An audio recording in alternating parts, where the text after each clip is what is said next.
see the light inside you, brighter than the skies. Hold on, just let us escape and fly away tonight. We have the world in our sight, and I know together we'll be alright. Can you see forever we will go?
We are forever learning, one step at a time.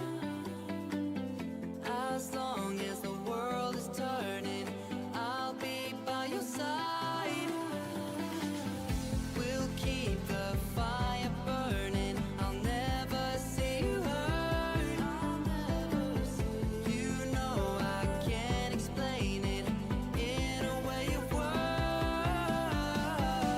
We both know that you'll understand, and you'll see if you take my hand. Then I'll go out of my own way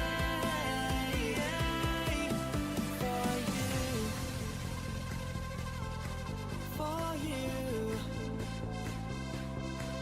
I'll go out of my own way.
I was drowned in these waters. And welcome back, guys, to European Pro League World Series Southeast Asia lower bracket finals. How exciting it is! This is gonna be an insane game between these two giants, and something is missing. Like, you know what? You know what? After 1.5 years, let's return 10 seconds remaining. some of these. Let's go! Remaining. Tech-free gaming, order is wrong, obviously. Why would it be right? Let me change it quickly, I'm sorry. I need this. Behind this. This should be deleted. This should be okay. This is fine. transition. Yeah. Yangon on the Radiant. Radiant team ban. The Radiant? Tech Free Gaming on the Dire. Let's go. Drafting stage. Exciting stuff. Kunkka for Yangon. This is great. I mean, 3 different players can play it from Yangon, I guess. So they are not really revealing anything 10 just yet. seconds remaining. What about the others, guys? What about the others? Dire team DP? ban. DP arrives. Should be mid laner usually, Dire team, but Radiant team these pick. days you can just never know. Marcy, you can all agree it's 4, right? No core Marcy.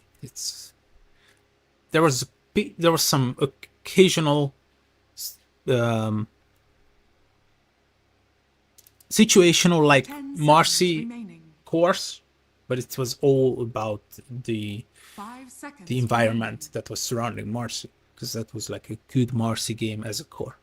But this time, Marcy 4, I can already see the Death Prophet being mid, and I believe the Kunkka is going to be mid as well. But we will see. Yangon. They are drafting themselves, as always, a very good early game lineup. I can stand by this statement that Yangon Galacticos is one of the, if not the best, Southeast Asian team in the first 10 minutes. And they can match up against any other Southeast Asian teams from tier 1 as well. Like, what should we be searching for here? 10 seconds remaining. This one. No, not this tournament. But 5 seconds remaining.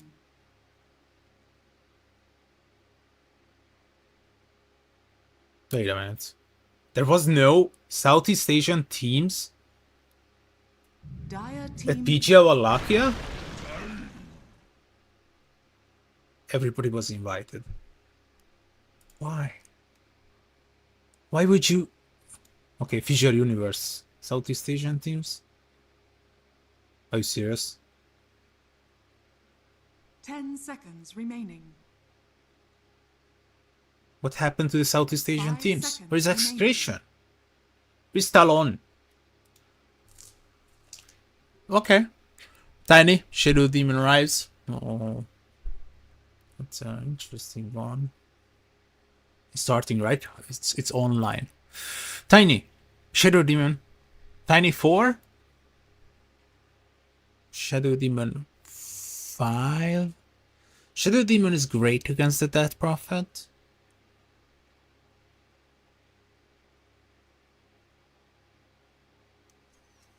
And it's okay-ish against the Marcy.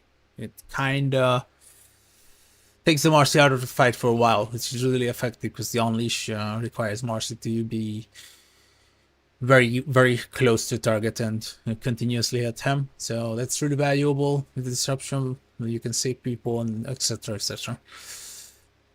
A lot of support bans. Ancient Oppression, Bane, Batrider Task, Dark Willow. Maybe Yangon Galacticos are worried about this early game. Tempo heroes like Dark Willow, Bane, they are doing well with the rotations. Task, Batrider too. They want to control the early game as always. It's just what Yangon is good at, and they just cannot let go of it. Adjusting to enemy strategies, exactly. Dire team pick. DK, okay, okay. Can be safe, can be mid.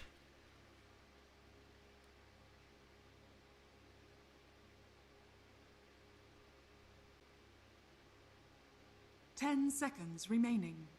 If you guys are joining now, welcome back to EPL World Series Southeast 5 Asia. seconds remaining. We got lower bracket finals between Tech Free Gaming and Yangon Galacticos, and later on today, 3 hours and 30 minutes later, we'll have the grand finals. Oh, there is some white stuff. I was doing it for my hair. My bad. Radiant team pick. Didn't even notice this. I hope it's gone. It's just for my hair because it's blocking my view. Dazzle. I have mixed feelings about the Dazzle. 10 Dazzle seconds 5? remaining. Dazzle 5 Marcy 4? 5 seconds remaining. DK safely in that profit? I'm so confused. Tech Free Gaming, what are you doing?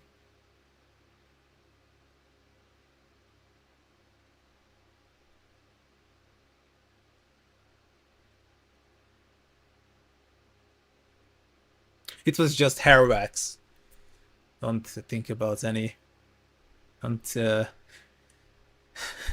don't make any assumptions or guesses. Radiant team If it's back. something else. Terrorblade. Terrorblade should be 1. I think it is pretty much confirming the Tiny being 4, Shadow Demon 5, Terrorblade and Shadow Demon. We all know how good it is together, and 10 come on, seconds guys, remaining. these heroes are boring. Surprise me! I really hope they're gonna be surprising me at the 5 last seconds phase, because remaining. so far it's nothing. No surprises. Dire Did team Attack back. Free Gaming play this Medusa Dazzle before? Let's see. Ivory? Played Ivory? No Dazzle, but they played Dalul's Marcy, so it's pretty much coming out once 10 again. seconds remaining. But giving In Your Dream DP is a bit boring, right? So it should be 5 DP free. seconds remaining. It's fine against the Terrorblade. You pull out a magical In Your Dream hero. But what kind of In Your Dream hero is good here?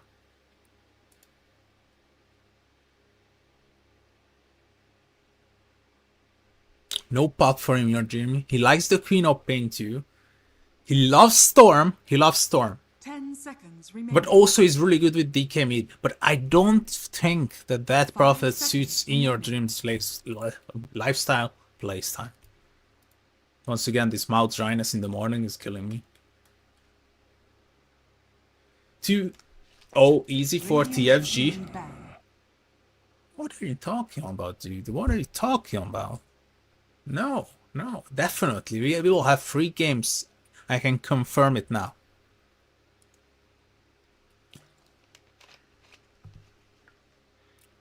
So, we got 10 seconds Tech Free remaining. Gaming last picking. They can still decide later what they want, but DK should be 1, 2. That Prophet should be 2, 3. That's what I'm expecting. But I would be definitely surprised and blown away if it's a Dazzle core or something. Yangon, I think they are looking for a mid laner, right? Kunkka is fine off lane. Yangon, what kind of mid laner would be good here? Oh, for some reason I really like Magnus. They can still put the Tiny there and pick up position 4. That's what Tech Free Gaming is actually expecting, because they banned the Enigma and the Silencer. Radiant team Oracle. Oh, this is a message. Oracle banned. This is a message. This is a message. Because it's great against the Dark, so you know, just dispelling all of those. And not just one. If you put it on 2 different scripts, it's still area effect. So 10 seconds remaining. it's a nice ban. Oracle. Out. 5 Dark Syrian. seconds remaining. Tech Free Gaming. Surprise me. You got 6 seconds left to surprise me.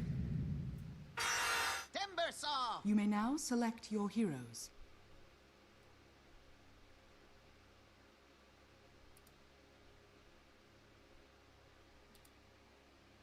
Are you serious? What? What's happening?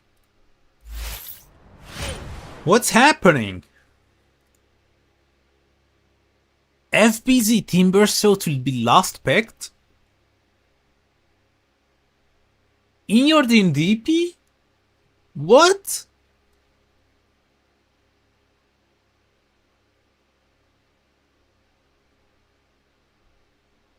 G-Croy DK? I'm not sure anymore. Well, we got KSH on the Terrorblade, Young PH will play the Kunkka, Luna on the Shadow Demon, Skillay with the Tiny, and Za with the Darkseer. Usual Yangon Galacticos early, we punish you, we snowball, we win. TFG, I'm not sure. It's a mix of it's a mix between a really good early and mid game, spiced up with some right clicker and heavy magic damage late game heroes. Interesting. Tech Free Gaming. They have a. It's a draft that they can have a decent early game and just stagnate all the way to the late game. They are fine in every and each of the time frames of a single Dota match. Early game, mid game, late game. They got it all covered. It's not the best. It's not the worst. It's just decent. Decent for early, decent for mid, decent for late game. Jikroy DK, in your dream, will play the Death Prophet, and guess what? It's his first time playing the Death Prophet ever since he returned. Oh, that's not what I'm looking for. Prepare for battle. I'm sorry for the technical issues. It's so embarrassing that I always have to do this.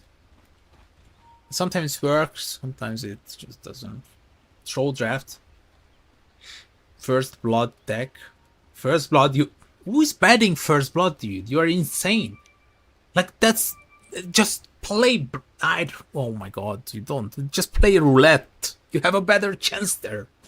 First blood, betting on first blood. I bet it was like something like a 1.7 odds. Come on, dude. You got better odds if you, I don't know, bet on red or black. I don't know. Whatever. I was so stupid, but you know what? If they get it, I will celebrate with you. Let's go, guys. Welcome back to EPL. World Series Southeast Asia. Tech Free Gaming on the dire Yangon Galacticos. A fight for survival. The winner goes into the grand finals. Let's go. The battle begins. Some of these runes are gonna be inconsistent, but 2 for 2 in the end. That Prophet by... Oh, of course FBC I didn't mention. Of course he's Grandmaster. That's why I was giving that face. Because, you know, it's quite a bit cheese to pick the last pick FBC's best hero. Because this is what he got famous with. But not nowadays. It was a long time ago. Picking DK into Shadow Demon is sus. I think they are fine, because the Shadow Demon, it's not one of those type of games where you're actually gonna be focusing on to the Shadow Demon to make copies of the DK. I think the Shadow Demon needs to be defensive enough that he cannot focus on producing DK illusions. That's one. Two, it's really easy to remove them, right? Dezo can one-shot them. DP removes them quickly, and the T-Burso as well. So it's not one of those type of games where you are making copies of the DK, because it's not beneficial. Because they might be good, they are insanely good, right? I agree, but they can be easily deleted because they have high magic value plus Dazzle. Once he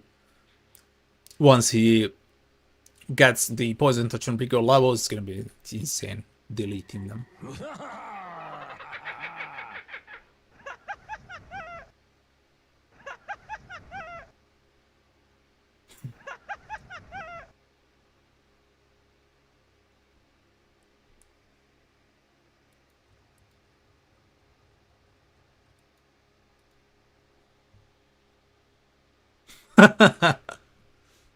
Welcome back, guys. Let's go.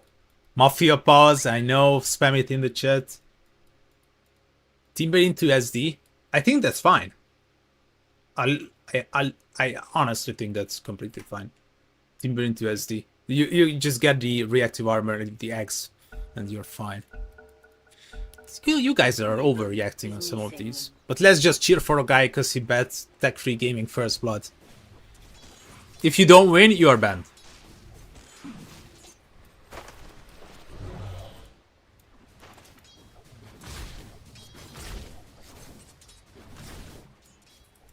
Let's go. I'm really excited about this mid lane. Kunkka versus ranged hero, and it's in your dream. If there's anyone, but if there's anyone like in your dream, you can definitely survive against Kunkka. And look at those, yeah, look at those denies already. Oh, it's gonna be a fun one. For some reason, I really kind of feel like some of these lanes are gonna be inconsistent. Better draft not working in Southeast. Come on. Why are you saying this? Yeah, Southeast Asia is chaotic. Southeast Asia is crazy. Southeast Asia is full of kills. And first blood for TFG. Our friend won. Okay, that was the last time. The first and the last time we ever cheered for a guy because of his back.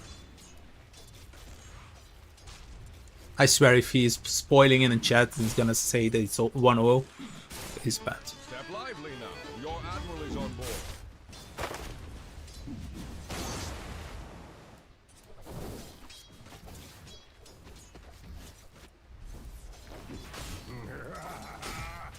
This Maltran is killing me. I cannot cast. So it's so freaking annoying. The dry weather in the morning. Because I'm living on a plane. It's called the Great Plains, Hungarian Great Plains. The wind is blowing and the dust from everywhere. Step lively now. Your admiral is on board.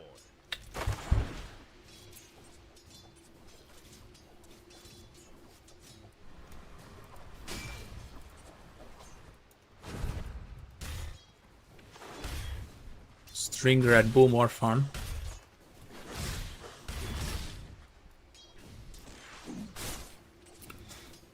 Did you hear that, Red Bull? I'm open for sponsorizations. Oh, talk about sponsorizational methods and sponsorizational any advertisements. Make sure to check out CyberSquad Live, our partner for EPL. You can find basically everything Dota related there. Metrics, analytics, of course, everything that you need for professional Dota. If you want to watch it, if you want to bet on it, if you are just interested in statistics or searching for validation for your pubs, available in 4 languages. Nice pool. Good luck, have fun, have fun.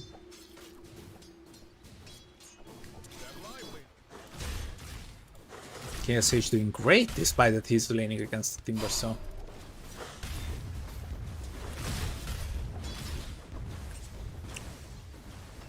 The BC is already so tanky. Just the Bracer and the Magic Fund is sitting on 1100 HP, that is insane.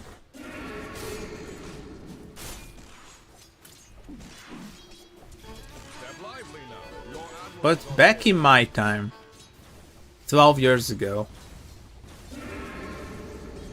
even if you were like level 15, you were still running around with 1100 HP or 1200. That's a nice X marks the spot. The torrent, they will put the DP of 8 so he cannot pick him up.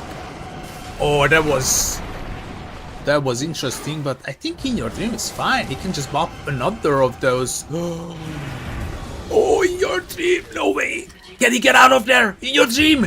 No, he's dead. Okay, I thought he might squeeze himself out of there, but they got another kill, so great, great, great. Tiny is gonna be killed as well, and they can move on to more. The rebound is there. Oh!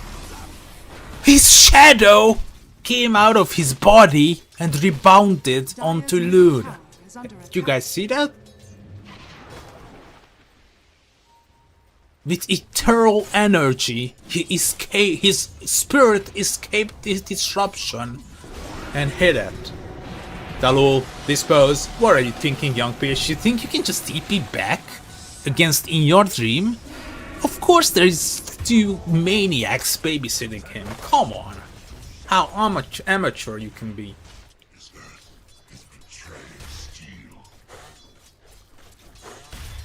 Mafia pause, of course, yeah, spam it, it's all good, guys. Radiant are scanning. At least be like genuine, invent like new phrases, new sayings. What's happening here, by the way?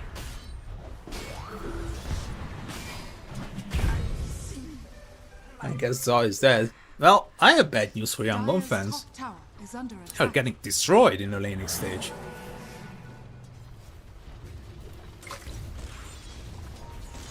Dire's middle tower is under attack. What is KSH doing? Rotating?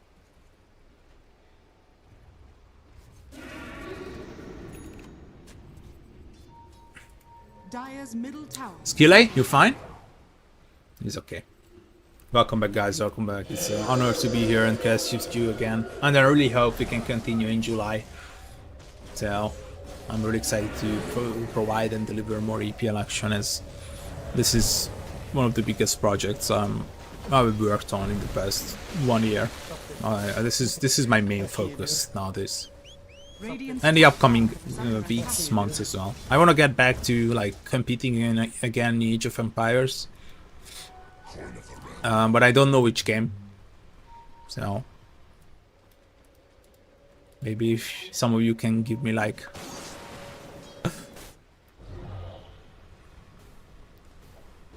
tips on how to live my life on my own, I would really appreciate it.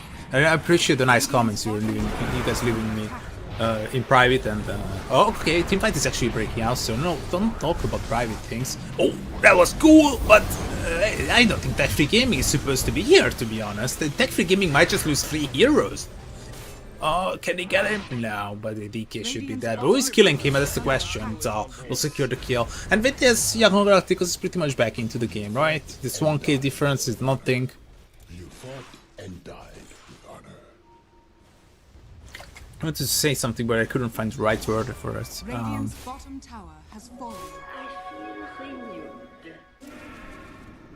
What kind of tips? Life. Whatever. On PS2 Bracer, there's the usual Kunkka build. Nowadays, it's very rare to see the one magic wand into bottle. It's just so much more beneficial because he's kind of fine with this 1.6 region and the magic wand if he's finishing it. So FPZ just got this tier 1 tower for free. The Menace looking to get forward. I want to do a challenge, by the way. Before the last game ends, either it is game 2 or game 3, I want to challenge the casters of the grand finals.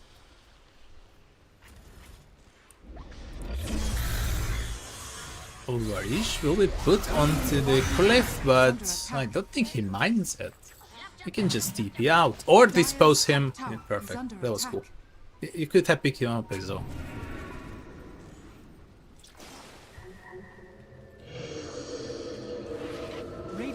In your dream, finally the exorcism spirits are not bugged. Jikroy taking a lot of damage from DK illusions. Maybe I was overreacting and it's seriously good. Loon will be taken down. Tech Free Gaming is just rotating better. Tech Free Gaming is just laning better. Tech Free Gaming is just having a better first 9 minutes, let's be honest here. So how are you guys doing? Welcome back. What do you guys think? Can Tech Free Gaming keep up the pressure, keep up this early game madness that they are doing, or Yangon Galacticos is gonna be like, okay, enough of this. Our Terror Blade is now strong enough. We got Kunkka, his first item, and we can actually punish. In your dream, for example, there's a rotation skill with the Avalanche will be there. The toss is not really good, and in your dream is just healing, and that's the save. The Terror Blade is here, but I think in your dream should be fine. Yes, the Magic Wand will save him, and the only sacrificial hero going down is gonna be Varish.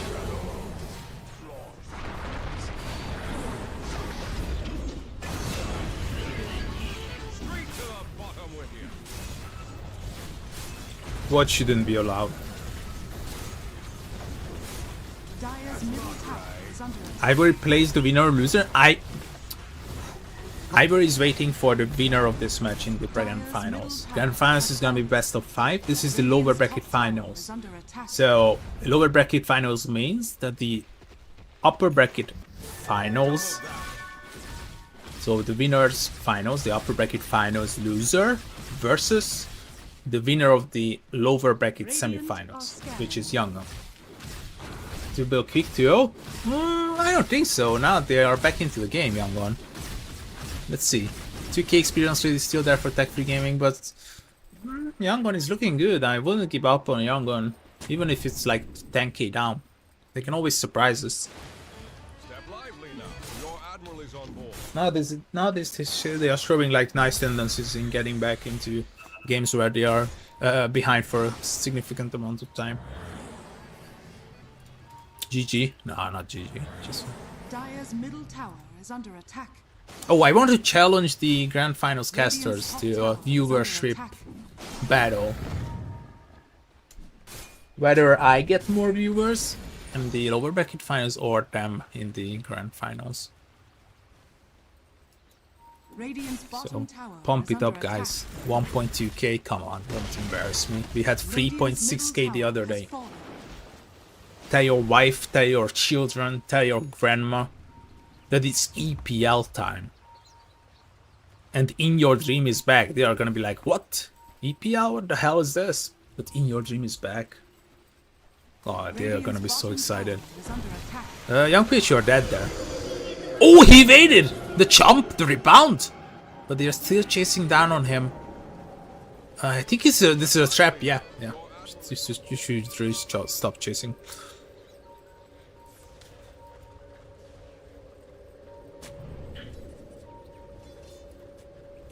How is that good? That sentence just got auto-moderated. And guess what? Is under attack. The auto-moderation was giving me a sign that Fortified. TG is supposed to be auto-moderated. Like what? That's a kill on the DK. Can they continue? Here comes the Ghost of Shield that will apply the Admiral's Drum, and the toss is great! The Dazzle is dead as well! 3 heroes down! FBZ is here. I mean, he is a professional Timbersaw player, but even he cannot save these guys. FBZ take a lot of damage, and FBZ will go down as well. The toss is great. Skill Lay Doda, KSH on a killing spree, and In Your Dream is just running away. Yangon back into the Dire's game. top tower has fallen.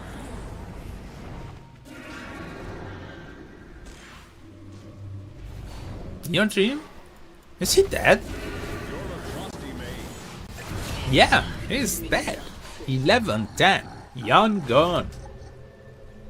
Once TB gets Scotty, it's over. What? Why would it be... Whatever. Just because he buys an item. By the way, Scotty is great here. That's a nice read by you. Because, you know, Dazzle healing, DK healing by himself, Death Prophet with the Spirit Siphons, and of course the Timber. So we should really not talk about why inverse. So let's start first from Scotty.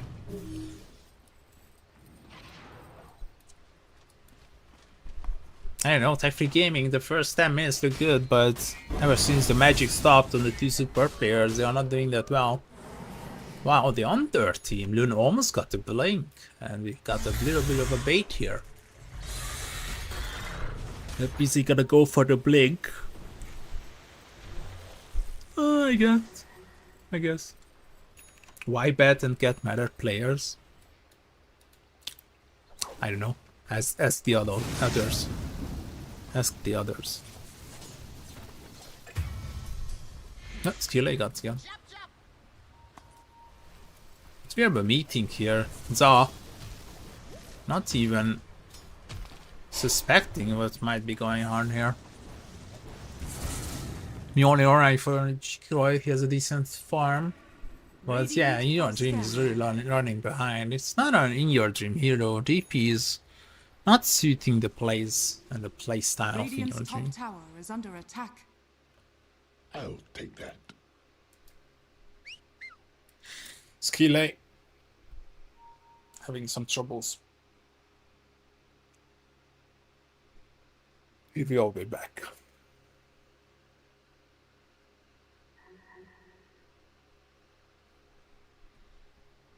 Welcome back. If you're just joining now, you did not miss anything. This is a dead even game, 11-11.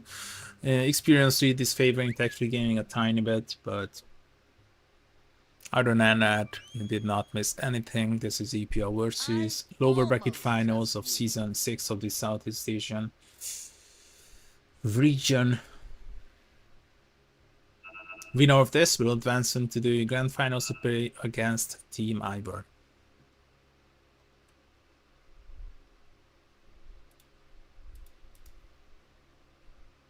Now that we have this many Kunkka picks, let me talk about the Kunkka in a recent tournament, which was PGA Wallachia.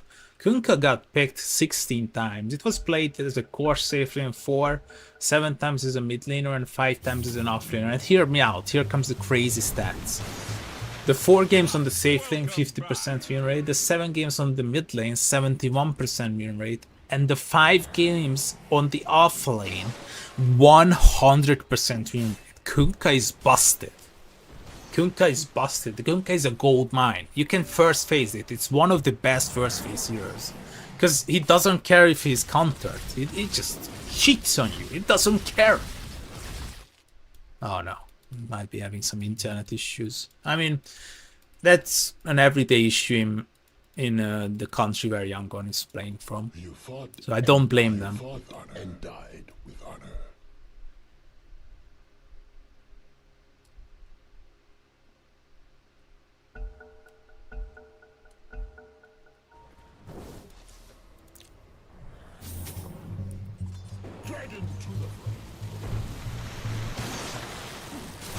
What's happening top? FBC might be in trouble.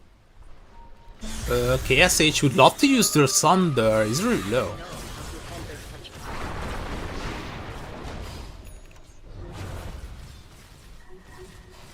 You guys always want to be smarter than me. You think you can be smarter than me? I was the esports coach of the year in my country 3 years ago. You think you're smarter than me? Okay, I have to admit, Twitch chat is actually really smart, so I'm gonna give you guys that. Twitch chat is 10k MMR at least. FBC is in serious trouble, right? There's no way he gets out. He tried at least, I'm gonna give him that, with that TP shenanigan. And he's still alive, so he's taking a lot of time. FBZ, how are you still alive? Kill him already. Radiant's courier has been killed. Radiant's bottom tower is Even under game, attack. guys. I cannot do anything about it. What do we have from his core heroes? We got really nice farm and multiple of them. Skillay got a tiny blink. He can set up. He can toss back. But Skillay died. Skillay might have died, but he died for the greater cause. G-Croy, what is Varys doing? Just press on it, my man! Shallow grave him! What? I was just watching him die. And now Dalul is in serious trouble. That's the power of the Kunkka. Here comes In Your Dream, but I don't think they are scared of him. Okay, maybe they are. Your admiral is on board. 25 kills after 70 minutes of gameplay, that's best Southeast Asian. Classic. Unleash pops, they are moving on to Loon. Loon should get the kill first. Marcy goes down. In Your Dream is taking a lot of damage. KSH, it's insane! As Skillay arrives just to toss in time! Who got first 10 kills? I don't remember. I think it was Tech 3 Gaming. Yeah, you can check it on Cyberscout Live, don't worry. They have an indicator for that. So go to Cyberscout Live and you can check it down there. Dives are scanning. Should I check it for you? Okay, I'm gonna check it for you. But that's the last time how I was helping someone. It was TFG. It was TFG, guys. First 10 kills, TFG. But please use Cyberscout Live. Oh my god. You will get your answer in 5 minutes.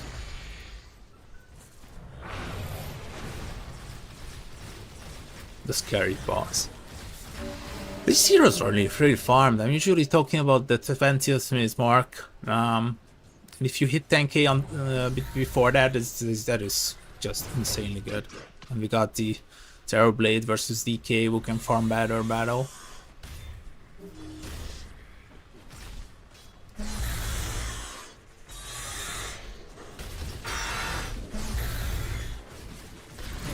Your Dream should play position 4. He's the lowest farming core. No, I mean usually he tends to do fine, but I don't think the DP suits him. Yeah, Tech 3 Gaming got 5th then. Guys, use our partner. Come on, Cyberscore Live. You can find first tower, first blood, first 10 kills, and first Roshan. What's happening here though? What a great move, but to pick me up with the rebound will get him out. In the bonus movements we will help him out for sure, but that's what is he doing in the midst of it? Is he crazy? He's out of his mind. Radiant's courier has been killed. No one can go to with TB. Yeah, not now, right? I agree, not now. TB looks scary right now. They need items. FBZ needs eggs. In Your Dream needs Shivas and Jikroy. I mean, he just needs more. Yeah, that's true. Terrorblade in the current form, like literally now, and the upcoming 5, 6, 7 minutes, he's unbeatable. And that's why Yangon Galacticos is abusing this lineup. That's why they are not. This is where they are not stopping. They are just continuously forcing a team fight into tech-free gaming. What happened there? The Xbox is hot. Again came back. Despite the save, the shallow grave will be okay. Actually, it's fine. Skilla is in a different position. Oh, the disruption will save him. Oh, it doesn't live long enough, but it's maybe good enough to kill. Oh, Chaos Age Dodo! He will get the swap and the Sunder, but still. Yangon losing the team fight all of a sudden. This doesn't look great, and the Marcy is doing a wonderful job. Radiant's middle tower is under attack. Pick me up in 2. They have Varish here. It's Scripted League. Jesus Christ. I would love to talk. I would love to have an interview with some of you. Like, what goes through your mind? How of a crazy lunatic you have to be to think that it's a scripted league. You know what? I've been studying esports for the past 10 years. I have seen plenty of scripted leagues. I remember Chinese scripted leagues. It was insane to watch. It was so funny. Radiant are scanning. When you see a faceless void walking to get bounty rune, first bounty rune, and he just dies, he doesn't spell anything, he doesn't do anything.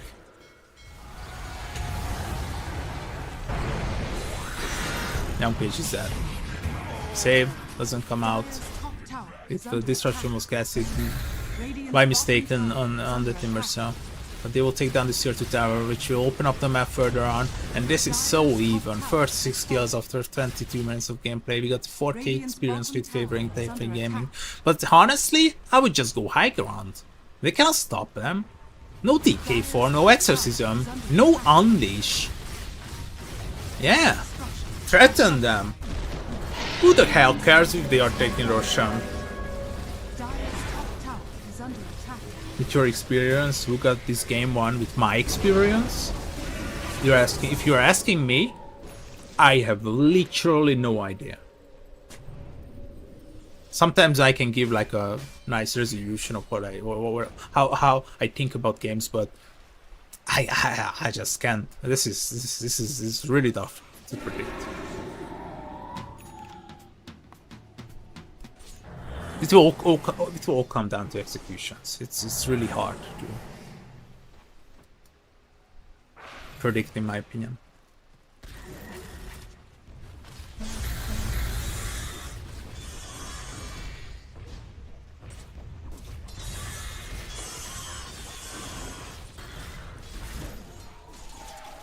So many tech-free gaming fans in the chat. I think you guys are gonna be really sad after this game. But they got Roche, obviously, tech-free gaming with the DK picking it up. 4 minutes left of it. Let's see the items, because we did not talk about it just yet. Radiance, we got Blink for Shadow Demon, Blink for Skill Lake, got the 4-step already, it's all finished. The Guardian Goose will go for Shivas. And Dalu Glimmer, definitely is the mechanism form. Where is FBC? Where is your eggs, dude? Where is your eggs? Oh, the Chivas. This is a really good eggs game, by the way. G-Croy, it's a really good eggs game for G-Croy as well, I'm gonna be honest. Oh! G-Croy missing out on the action, and Loon, I think this is dead. Loon, the latest addition to the Yangon lineup. Dire's middle tower You is bet under your attack. 3 month salary on yeah. Jesus, some of you guys need help. I think there are some. I think there are Samaritans that can help you, and they don't accept money. They are just helping you because they are kind. The jumps, the skill lake, and they get the. Oh my god, that was cool! KSH is just right clicking, and now these two spurts are just running for their lives. Can they go through the portal? I don't think so. They found one, and oh, the toss to the other. What? They placed the sentry. It's gonna be hard to see them in the sentry. Radiant's middle tower. Cyber what? Sorry, I'm gonna let me copy paste it for you. Radiant's bottom tower is under attack. Here you go, guys. I can help anyone. Ah, G Croy, what are you doing here? You got BKB TP back home after you die, or BKB from FBC? Do you really want to fight this? I don't recommend, to be honest. It's another BKB TP should be coming out. Can they kill him before that? It's gonna be really close! Radiant's middle tower is under attack. Ooh, that was close. Oh good, oh good. That's why I'm here. You can ask me anything, I will answer. I'm being active with chat, so because I want to beat the Ultras and you hang viewership in the grand finals. We got 1.7k. Guys, come on. Where's the other 1.7k to make it 3.4? Don't embarrass me. This is not what we agreed on.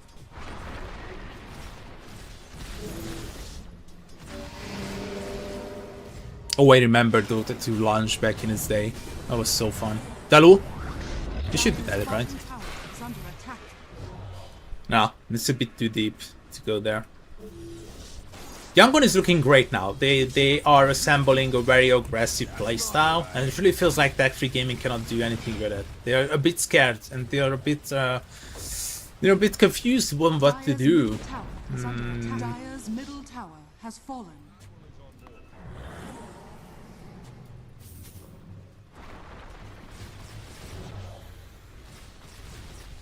Dire's bottom tower is under attack. The tower will go down. Yangon. They are showing us once again that the early game, which, okay, it's not early anymore, but the early game objectives, which are the tier 2s and tier 1s, are already gone. So they are really good at it. Objective-oriented gameplay in the early game is what Yangon is good at. The toss back of the FBZ. I don't think that's a good idea. What is Yukroy doing? AC? Sanjay Yasha? I guess? Scotty completed, guys. KSH now is on another level. I wonder what the next item is gonna be. Radiant's top tower is under attack. You got shot already. Is it BKB or Butterfly? Here they come. This is not the first time they see this Yangon. I remember a game where they were down 6k and they were still going high ground. They don't care about the money. They don't care about the lead. They don't care about the experience. They care about themselves because they know that they don't want to go late game against the Timbersaw and Death Prophet. Late game TFG is better. Yeah, that's what I feel like. That's how I feel like about it. Okay, that's what I feel like. That's my assumption about the strength of the late game. So that's why Yangon Galacticos is pushing recklessly. They want to end this before TFG realizes that, oh, we might have a chance if we start building these crazy items like Shivas. Potentially an X should be coming out too.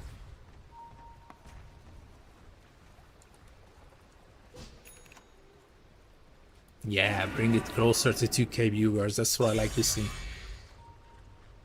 Welcome back, guys. If you're just joining now, you kind of missed some action, but it's still an even game and anyone can take it.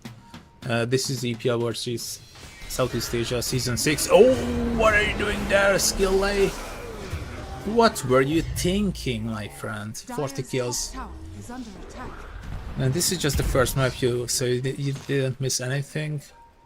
And yeah, welcome back, lower bracket finals. What's happening here? Ring of Hell?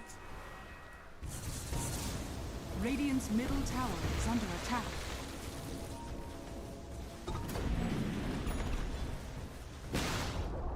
Radiant's middle tower has fallen. And the smoke from Tech Free Gaming looking to surprise these guys on top. Because they are so freaking annoying. Let's see if they have any game sense. Of course they do. I mean, Yangon is a very good team. Their game sense is out of this world. But if they are really Giga Chads, they should be smoking up, and they do. Insane. Roshan is dead. Let's see the Roshan timer. 5 seconds. Every gaming is still smoked up. And it's 1 minute 20 seconds away. Next rush, 1 minute 20 seconds officially. Skill A. What a reaction coming out from G-Croy. Can he delete the Shadow Demon? He can, but he has buyback available. But he's dying quickly to the Terror Blade. Scotty, no buyback on the TK for 85. That's one lane. FBZ looking to surprise them, but you really need the eggs, FBZ. Without the eggs, you are really poor, FBZ. You are dead as well. You can press the BKB, but you're not... Okay, he's fine. Never mind. I was overreacting. He's okay.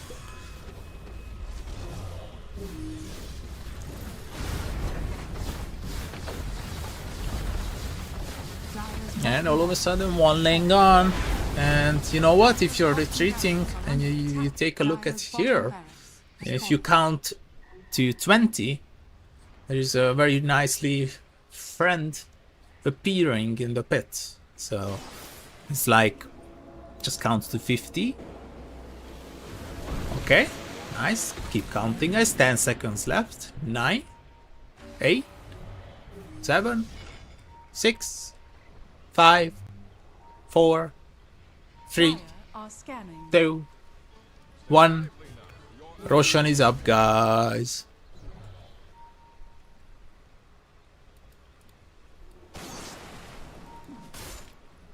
Radiance online for PH got the BKB already. The really nice shard, and I believe the eggs.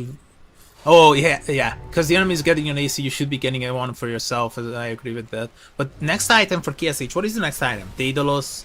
Butterfly, he bought the BKB. FBZ, he's in serious trouble. He doesn't have his BKB. Used it the last time to escape, but follow nice rebound on top of the Terror Blade. He's not happy about that. Worries, he's just being right click to that right now. KSH is not taking any damage. He's not taking any damage. Oh my god, can they sunder him? Can they sunder? No. KSH is dead. And there's no way that Tech Free Gaming just defended this triangle. What just happened there? I thought KSH might just be unstoppable. Wow. That was so cool. And you need, this is smart, you need the overbearing blink, because the overbearing blink deals really good damage against the TB illusions, and you really need that. This is smart, this is smart. And they will steal Roche.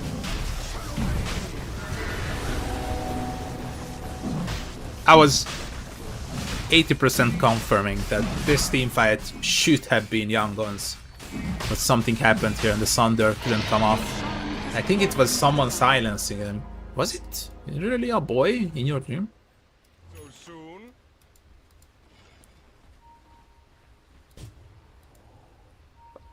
Lotus soon.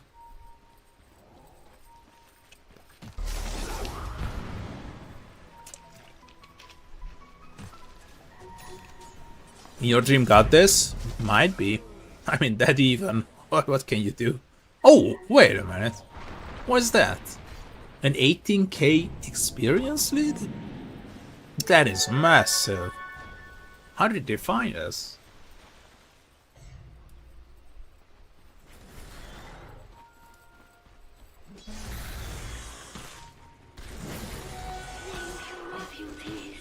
I mean, Tech-Free Gaming is slowly adapting to the game style of Yangon.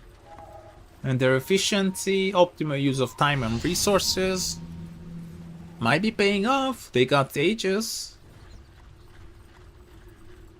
TB late game is gonna win. I think Tech-Free Gaming got better late game heroes, my friend. But yeah, of course, I mean, this is Yoda. It will come down to the smokes, it will come down to the next rush, it will come down to the next team fight, so Radiant's top tower is under attack. it's QLA Radiant delivering structures are fortified. some nice Dota so far, tossing people back, but he is now completely alone, and I have no idea why he's showing a map. He's just so freaking bad. I thought for a second he might survive. Well, get out, guys. Why TFG suddenly falling out? Calm down, dude. These guys, you guys are, I don't know, you guys are a bit crazy. You see like a 3k gold lead and you're convinced that the game is over. Like, what's wrong with you? Oh no, Yangon is leading by 5k gold. The game is GG, I cannot believe. We have seen comebacks from 20k gold down in Southeast Asia. In South America, I remember 29k gold and lead and losing. So just sit back, enjoy, and celebrate when it's certain that your favorite team is winning. This is so smart. Overwhelming blink just to remove those illusions. It's so annoying. You have to remove them. TB illusions are really tanky. And we got an answer. He's not only going for the Daedalus, but also the butterfly. But what are you selling then? Your boots?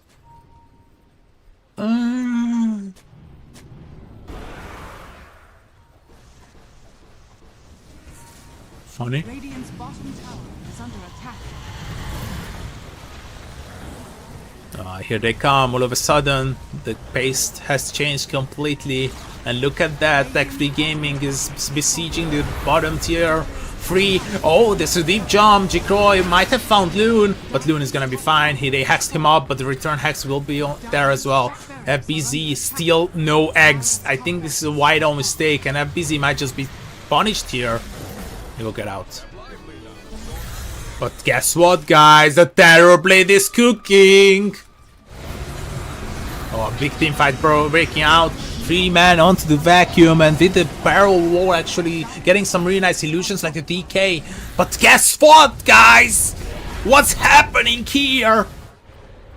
We just realized that the guy is ending the game.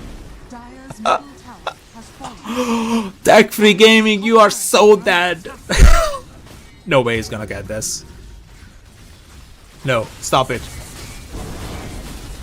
No way. Dude, KSH is such a god. The cheeky bugger he is. Just going for the backline, and it's just ending the game. 2 lane gone now. Oh my god. YG better still hoping? I think they are still hoping, my friend.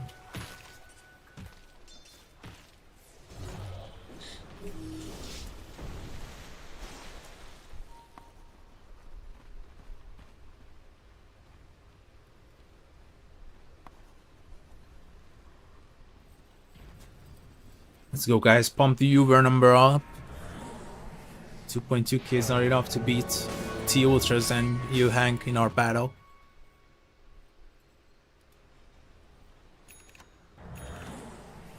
This is now a very weird situation, because Tech-Free Gaming got a very significant experience lead, 28k now. They're leading by gold, which is kind of the same, so it doesn't really matter. And this is massive damage.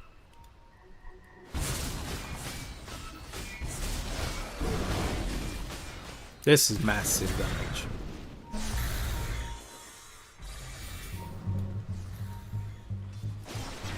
KSH, the Rat Master. And they're looking to smoke up. I mean, if I look at the buyback status, it's not looking good for either of them.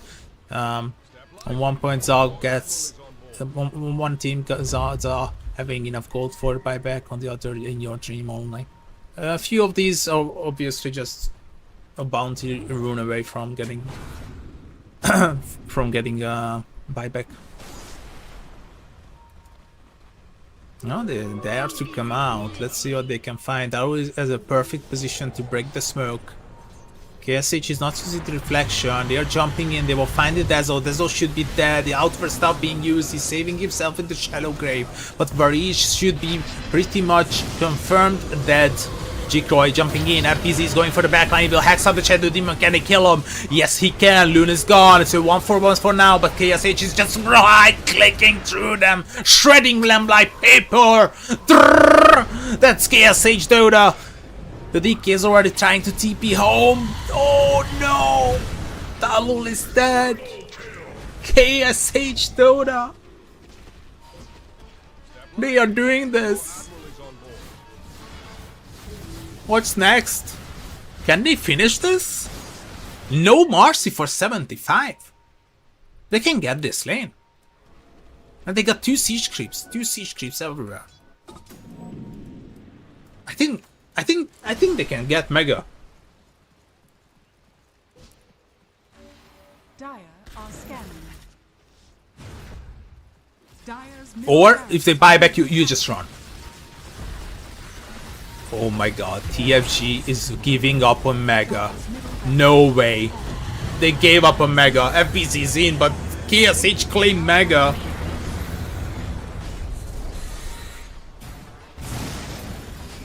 Oh, what a cut! That was so good! FBC is trying his best, but this Kunkka doesn't want to die. Okay, they will leave the sacrificial lamb behind its kill lay.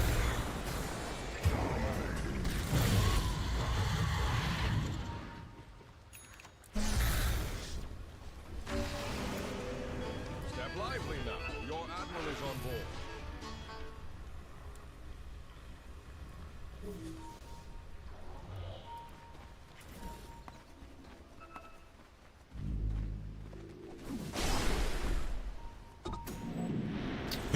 Tech Free Gaming is in serious trouble now. Oh, bounty.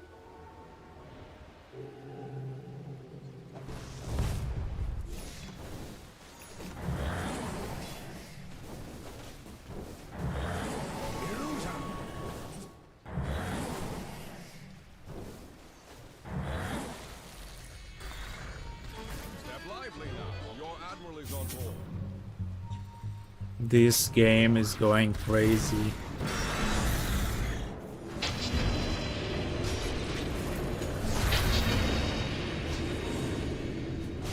TFG just unsure what to do. They got Mega'd. They need next rush. are scanning.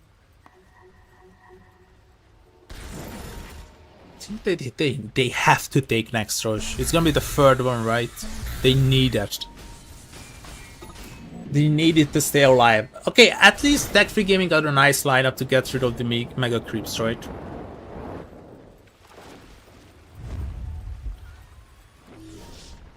They have a decent-ish lineup to get rid of the mega creeps. I don't know, there are multiple mistakes that TFG is just making. It's hard to explain, guys, but eggs on Timber Cell. And I don't wanna... Okay, it's odd, they will jump onto me, but X up immediately! Jikroy is in trouble, but Loon gets killed. He's gonna buy back immediately. Young Page is pretty low. Can he escape? Oh, he's fine! He's fine! He's drinking the rum! He's drinking, he's drunk, but he's drunk, so he's dead. KSH is still hitting though. They will get Loon. Loon is dying back. He will hurt himself with the outward stuff. KSH. Oh my god, the damage from KSH! The illusions! There's just so many! I cannot keep up with it! So many illusions! Right clicking down TFG heroes! Shadow Demon Dota!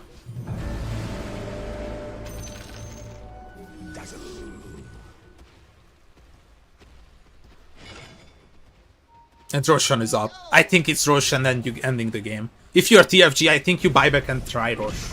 You couldn't test Rosh. You either contest rush or try defending them, but this is gonna be really hard. This is an insane game one. Whew. Dire's middle tower is under attack. This will be Roshan's Banner, Cheese, Refresher Shot, and Aegis. Aegis for KSH. Roshan's Banner for Skill Lay. Refresher Shot for KSH. Double meta, double BKB. Oh, he uses it immediately. Okay. Let's go. They can end the game. No DP for 45. Come on, guys. It's really fun watching the game with you, but don't spoil. I will ban you immediately. You can call Mafia pause, you can call 322, you can do anything. Just don't spoil. That's the only banning material at me. Well, talk about banning material. Maybe this Terrorblade is gonna be banning material for TFG Game War 2. They're waiting for the DK to respawn, but he's running late to the party. They still got Glyph. When they wanna go use it is a big question. They jumping forward, FBZ, but that's not an overwhelming blink, so it's not removing illusions. And look at all the screams. They have to hit down the Roshan's Banner. What is FBZ doing? He's moving onto the backline, but the free bad vacuum into the wall of replica. They are in serious trouble now. The DK illusion, the Terrorblade illusions, tiny throwing back people in the midst of the chaos. It's insane from it what they are doing here for KSH.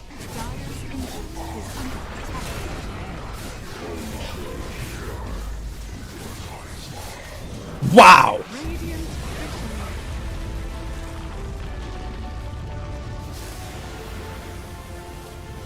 Wow.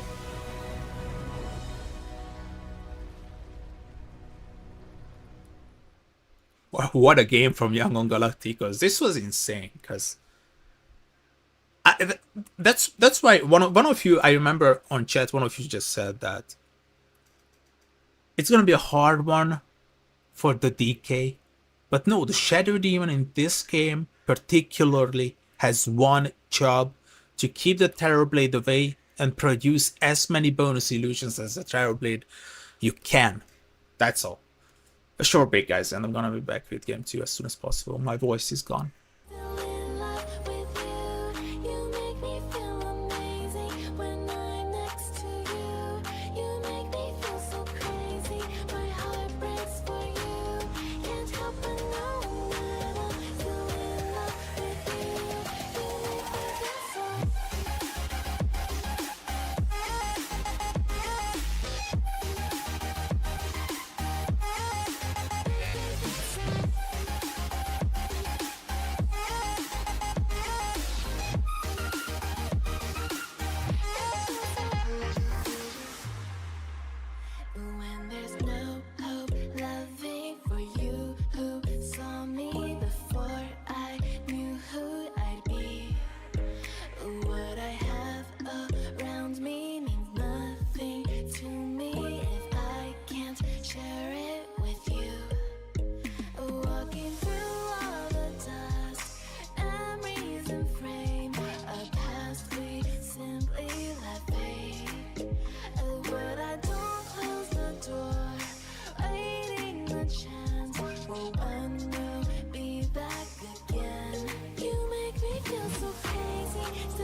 Welcome back to game 2. Let's go. Tech Free Gaming versus Yangon Galacticos as always. Tech Free Gaming is going to be on the Radiant side this time. And Yangon Galacticos is here with the Dire. Dire team pick. Yeah. Radiant Let's see. team pick. Pangolier. Wow. Who would have expected this? Not me.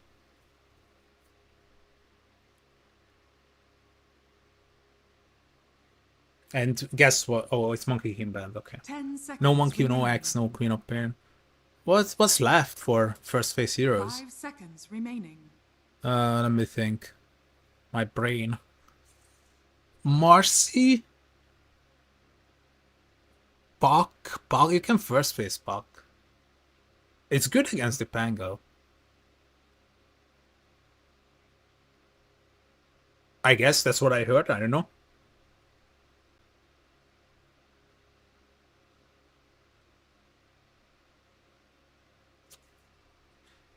We'll see. Tech Free Gaming, they got the last pick.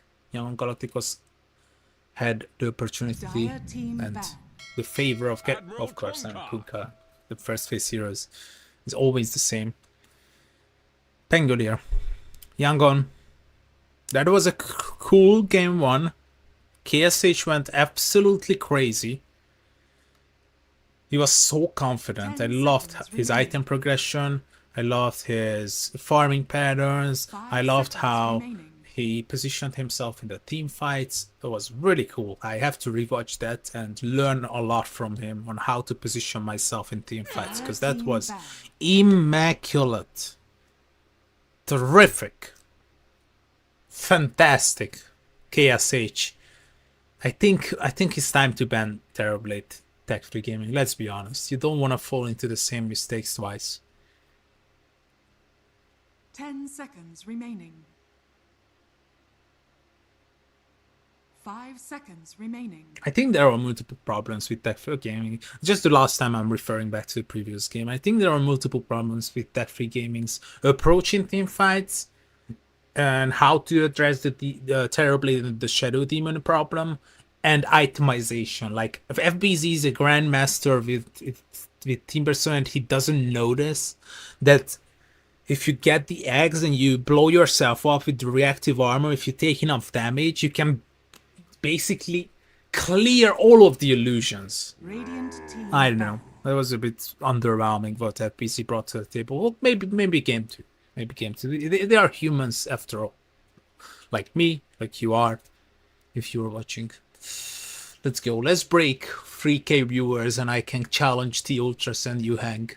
They are going to be cresting, of course, the grand finals for a viewership battle. I think they're going to win. They are just really cool. Like, of course they are going to win because I'm from Europe and they are from Asia, from this region. So it's their home turf. Okay, forget about that. Let's focus on this game. We got Ancient Apparition, Furion is gone, Tech Free Gaming. Any hero that is good with the Konka? Maybe Tusk? The Oracle himself. I have so many clips. I think the others are now filing complaints against me that I'm the only one clipping on EPL 1 and EPL 2 channels, and it's just all predictions. 10 seconds remaining. Of course, against Tusk, you want to get something that can 5 evade seconds the remaining. tag team, the ice shards. I wouldn't be surprised if we see Marcy again. I think it's great against the Tusk. Also, something else is great against Tusk, and he's saved, like Shadow Demon's banned now. Bane is banned, so there are not many saving heroes Dire left. team pick. That's semi-okay-ish position 5.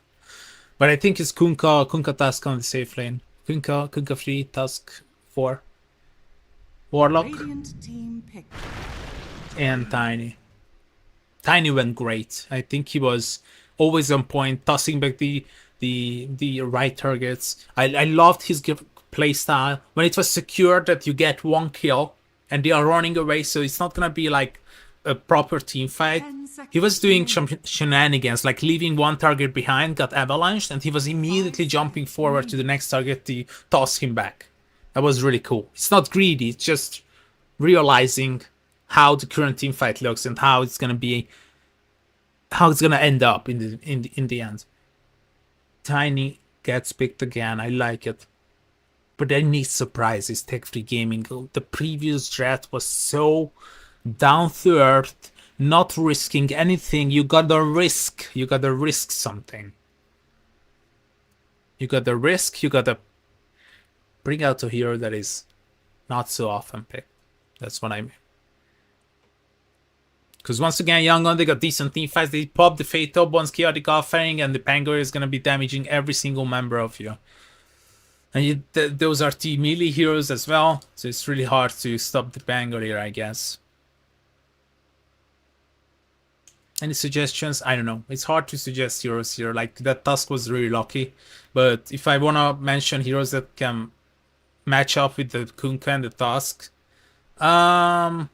Radiant team picked. Gyrocopter? Gyrocopter is fine. Team pick. Dazzle again? I don't know.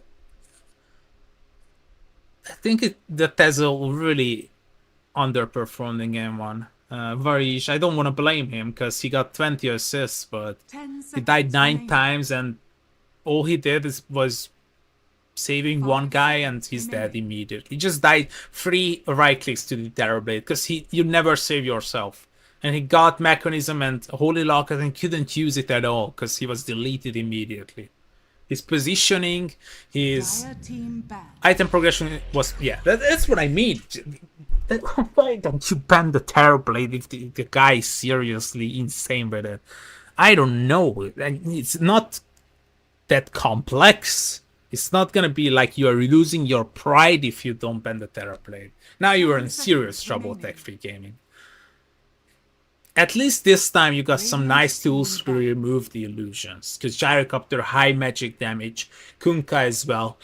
With the Ghost Ship you can remove the illusions, but not at level 25 when he got buffed up illusions by Scotty, Butterfly, and Hurricane Pike and BKB. And these illusions have so much HP. Darkseer gets banned, that's usually a good hero against Terrorblade. I don't know. They cannot go morphing anymore because I think Tech Free Gaming is doomed. Maybe they can bring out something for the last pick. Let's try to predict. That's what we usually do here. Let me open a few sites so I can get some. I can get some heroes too. 10 seconds remaining. No Queen of Pain, right? No Queen of Pain. 5 seconds Dire remaining. Team banned. Puck gets banned.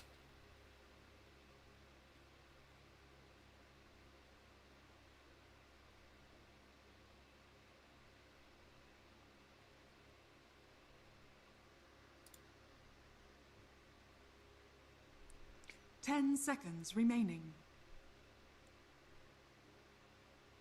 5 seconds remaining. I think this is a free Beastmaster game. This is a free Beastmaster game. Also, Brew is really good. If I imagine the Penguin as a mid laner. I think Brew, Beastmaster, Magnus is insane. Magnus is insane. Tide is insane. Or maybe something for the mid lane if they want mid laner. Tide, Magnus, really good. Beastmaster, Leshrac gets banned, so they are defending the Pangolier. It's gonna be off lane pick. No, I take it back. Tide is not good, and Magnus neither. But it's still okay for Beast. I cannot read this. Maybe Amber Spirit then?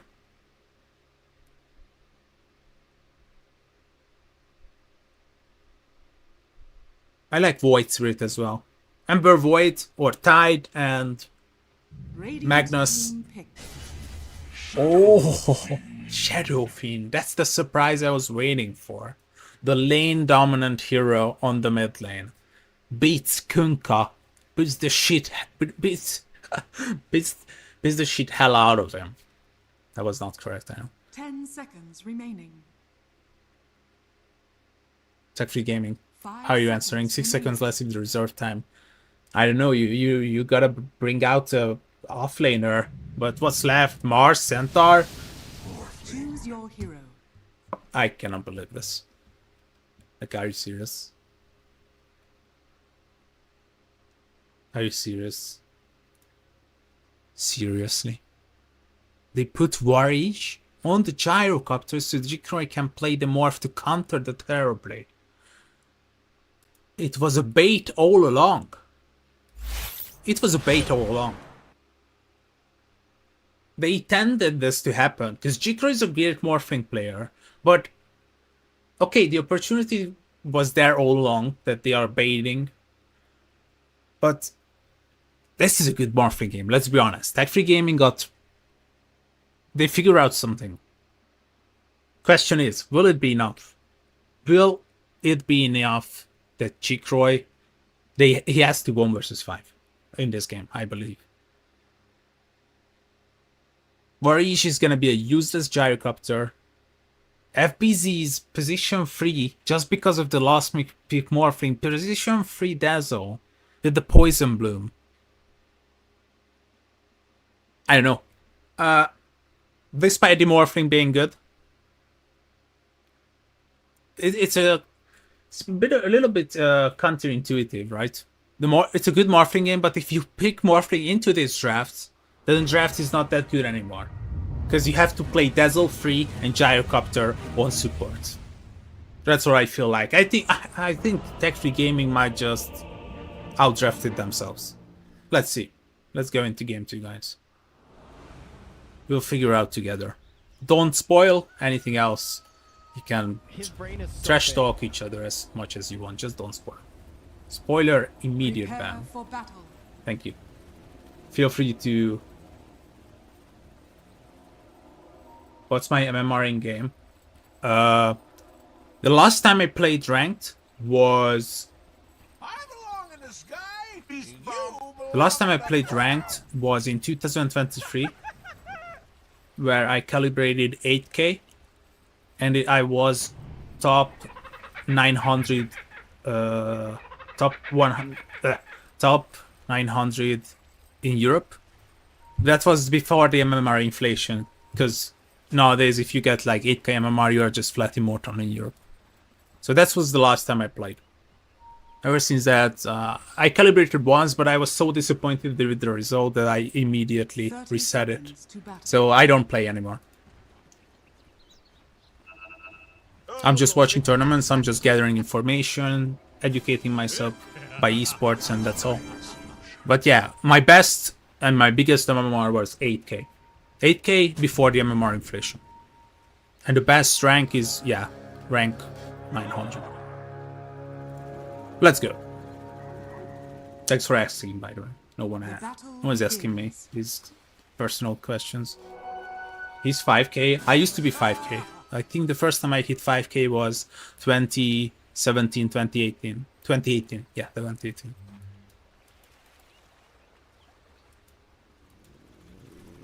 They should have been TB because they are confident with having gyro. I'll wait for you guys to give your honest opinion once you see the wall picture.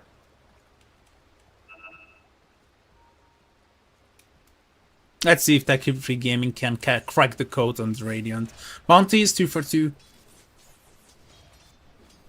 Why wouldn't TFG ban Terrorblade? You will see, because they got an answer for it, right? Radiant's courier has been killed. Where you want to? Thanks, Star.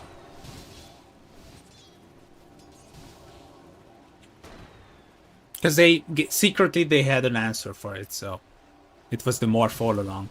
But despite this being a good morph game, it downgrading the others of Tech Free Gaming because Dazzle has to be free, which it's looking good now, but will not look good later. Of course, in early game, Dazzle might pop off, might be having some decentish time. He can get an early earn, maybe a Spirit Vessel, bother the others. Also, just to favor tech-free gaming a tiny bit more, Lina would have been a nice suggestion. I will give you that. Lina would have been a nice suggestion instead of the Shadow Fiend. That's what you meant, right? Instead of the Shadow Fiend.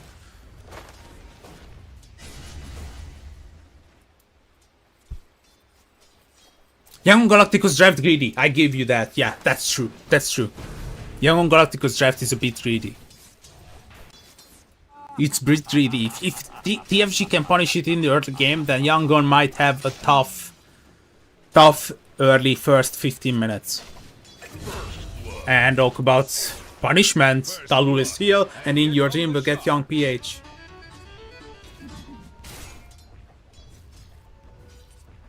They didn't ban Terrorblade because they were thinking all along that they are going to be countering it with one of the best counters, which is obviously Mortring.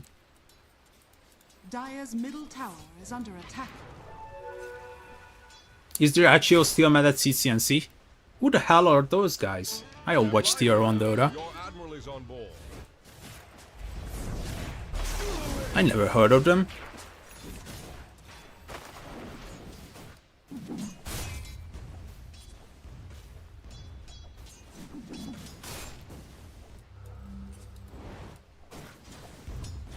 So far so good for tech-free gaming, but also these heroes are following up as well. In your dream, getting that first blood was so important. Nice rotation coming out from Dalul. By the way, tech-free gaming, I would talk about it as the game ends later on. I have a message for Yangon Galacticos, the organization, and for tech-free gaming as well.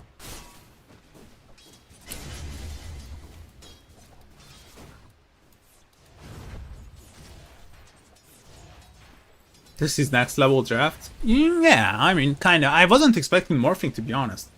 Just because of the reason that I mentioned. That is downgrading the others. Well, talk about downgrade. This KSH terribly might be downgraded. Never mind, skill levy rotation and Dalul will be secured. And it's a free kill onto Dalul. Try a bit harder next time, of course, of course. By the way, guys, I have an interesting question. I know it's a bit unprofessional to say this as an official EPL streamer, but do you guys remember Grant? And he was casting, you know, just before the scandal, and he got cancelled. Absolutely deserved to be cancelled, by the way. Young Peach is in trouble. Oh, the save! The avalanche! And Young Peach is fine. He's healing back up. And why is he going top? The rune is bottom. That was weird. So, would you guys be interested in watching pop games being casted? Because I have some higher place players on my friend list, and then with that you can actually watch them. Other than that, they are hidden, of course.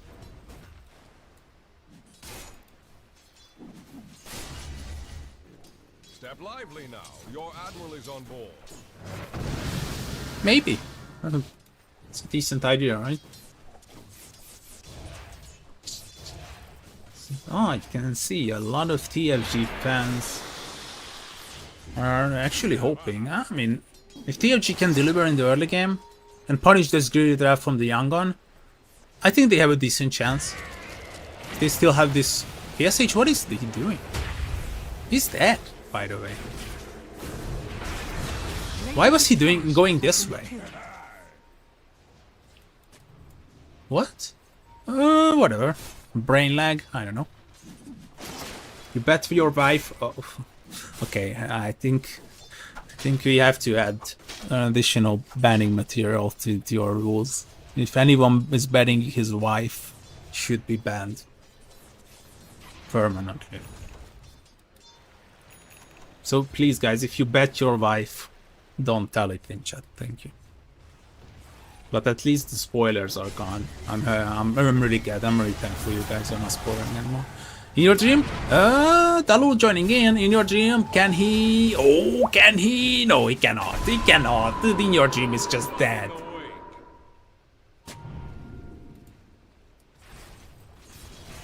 I mean, Eon Jim getting the kill and Young PH is just that. Yeah, that's the more correct approach. My apologies for the mistake. No, it's getting Dire's intense. structures are fortified. Now diving on to the Dazzle. Should be dead. There is no way getting out of this one without the Shadow Grade TP.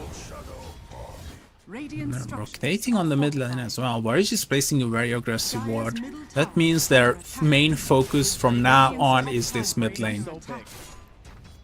They committed with the ward, they committed with the defensive ward if they want to see any rotations. So it's quite obvious that now it's all about the mid lane.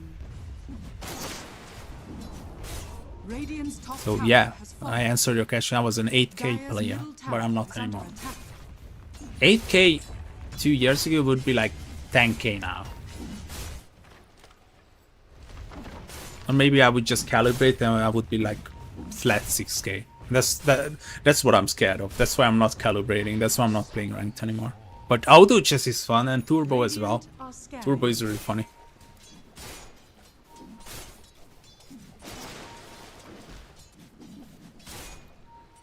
Look at Young PH. He's always expecting these rotations now. He died 2 times now. He's so scared. He's so laid back, reserved, not really showing himself on the map. We haven't talked about Za. He's not having the best time on the off lane, but still making the most out of it. I mean, it's morphing against Bangalore. What can you get? Za is absorbing the situation quite well. And if he gets a early diffusal blade, might be good against some of these players. Because Morphling, Dazzle, and Kunkka, all of them hate diffusal builders. So I wouldn't be surprised if even KSH like purchases a diffuser. Only thing I'm worried about is Young PH is Shadow Fiend. Oh, it's gonna be the spellcasting Shadow Fiend. Dire's middle tower is under Yeah, attack. your intention was quite obvious immediately when you place this ward, and Dire's this one middle for the tower follow-up. has fallen.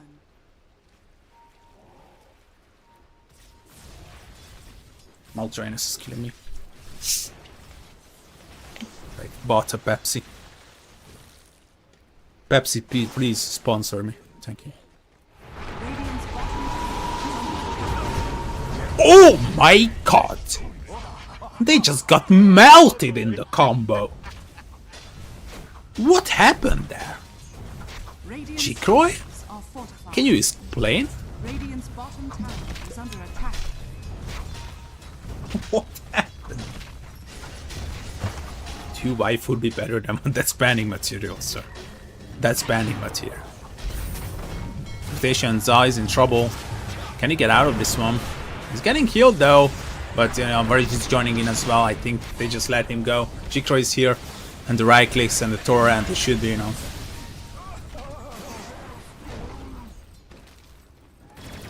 Skill A. Is he getting solo killed by Varys? Yes. BZ gets the kill in the end. Dire's Bonus bottom turn tower charge. is under attack. Tech Free Gaming, as I said, if they can keep rolling with that early game, they will be really happy later on. But KSH already deleted this Tier 1 tower. Dire's Tier 1 bottom tower is gone on the mid, is so they under can... Well, this is really important to get this, because you cannot really invade before you shut down this first.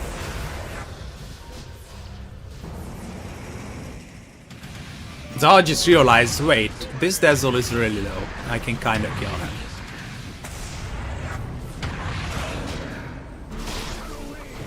How is the Dazzle still alive? What? And so is it trouble as well. Tech Free Gaming with the nice rotations and bringing in 3 heroes once again just to get these kills. Jikroy is still on the chase, but 3 seconds until the wave farm. Radiant's middle tower is under attack. Dire's bottom tower has fallen. Lively now. Your admiral is on board.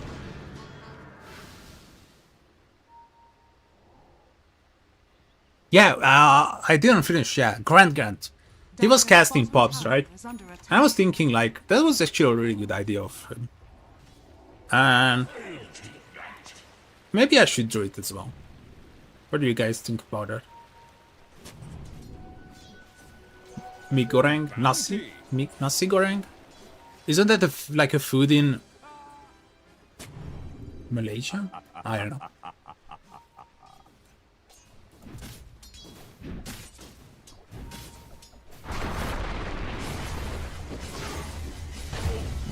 Nice combo. Skill A. He's once again working towards this early blink. He's doing a great job so far. Oh, can you? Of course I can show the network. 2K. My apologies, I haven't shown this in the first 11 minutes, that's true. My apologies. 2K gold lead for Tech Free Gaming to 1K, and it's pretty even in experience, that's why I was not really bothered to show it. Radiant are scanning. Young PH, he's smoked up. Can they get this combo? No. No, there is no way. Radiant's bottom No way. tower is under attack. Radiant's How? bottom tower has fallen. Dire's top tower is under attack. Yeah, last hits are better to see on the early stage. I usually switch from last hits to network when I see that a few buildings, a few tier 1 towers have been taken already and the lanes are breaking apart. Once the lanes are breaking apart, I usually switch to network. Well, Zaw was about to find some success on top, that's what he thought, but he's gonna die again. So that diffusal blade is gonna be really delayed. Dire's top tower has fallen. But at least Young PH and KSH are farming. So the greedy draft hasn't been punished just yet, right? 8 kills to 7. Even gold, even experience.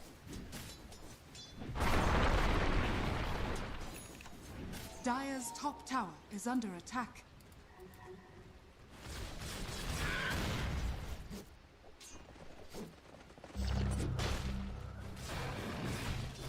Yeah, the first stage is replica on Battle Pass. You stupidly sold it to a friend for like $100. Lol, I wish I didn't. 2016, I think I forgot. Wow, that's the biggest mistake of your life.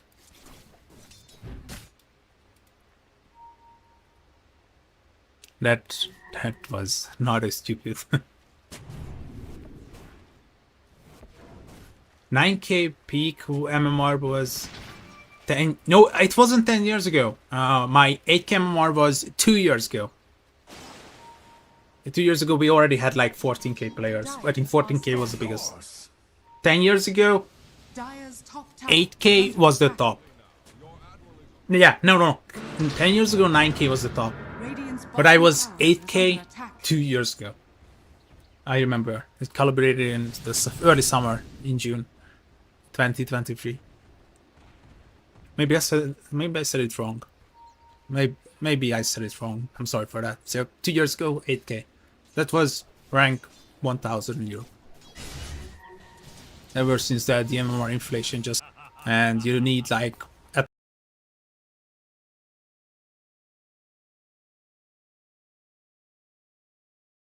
least 9K to be Radiant's middle tower is under rank attack. 4000. Map, right? This is gonna be a big team fight. This is really important. That's the first big team fight. Forage is gonna be deleted. The ghost ship actually connecting onto the two cores, but on the sidelines, Young PH is brought on, but he manages to press out the Requiem, and Jikra is being controlled. Skill is in trouble, but the Morphling is dead. In your dream, getting a kill and another. He's still alive and still right clicking. In your dream, he might be able to get another one. A triple kill would be great for him. Loon, they are bringing down Loon. Loon is killed. In your dream is gonna get a triple kill. Never mind. Just a double. They can't kill Morph late.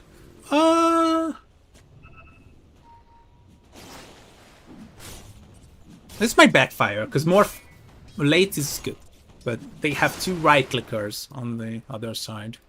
Shadow Fiend can easily adapt if he needs to.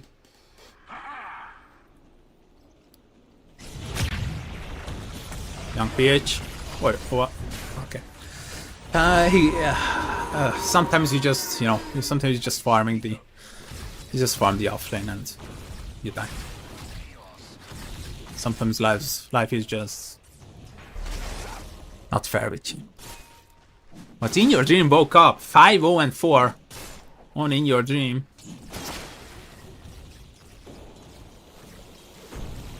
Chikroy 03. Step lively now. Your In Your admiral Dream is on finally board. found a hero that suits him. Kutka is an In Your Dream hero for sure. But that Prophet, I haven't seen him play that for a long time. Of course he was absent. If you don't know, In Your Dream was playing Honor of Kings. Or Glory, as they call it in China, I mean, Kings of Glory. Dire are scanning. Oh, they cannot change down and kill him. No, not enough damage. Morph can turn into meta. Morph can meta, but once he turns back into his original form, he loses the meta. It's not like it used to be, right? Radiant's middle tower has fallen. Dire's bottom tower is under attack. In Your Dream got a really good farm so far. Radiance online, 2 bracers, blade mail. It's actually gaming. So far, kind of punishing this greedy draft.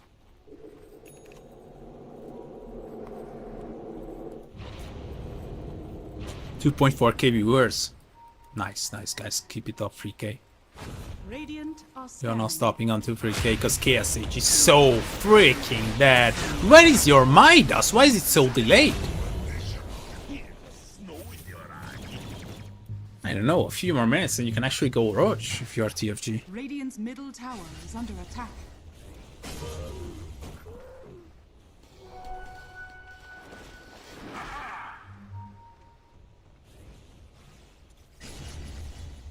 Don't go full Grant. Yeah, that would be a big mistake. Radiant's bottom Well, he was tower funny at is one under point, attack. right? I remember when he was like, if RTZ carries this pop game, I'm gonna go outside and eat some snow. And he Radiant's literally middle tower did it. is under attack. It was so funny. But yeah, I mean, what he has done is utter disgusting. Young Pitch, Dalu. You'll find him, Young Pitch might just be in trouble. It's just the last time. Oh, the Requiem! He's dropping back the player! Dalu and NPC is gone! And In Your Dream is controlled! Can they get him? In Your Dream, he can reflect a lot of damage with the Blade Mail. And, oh, what a toss once again from skill late to safety. That's always jumping back in. This is a good idea. Young PH, can you kill In Your Dream? Yeah, they got him. But that's just the Aegis and KSH is joining in. Skill late once again. Oh, he's out of mana. But they have to focus on In Your Dream. Where's the Morph when you need it? Morph, Mr. Morph? He's coming. He's coming. KSH, you gotta be careful. They delete In Your Dream. That's the Sunder, and they just have to leave. They just have to leave. Oh, one more right click. Chikroy finds him. You see, you turn into. He uses meta, but once he turns into the original form, he will lose the meta. It's not like old school Morphling versus Terrorblade. When the Terrorblade does, you see, he turned back, he loses the meta. Back like 8 years ago, he did not lose the meta. That's why Morphling was considered as the best Terrorblade counter. Precious uncle.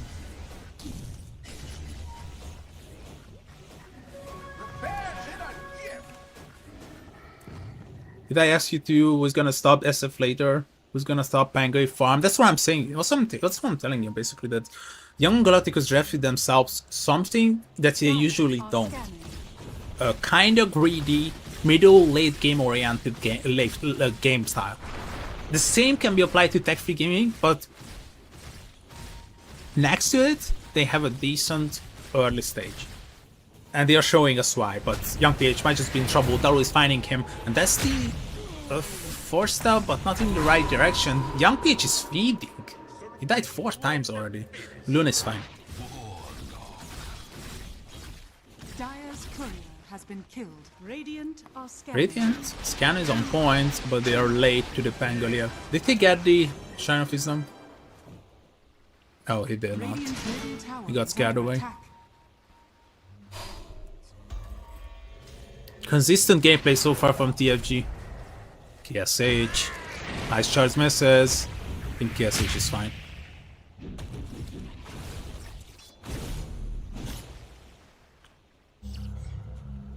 KSH is kinda underfarmed comparing him to his previous game form, right? They really need next rush. You want YG. If you want to get back into this game, you need an extra rush. Dire's Or bottom at least tower is under one tier 2 tower to be brought down. Well, that's a great kill you can go for, and it's kind of snowballing. Not because this is a snowball. Oh, what? He gets away! Despite the attacks of the Shadow Word. But they can at least focus on this tier 2. Or this tier... I think... No. This is risky. This is risky. Middle tower is under attack. This is not a good idea, in my opinion. This can be punished. Okay, let's see if TFG is punishing this. This can be easily punished. Yeah, they are TPing heroes in. They know. This can be easily punished. This is really greedy. Yangon is playing greedy. And he knows. He's TPing away.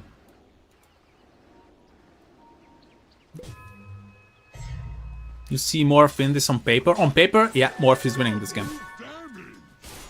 But that's just a sheet of paper. And that's just your and my opinion. And we are watching one of the most complex esports games of history, so... Yeah. Let's see the items, because you haven't checked them out for a while. G-Croy got the butterfly soon. FBZ. Decent farm on him.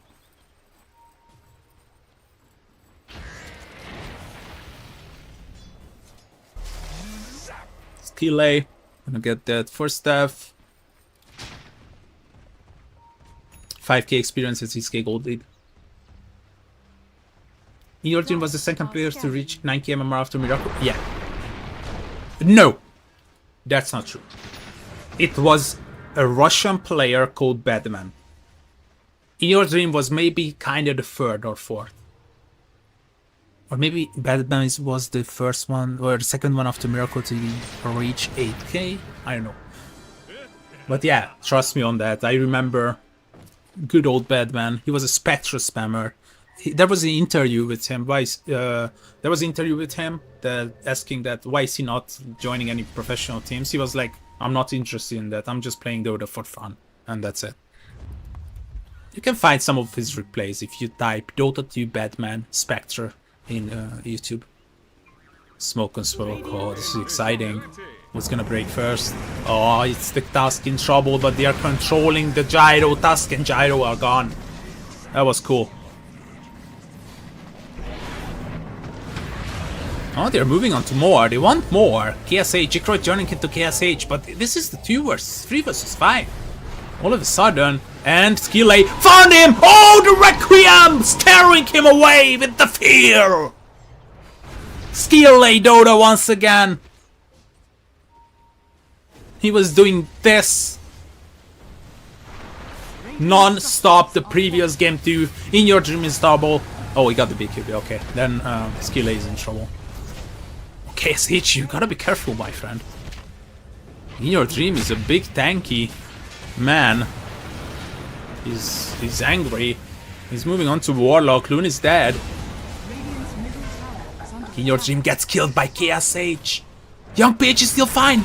No, he will die. What a mistake from Young Peach. Why did he blink here?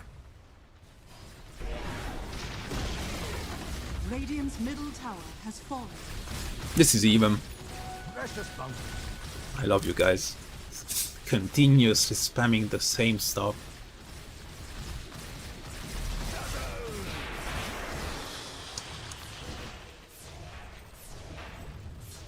But if we hit 3k viewers and we will beat T Ultras and you hang by numbers, I'm gonna be happy.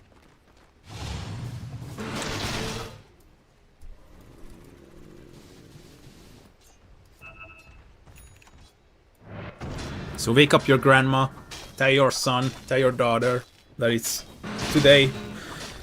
They are gonna be going to school by themselves. You're at home watching me all day long. Well, not all day, but I'm planning to stream more and more, one privately. Okay, that sounded like I'm a OnlyFans model. Oh my, okay, people are gonna clip this one as well. I have to delete them again. Thanks. Tough.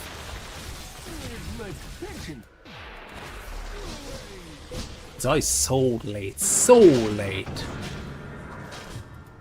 But it doesn't really affect his playstyle, right? Because he's still okay.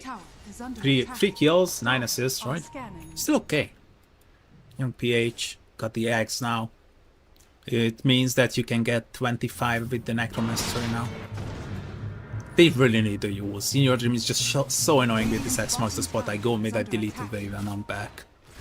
They can just abuse it as much as they want. Late items for KSH, but he's catching up with his skills. Young PH is really vulnerable. He needs a BKB as soon as possible. ASAP. BKB ASAP and refresh orb ASAP after the Hex. But same story like last time, right? Do you guys remember here? When I was telling you guys about that Yangon likes to go high ground without any lead. Oh my god, KSH? Is he okay? What a dodge by the Manta! They are so low. Skill Lay should be the sacrificial lamp. He's playing around. Ah, he's dead. They should leave him behind. Yangon is lucky enough to only lose the skill Lay. Roshan is back up in, oh, literally 5 seconds. 5, 4, 3, 2, 1. Roshan is back, guys. Who is gonna be taking it? Oh, my bad. Your Dream is not scaling well. He has the same items like 4 minutes before. 8 knots and full ahead. Next game, Ivory or YG? The game is not even over yet, dude. There are some high... Step lively now. There are some YG fans high on copium. But it's all good. Roshan. Smoking up on your Yangon. Oh, this is gonna be crucial. This might just decide the fate of the game. Scan is on point. They will know about Yangon, but they don't know their intentions, whether they want to come around or just run into them. Oh, they want to come around. In Your Dream, he breaks the smoke, but they don't see them. They don't see them. This is gonna be a surprise. Oh, the dust. He will find Skill Lay. But In Your Dream will be killed the back. Oh! Young PH Dota! The BKB arrived! KSH is actually low, but he can just exchange HP with Loon if it's necessary.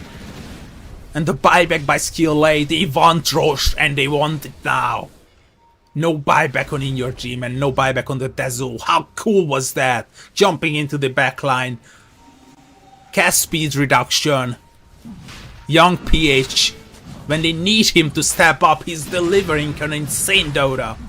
But let's see if they can contest this. KSH is getting low. Maybe not a good idea to... Oh, Dalul is in though. They can Sunder him and kill him. Yeah. Sunder kill... Oh, the damage. KSH, you gotta swap your HP with someone. Or maybe give up on Rush for now. Because... Give up on Rush for now because you know if you get back, it's gonna be the same scenario. You can beat tech-free gaming around Roche Speed. With this confirmation, Yangon is safe to back out. And one additional thing, Roshan is gonna cross the river. And they just have better vision here, right? Here, that Watcher. It's just better. It's just better for Yangon to take this from this side.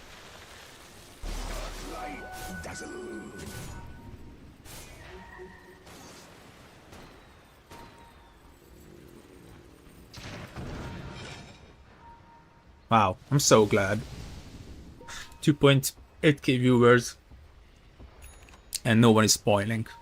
Wow. Very kind of you guys. Oh, this is gonna be a big team fight. Can they change Stun the Morph? No, it's morphing into strength, but it's more than enough! What a great Dota that Yangon is playing here. Yangon, they haven't won EPL before. But they might be going in their second grand final. If they can take this Roche, of course. Oh, Bangor is in trouble. Can they save him? Skill Lay is trying his best, but can they first have him back? There's a toss, but not gonna be able to save him, and Skill Lay just dies back as well. But Roshan has been taken. So it's a worthy sacrifice. A worthy sacrifice. As it will go down in history. Oh, it's a bit too deep. Dalu, I don't think that's a good idea. Yeah. And now, KSH Terrorblade is popping off. Oh, I did not mention we got another Grandmaster player, So I guess it's not a big problem for him to get to has to play Gyrocopter. Wow, you guys are insane. 2.9k viewers. I'm gonna beat you, Hang, and the Ultras. They are just noobs compared to me. Noobs.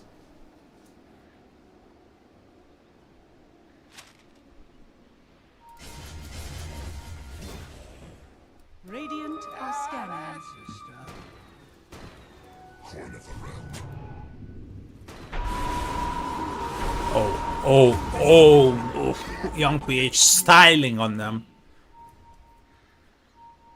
Well, it's getting scary, TFG, because late game is about to kick in, and you know who's winning late game?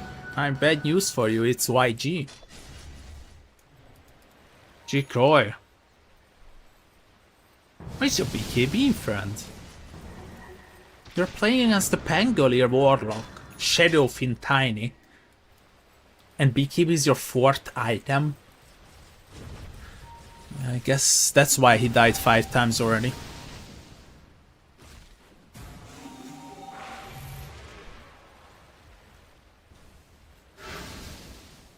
That's a good one. G Croy has to change his name.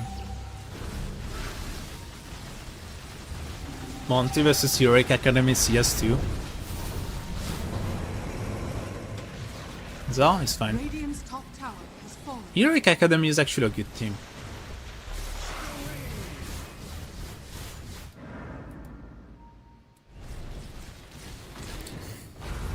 Meta popped, but once he turns into the Morphling form, he will lose it, so Tormentor can be taken down. Who doesn't have Shard? We have the Upheaval being upgraded. No, it's a horrible Shard. It's just a waste of gold.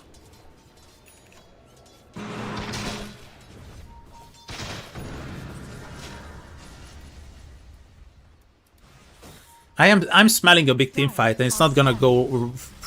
It's not gonna go right for TFG. The positioning from UIG is just great. They got vision there.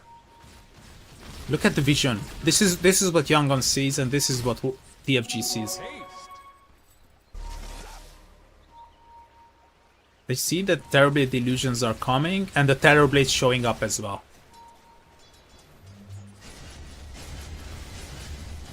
Oh, this is getting tense. He's gonna keep pushing. He's gonna keep pushing. We can go high ground actually. 3k viewers, let's go. We'll beat the Ultras and Yuhang. Noobs.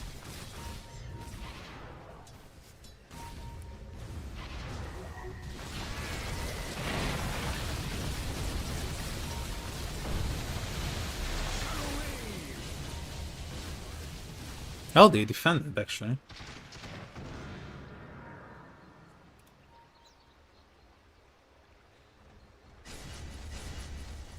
Yangon, can they do it?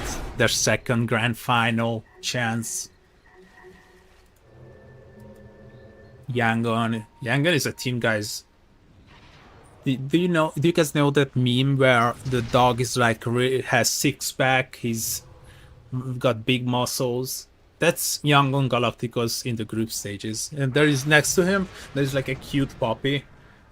And that's Yangon Galacticos in the playoffs usually.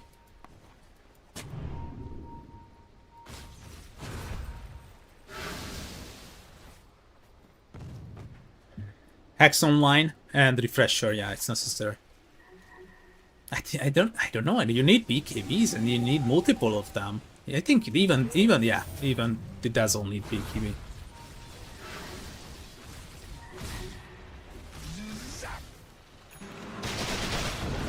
Better check blood pressure.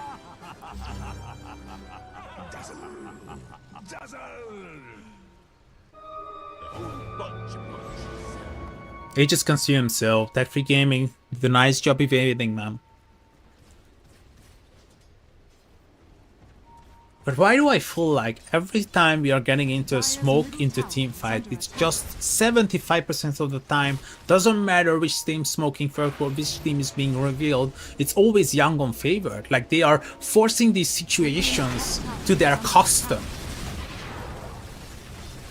And those illusions are insane.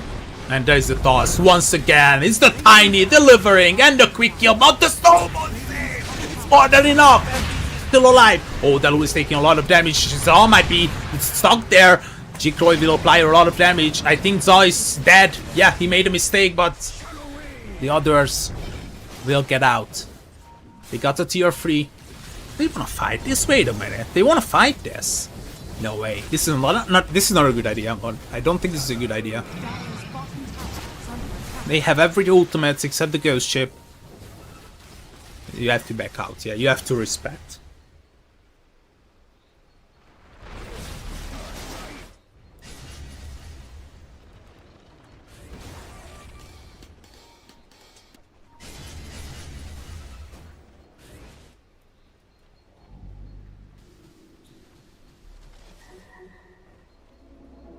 Step lively now. Your admiral is on board. Gyro support is not bad, but in this particular game, I don't think it's good. It dies too easy. The items that he's building doesn't suit him. Gyro as a support is like he wants to cosplay Dark Pillow. He wants to be that extra core in the late game that you need, like building those crazy items like Yules, potential Rod of Athos, just to keep shutting the down. And yeah, this game Solar Crest, and he's really far behind. Gyro support has to be something that cosplays the Dark Pillow, slowly ascending to be another core, like the Dark Pillow is usually.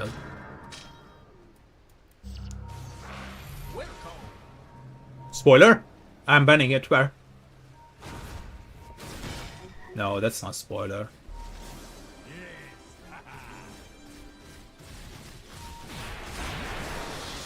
Oh my god, some of these comments are ridiculous. Radiant are scanning. Dire are scanning.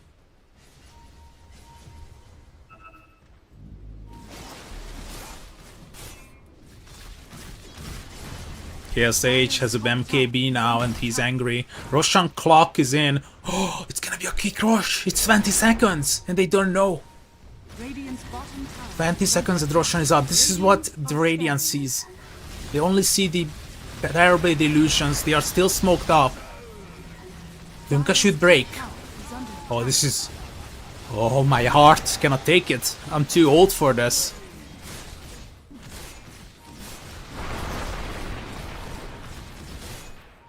Roshan is up, by the way. Oh, no. No, no, no, no, no.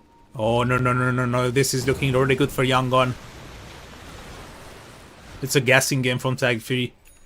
They're just guessing. If you go there, I think it's Yangon all the way. Oh, that will pop the BKB. It's gonna be fine. And now, the young BH will get out, but Skill Life is gonna be punished. And this might just be Roche. Tiny has buyback, never mind. Tiny has buyback. It's all good. Is it best of 5? No, this is best of 3. Grand Finals is best of 5.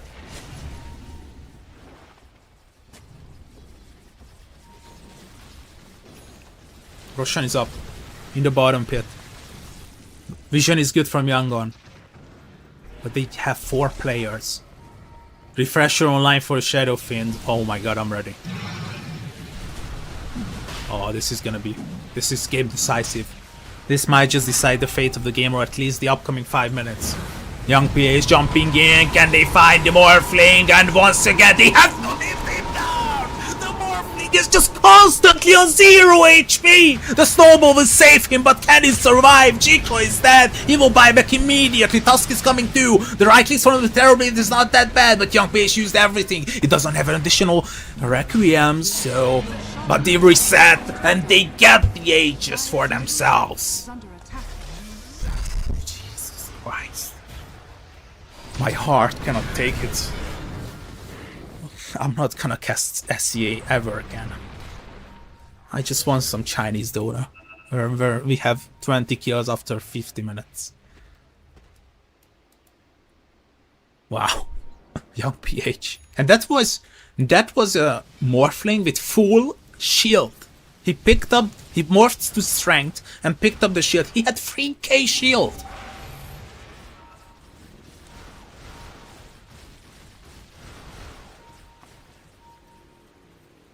Step lively now. Your admiral is on board. Dire are scanning. This is now scary for Tech Free. They are now very hesitant on what to do. Smoking up might not be a good idea because you lost 2 heroes, and if I switch it to buyback status, I have some bad news for Tech Free Gaming.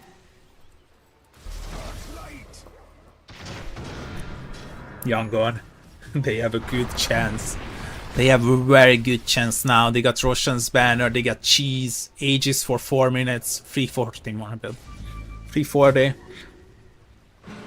Dire's bottom tower is under attack.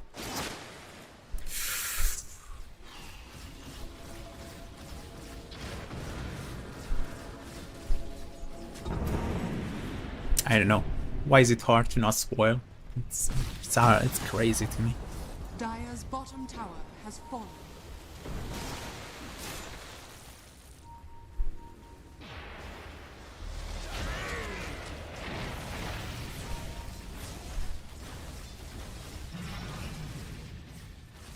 Guys, it's not over just yet. It's 8k difference. It's okay. They got really nice high ground defense. They got the Tusk. He's gonna be kicking soon. He will get the eggs on Tusk, and he will be kicking people back into the fountain.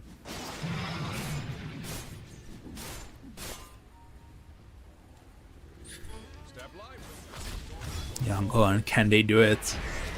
They are always suffering in the playoffs. They are gods in the group stages, but after it, when it comes down to the playoffs, they are just suffering, getting eliminated by teams that they didn't even heard of before. They need a big surprise here. That's the toss back, and the chainstone is gonna be there, but the shallow grave will save him for now. Once again, the backline is gonna be ravaged by Saw, but the Violent Thunder will inspire once, and TSH is not winning the team fight with the G-Croy on 1 versus 1. They have to back out Yangon. This did not work. And you used some of your utilities. No Chaotic Offering, no Fatal Bonds, no Pangolier Rolling Thunder. TSH is coming though. He wants those buildings. He's greedy. He's greedy. But the waves and the tiny, the instant hacks. And KSH, can he survive? He will sweat the HP with one of his illusions. They need the 4-step on him. Okay, they will get him out. Should be okay. Yangon, this did not work. Step lively now. Your admiral is on board. But you will have another chance. AD Rune in the river, Rolling Thunder up. Ghost ship not available.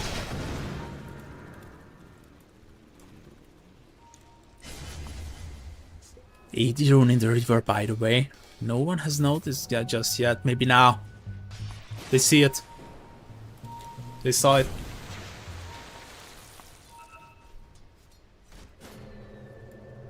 Oh, no. No, young PH, you gotta use your BKB. No, he's not using it. He doesn't need the BKB, I guess. Young PH is doing it alone. And in your dream is hiding now from his nemesis. Oh, it's revealed. He can BKB back. Jesus. They were pinging at him. I was like, okay, young PH is dead. He didn't even use his BKB. Dire's bottom tower is under attack.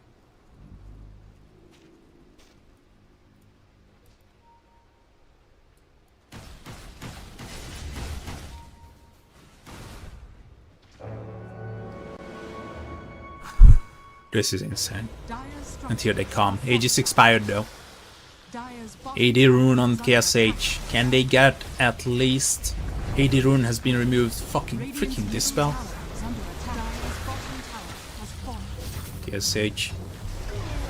Crippling crossbow. Got the status resistance with the Titanic. Dire's Oh, has fallen. tier 3 gone. Radiant's Oh, it's getting interesting.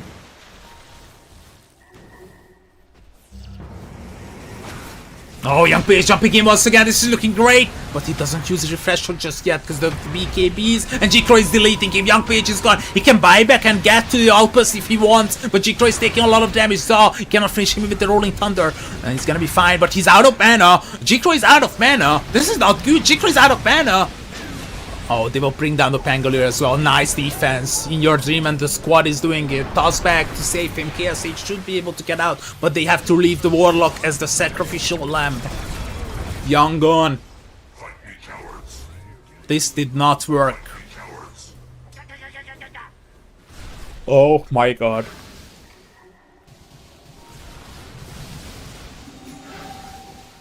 Radiant are scanning. We want game 3. Well, this is once again even. 29 kills to 29. Dead even gold, even experience, everything is even. But here they come pushing. They might force out the Warlock buyback. Dire's middle tower. It is might under happen. attack. Dire's middle tower has fallen. Warlock buys back, as I said. Dire's middle tower is under attack. That's all his aim. Dire structures are And the falling. first glyph comes out. G-Crow enjoying the Terrorblade form. Dire's middle tower has fallen. Dire's middle barracks. That's a failed Fatal Bond. Dire's middle barracks. And one lane is gone. TFG has an edge now. Dire are scanning. This is insane. This is just absolutely insane.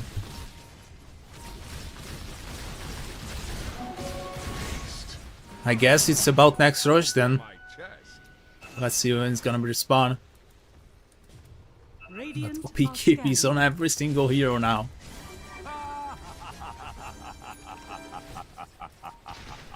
Hacks on FBZ.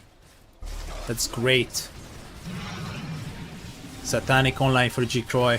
Buybacks all available for tech free. It's now looking good for tech free.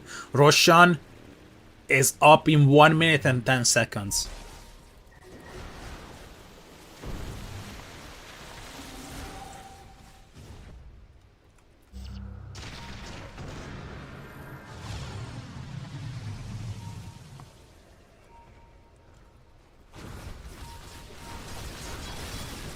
Diffusal Blade. As I said, this is a great Diffusal Blade game. And the Terrorblade really went for it. Assembling vision here. Dire's This is top what they tower see. is under attack. Oh, they see the delusion just popped out of nowhere. Oh, they warp around. They won't expect this. This is so smart. Yeah, gee, they will not expect this. Dire's top tower has Oh, this is so smart. Oh, Dire's top barracks. they did not expect this. The Morphling is, by the way, ending the game. They will get the Gyrocopter for sure. Morphling is, oh my god, trying to get other lanes, but it's all falling apart for tech-free gaming. The intentions are not the same as the Gyro when the Morphling goes down. G-Crow claimed another lane though. But Tusk should die. Buying time, Tusk, all he can. Ice Shards will not work out as he intended. And guess what? Guess what? Roshan is up. Oh god. They can just go rush. Force out a buyback or two. Oh my god. No rush? Guys, check it. What's happening? Send an illusion or a golem. Or first they forcing out buybacks, I guess. Siege creeps are coming. Buildings are getting Structures are fortified. demolished. Radiant's middle barracks are under attack. Radiant's middle barracks is falling. Wait, what? They're ending the game? They cannot end the game. They have to accept the fact that they cannot end the game. Radiant's bottom tower But they can get to another lane and even it out. They can get to another lane and move to Roche. It's too risky to fight in the Gyro Tusk. Skilla is looking for a toss. Can they get the Tezo? It's really useful, but the Rolling Thunder knocks him back. Oh my god, the 3-man ghost ship! And now the Shadow Fiend might just be dead. He has buyback available. Can he get home? No. This is a big mistake from Yangon. I think Zal might be able to get away. This is a big mistake from Yangon. Could have been a different story. And now it's Tech3 Gaming getting Roshan. I cannot take it, my heart.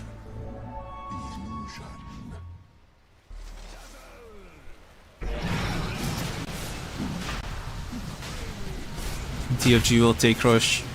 Oh my god, he's so fast with the tech team. Young Page is buying back, but it's late. You guys blew it.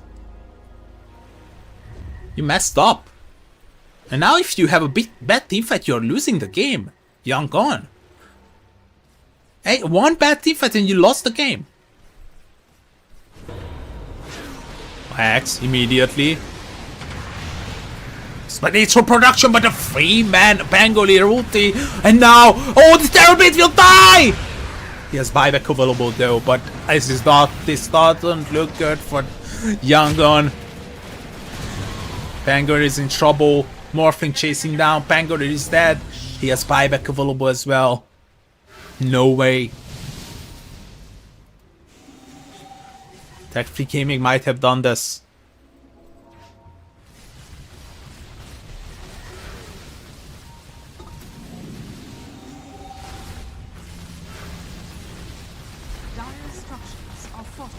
They have buybacks on both cores.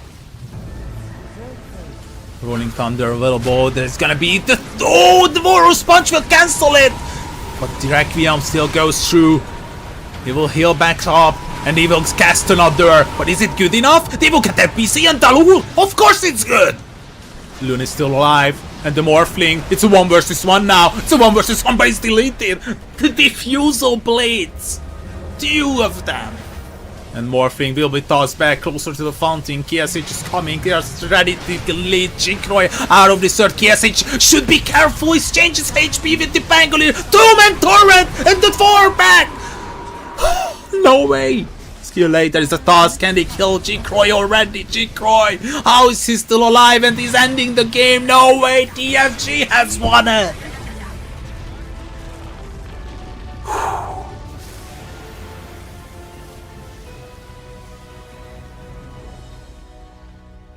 What is esports World Cup, dude? This is EPL.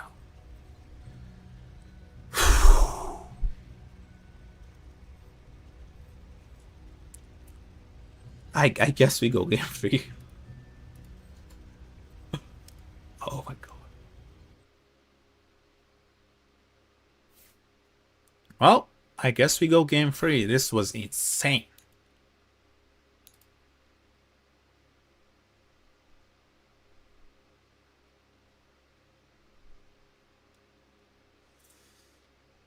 See you guys game 3.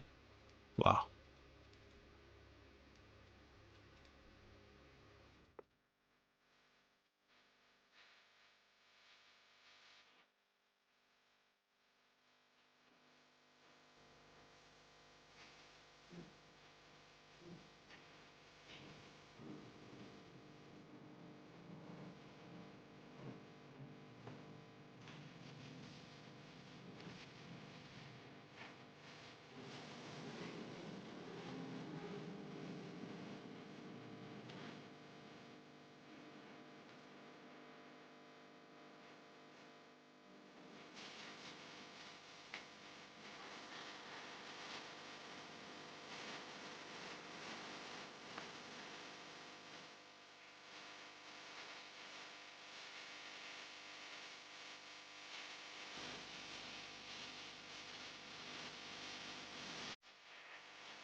What does perfect even mean? Is there even such a thing? Ooh, can we switch up all the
Rising with each beat of the music is bringing little flames in the fire that keeps burning. We're inviting the night in.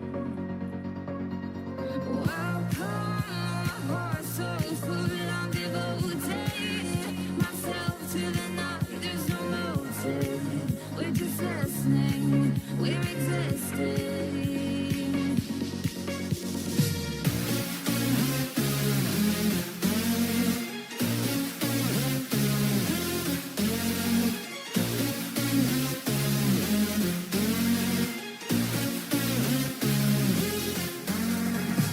We stay when the music plays. Let us drop below. Let the people sway.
dire.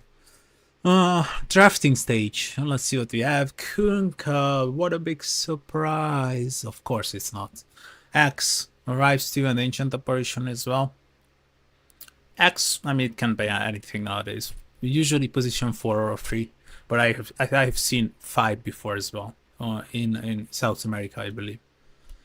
Kunkka, ancient apparition. Kunkka previous game was delivering some crazy ghost ships, and the torrents as well was absolutely insane. Dire team Welcome back. It's all good. You guys lost some money. You can always go McDonald's is hiring. That's a really good one. Bangalore arrives, of course. I mean, it wouldn't be Southeast Asia without some Bangalore action. 10 seconds. In your dream remaining. Bangalore might just happen. FBZX, you can never 5 know. seconds But G. remaining. Croy, he's delivering just when you need him. Radiant team pick.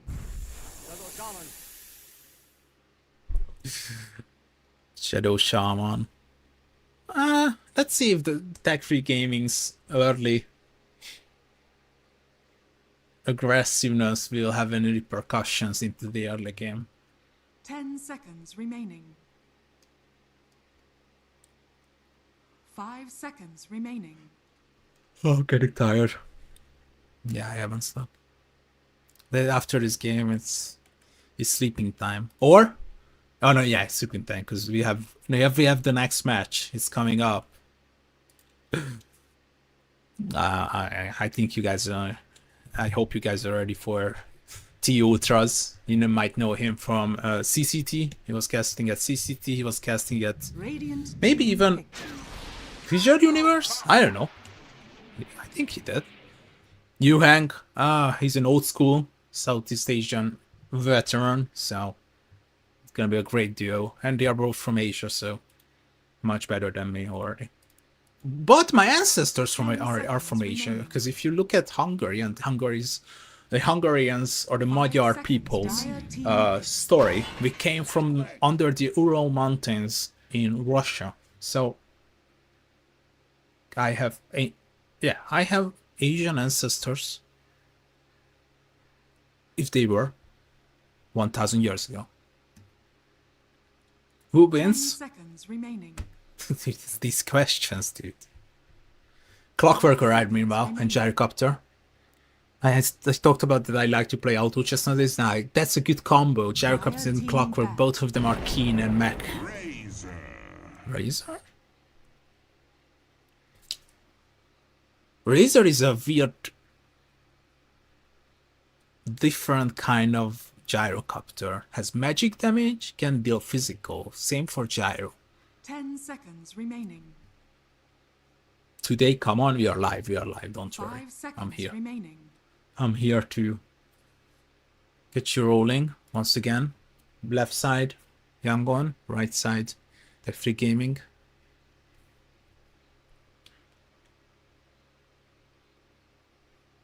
Okay, I'm curious. Everybody's betting. What are the odds? Cyberscroll Live, tell me. What are the odds for Game 3? Oh my god. They are not messing around at Cyberscroll Live. 1.4 on TFG? Okay, that's enough. I'm not curious about the others. Yangon got last pick. Tech3 Gaming. They are banning. Let's try to predict last picks. Let's try. Tech3 Gaming first. I think they need a mid laner. But reach here. Puck is good. It's hard to pin him down. Hard to pin her down. Radiant team banned. Centaur gets banned.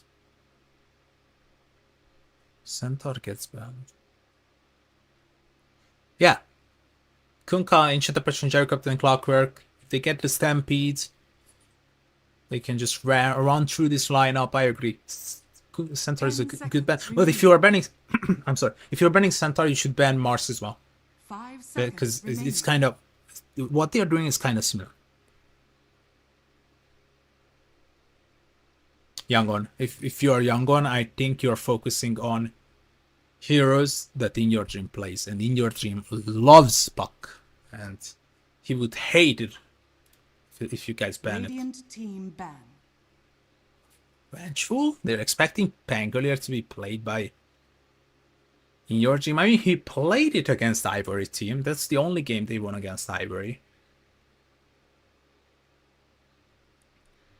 I don't know, I still feel like if you are letting the 10 seconds In remaining. Your Dream Puck through, or the In Your Dream Storm, I think that's 5 seconds that's a remaining. free Pango. Free Pango with X4 is really solid. I think Yangon is making a mistake here.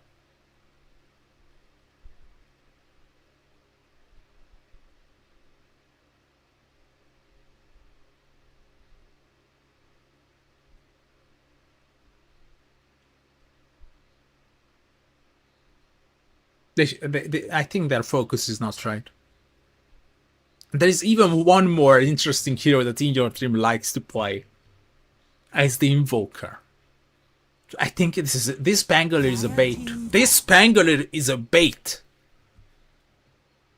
This Pangolier is a bait. Tech-free gaming. They will pick In Your Dream's hero last. This is a big bait. This is a really big bait, and I think Yangon Galacticos might have fallen for it. 10 seconds remaining. Yeah. 5 seconds remaining. Yeah.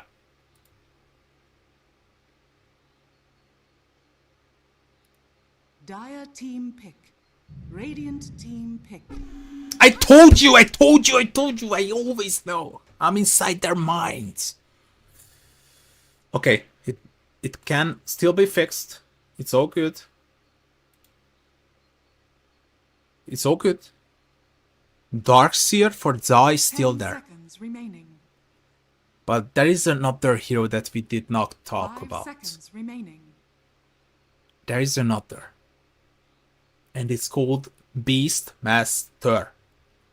So we got Beastmaster. We got Darkseer.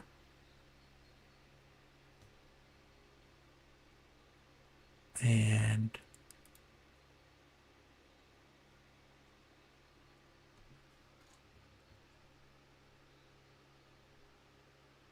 Visage. Oh my god, it's a free Visage game. Yeah.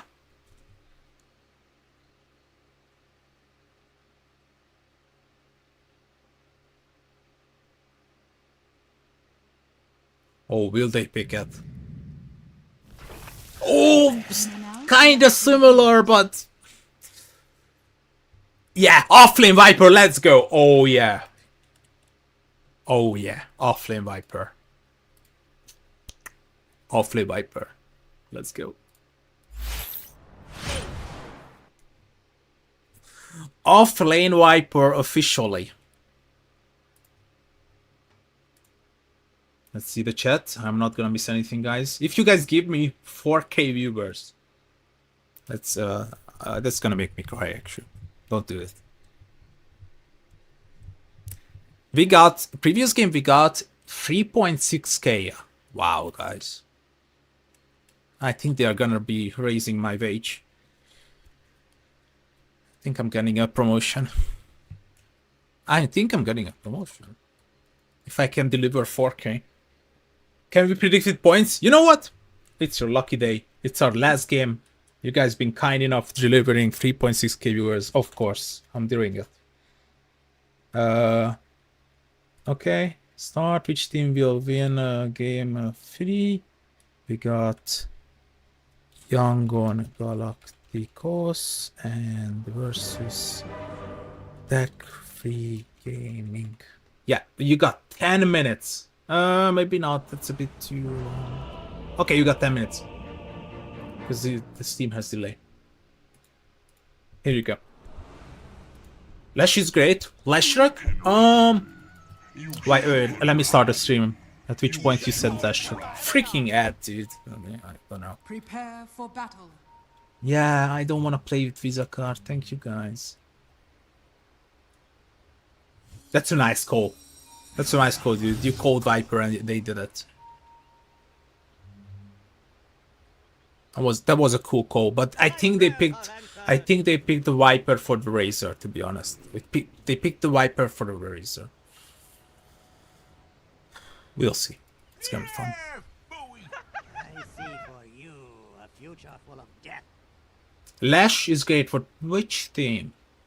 Lash is great. I don't think so. I think Lash is not good this game. Neither of these teams.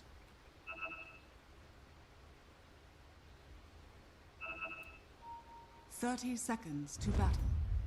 Let's see, smoke up. Let me stop our stream. Everything is okay. Sound is fine. Welcome, guys, back. You in the kitchen, come back. We got game 3. Hurry up. Oh, this is gonna be great. It's all Viper, position 3 Viper. The battle Thanks, God. begins. What will take 2 runes for 2? I thought we will see more.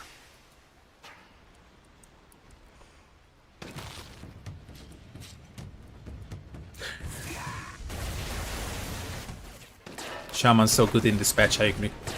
What kind of shaman we have here? Massive Serpentor, thank you. Shaman is really good this patch, I agree. Play as many shaman games as you can if you like it. Because it's gonna be gone.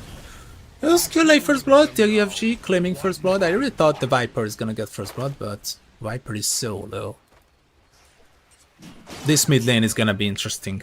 In your dream, the god himself, the specialist, proclaimed as one of the best mid laners in the world. He switched to a mobile game, guys. Do you guys know the story? He switched to a mobile game. He competed in a mobile game for the past 1 year. And he won the world championship with his team, but he was only a sub. Insane, right? Honor of Kings. Chinese game. The King of Glory. They have different names, like the anime. Anybody watch the King's Avatar? Come on, we have 2k people here. At least one of you has definitely watched the King's Avatar.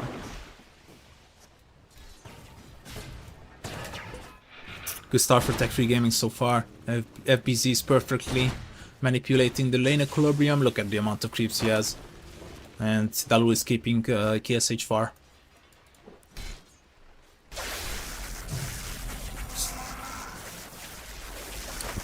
Ray running. They did. Okay, I kind of agree. They did not know that Roshan is up. So it's red. Let's give them that. That was a very early Roshan respawn and they did not expect that. They did not expect that. But let's move on. This is game 3.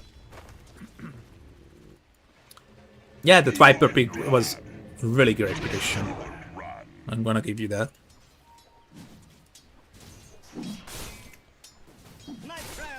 Yeah, usually Viper is one of those heroes that your confident friend picks, dominates the lane, and it always loses. I will carry you guys with Viper, and he goes like 6-0, and then you lose the game because Viper is a useless hero.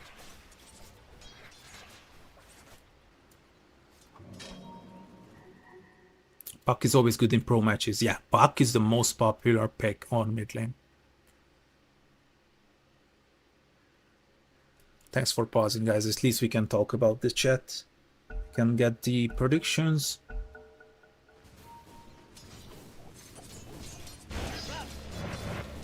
Once the tensions are running high, you kind of forgot about a few things. And they did forget about checking Roche. And that's why they kind of... It was a sequence then into losing the game. multiple sequences stacking up on each other. You don't see any chance for YG here? I don't know. I don't know anymore. In your dream got the curveball. He played too many Honor of Kings. No, Dalu getting low. He's dead. The afterburner beaks KSH so fast. Oh, he got another. Bad news. BZ, you are dead. KSH with a double. Answering them on the bottom.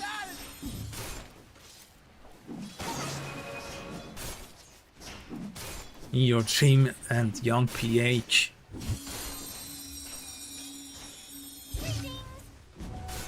Matchup is always great. Two very talented players. Young PH is only 23. In your dream is a veteran. We know. Yes, he is 1 year younger than me. 27. Look at these two giants battling it out on the mid lane. Dire structures are fortified. Oh, Cliff. Insane. Zal should be getting a good lane once he hits like 5. 3 and 5 is where Zal should start having a good game. In my book. My book might be wrong though. But you know what's wrong? KFCH getting another kill. Skule gets killed again and the Viper will force the TP back all the way to the tier 1 tower.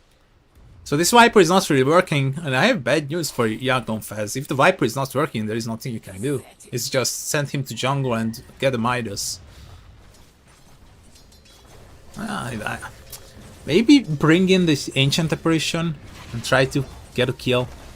Or maybe even the Gyrocopter. I would literally just port... Yeah, I was literally just port the Gyrocopter over and get a kill. Because the Viper needs it. The Viper is in trouble. Let's see if they can do this. The lane. Oh, it's pulled. He's so lucky, G-Croy. He's not reading this. Maststones? Pick up the Maststones, guys. Okay. Oh, no one picked it up. Okay, G-Croy got it, but he's dead. Water rotation from KSH. He's so smart. His brain is so big. Dire's top tower is under attack.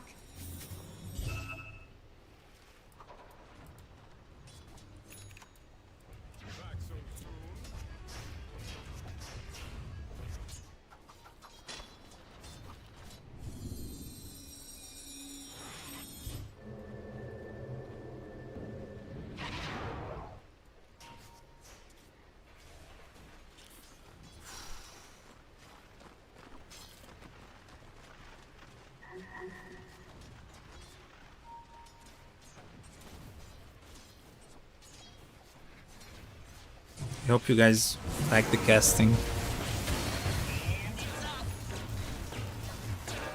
I hope I can at least entertain you good enough that we can watch it together and have a good time.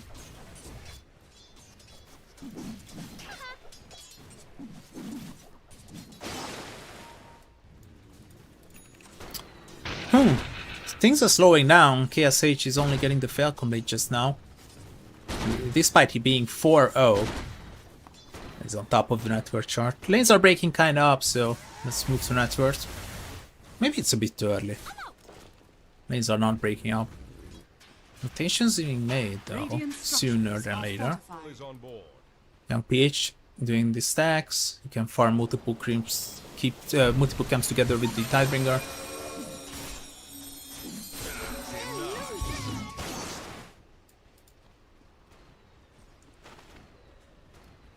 Vainglory. I remember Vainglory. I think it's gone now, right? I think Vainglory is not available anymore. Mobile Legends Bang Bang. That's another.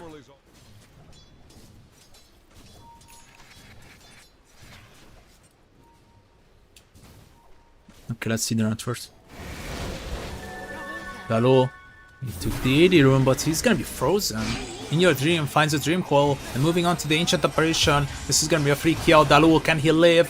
One more right click should do the job. And here comes Warish, the coal. It's only onto the clockwork and KSH is here to delete people. FBZ is coming in for the Holy Thunder. And he's just going away. Wait, why is it? No, don't tell me double. I mean, he's off lane, of course he's going with the double jump, my bad. Step lively now. Your admiral is on board. I'm so glad that every single human being playing in EPL is now getting the curveball, except Stoikov.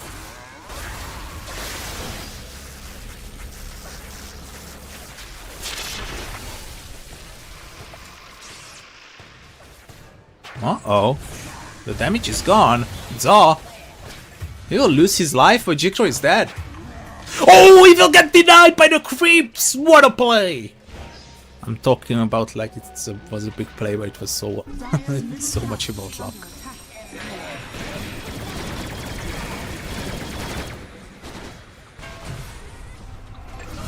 KSH is unstoppable. It's a mega kill streak. 5-0-1. So back to puck, curveball. That's the future. I hope you're watching, Stoikov. Just get the curveball, dude. I know we are old, but the Gen Z people figured it out. Get the curveball.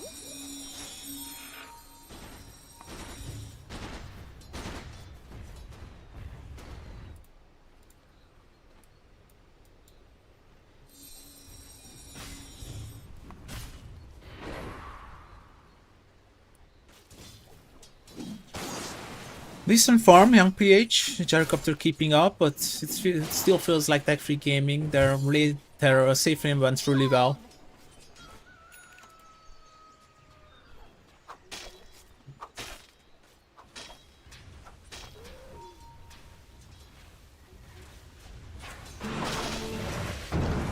Double jump, they will find Zaw, he's really suffering. He will die for the first time. It's really not the Viper experience they were expecting. Oh, maybe it's a turnaround potential. Skille is jumping in, and KSH is actually finding a Tina on Dalul. The X will TP away, but I doubt that the Pangolier might find home. KSH, wicked 6 streak. This guy is going insane. We might have a godlike 6 soon. They are moving on, they are not stopping. Varish is hiding because he knows danger is coming. No tier 1 pressure so far, not on any lanes. Oh, let me restart this.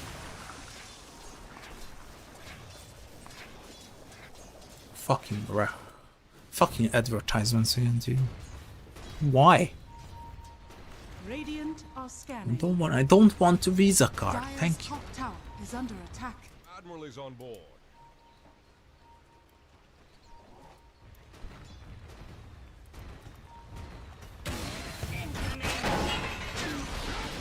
Nice hook shot, but he just killed. KSH monster kill streak. He's going insane. Come on, guys, pump the viewer number up. Pump the spectatorship up. I wanna beat them. Dire's top tower is under attack. Wait, what? Wait, what? Wait. Dire's top Okay, tower okay. Wait, what? What? What? Loon gets killed. Skille. Looking for in your dream. Oh, G-Crawl. They will chase him down. The ghost ship. It's perfect. Young PH and they move on to the X. Dire's middle tower is under attack. I'm sorry. Where were we? Oh, in your dream is dead. Yangon is doing it. FBZ is in trouble. He cannot swashbuckle out of this. And I know whose fault is this. I know, and I'm not pointing fingers. I'm not pointing fingers. What I'm drawing on the map.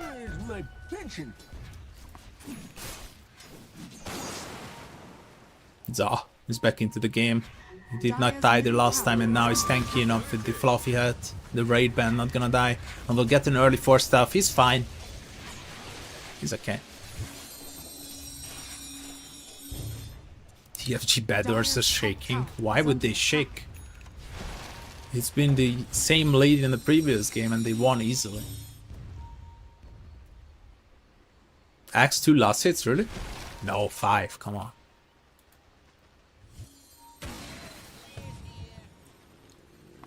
Young PH got an overhead. It's really important because none of these heroes would wanna go defensive item, right? Jikroy, Mjolnir to farm. Dire's middle tower This is guy, under attack. the Blink to surprise people. And Puck, obviously.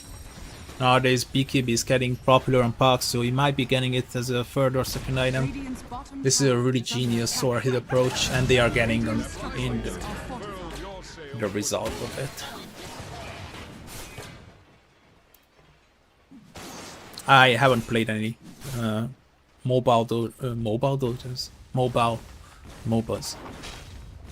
Radiant's bottom tower is under attack. Radiant's bottom tower Finally, has you fallen. place it a bit closer and it works.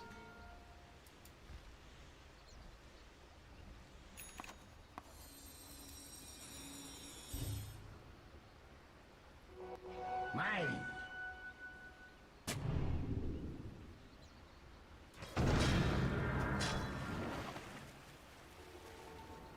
Dire's top tower is under attack.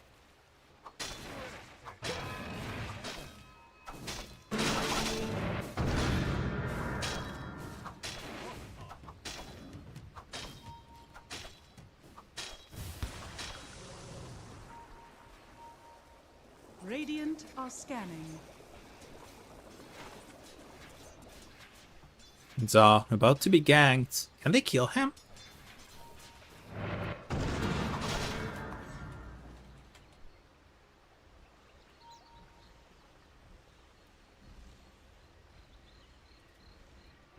Oh, here comes the real gank.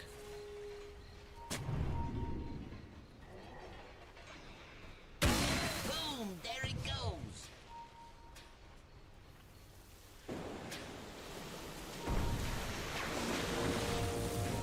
Oh, but they cannot find anything. TP back home, Dalu is gonna be safe.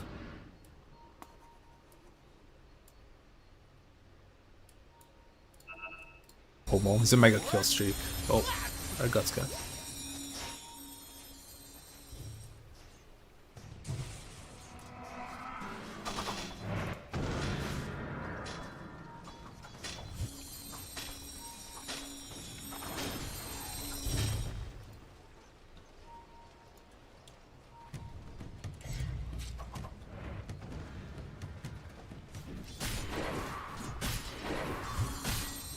The game is really slowing down, right? Nothing is happening. I'm looking for exciting things to happen, but once again, massive serpent ward will be committed that the siege strip should be removed. Structures are And fortified. continuous Are young scanning. Yangon Galacticos is just looking for kills, but they cannot find anyone because all of the 5 heroes are on the top side of the map.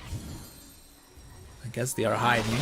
BZTP is now at bottom, but we'll get the shard soon to attack the buildings as well with the poison attack. Dire's bottom tower has fallen. Here they come though. Skill A. The game really slowed down. What's happening?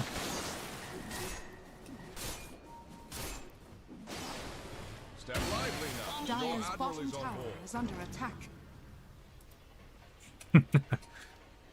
The snake missed completely. Dire's middle tower is under attack. Dire's structures are fortified. Some of these items are coming out. Yeah, defensive items should be coming out because use is necessary. That or hit timing was perfect. But so far so good. Tech-free gaming is avoiding the Orhead and they are doing perfectly.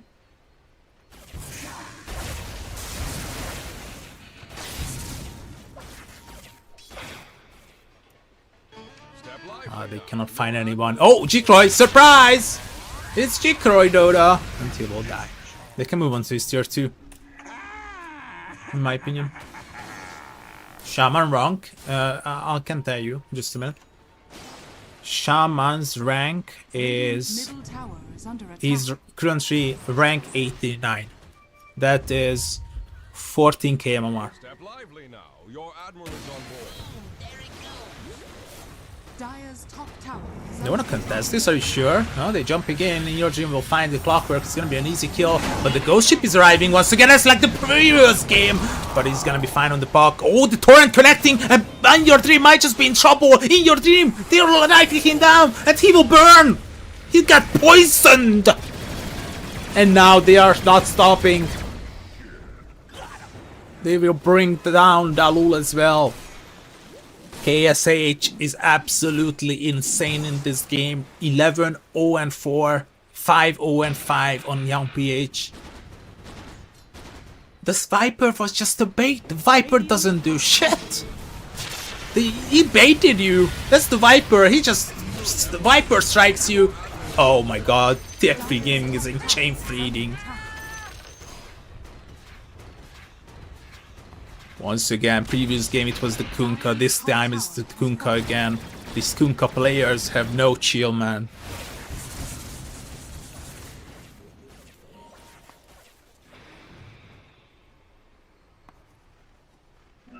Haste. Well, oh well. We got this lead again. Come on, guys. 4K viewers, let's go. Let's go. Let's go.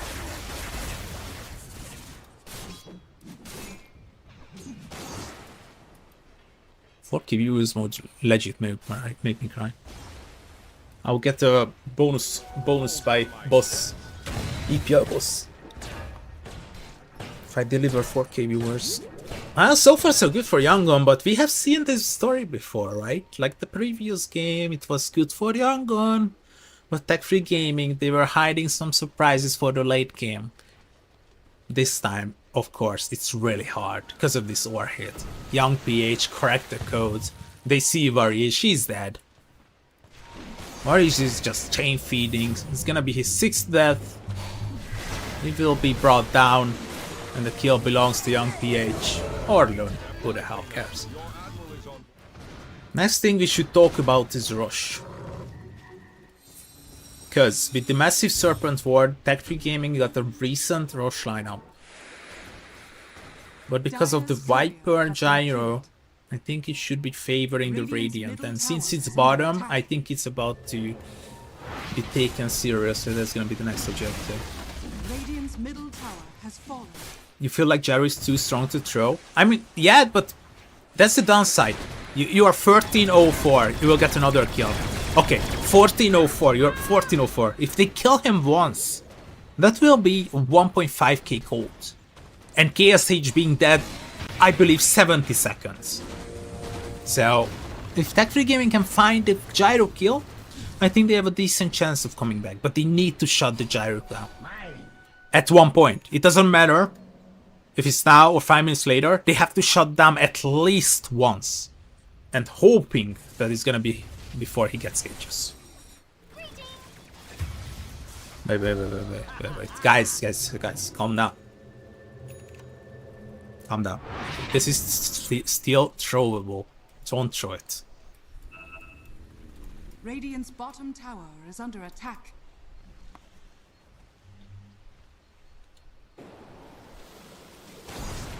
This is a really fun game. Myanmar versus Indonesia. I thought Myanmar is slow. I thought Myanmar is small. Then I checked their population, and it's actually 50 million. Dire's middle tower is under Bro, this attack. officer should be higher the file. Invisibility. Your guys are just so kind. I really appreciate it. It's really... Usually I take a screenshot of this and save it down. Because then I feel like my production was really bad. Like I had some horrible games the other day in South America. I felt really bad because I didn't think the entertainment value was good enough. And I open up these messages and it's really nice. Thank you. Oh, Epper, I didn't even notice. Just now that you said it. Ancient Apparition Bling Dagger. Huh. I don't know, maybe he won't... You can you can actually do some shenanigans with the Ice Blast. Like, for example, if you start the Ice Blast here, and you wanna get it here, you TP here, and you will actually release it from here, so you can trick the enemy. Maybe he wants to do something with the blink. We'll have the grand finals after this. The winner of this will play against Team Ivory. Team Ivory with 1-3 SCA. Wait, what? Dalur? I mean, it's blocking out the way. It works.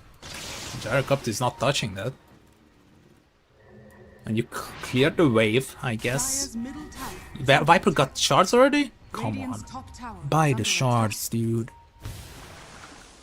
Dire are scanning. In your dream, looking to get the courier. Has been killed. In your dream, you gotta keep the hopes alive, man. Fortified. A lot of Indonesian fans. They don't want to be disappointed. You need to step up in your dream. If you don't deliver, you might lose this. 22-8. Yangon leading by 7k gold and 3k experience. KSH is completely unstoppable. I think he will get the butterfly and the satanic and he's completed. What a game 3. Radiant's top tower is under attack. Wait, what? Oh, a double mistake. Dire's Loon and Skill Lay dying both. And this will get opportunity to defend. It's 3 versus 5. Oh, they are not defending. Why not? TPs? I got TPs. Tier 2 tower down, it's fine.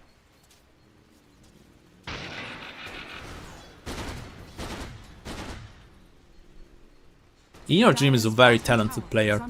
It's one of the hidden gems of Southeast Asia.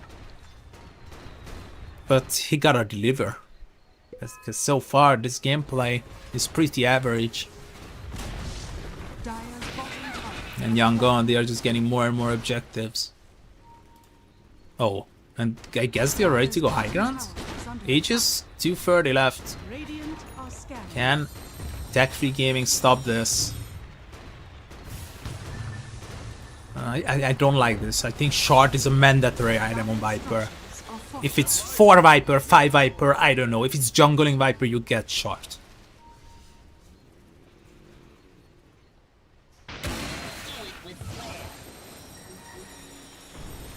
Let's see the items. It's been a long time since we last checked out the items.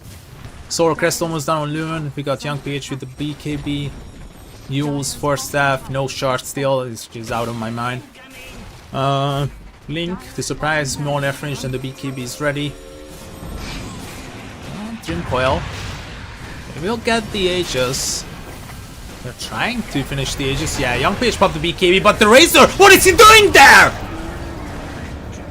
What? What was he doing there? Oh no, Razor is now gone. This is the only lucky thing about this, that the massive Serpent Ward is nicely positioned, so going high ground is gonna be a bit hard. But I think they got one lane. Yangon edging closer and closer to the grand finals. BZ trying to cut the wave. Oh, can he finish it? I think he's dead. He doesn't have the shot! What a mistake! Oh, Tech Free Gaming, you are crumbling here.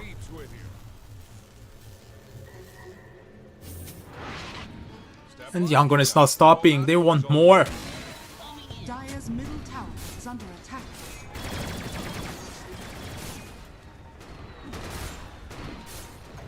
Oh, here they come. Blink available as well. Daedalus finished. Warish, he's ready to blink, but no blade mail just yet. In Your Dream is here to scare them off. It's gonna be successful.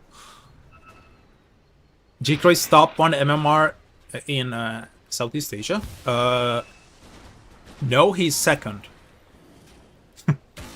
Yeah, basically stopped. He has 15k MMR, or maybe 16k. I'm not sure.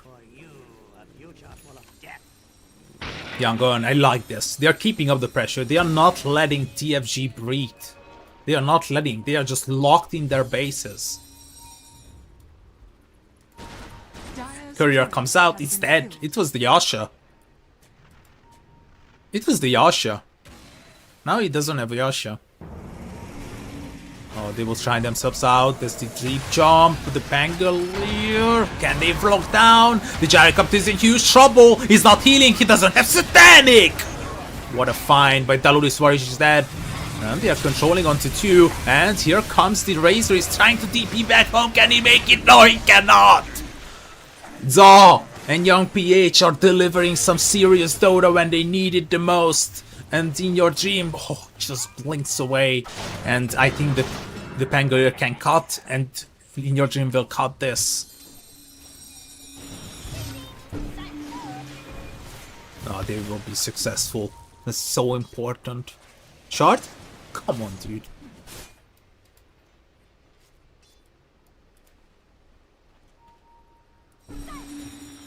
Shrine of Wisdom's up.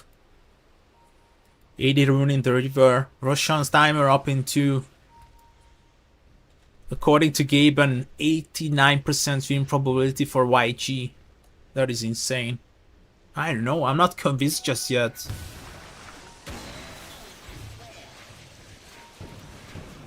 Only caster that you know that interacts with viewers. It's fun. I think it's very nice to engage time to time. If the chat is funny, if the chat is not, how should I say, full of themselves, if it's fun to talk with you guys, if you have some nice suggestions, if you are not spoilering, then I'm like, okay, let's interact.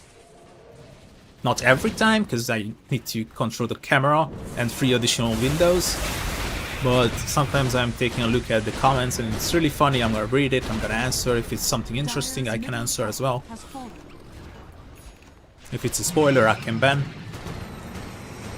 Oh, they have to try, right? They have to try. Old Varish misses out. Oh, the hook shot on the 2! Young PH is delivering the ghost ship as well. The Razor is trying to PP back home again, but he will not. Oh, the dream call was good in your dream, but 2 heroes dead on your own. The 2 supports are dead on Yangon as well, though. And in your dream is here. He's mad. He's mad because this Razor is failing. G-Croy, it's not his game. Satanic online on Gyro. Only the butterfly left.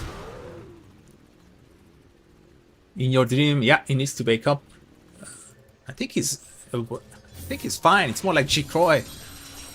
He's like, need big energy boost. Because here they come. Siege creep up. Roshan timer up in 5. I will show that one as well. They will take down the second lane.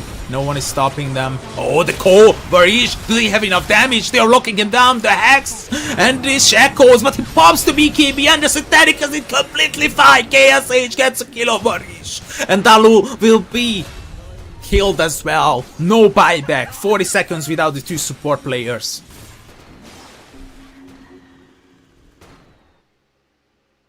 His brain is Oh. so big. My God. Oh.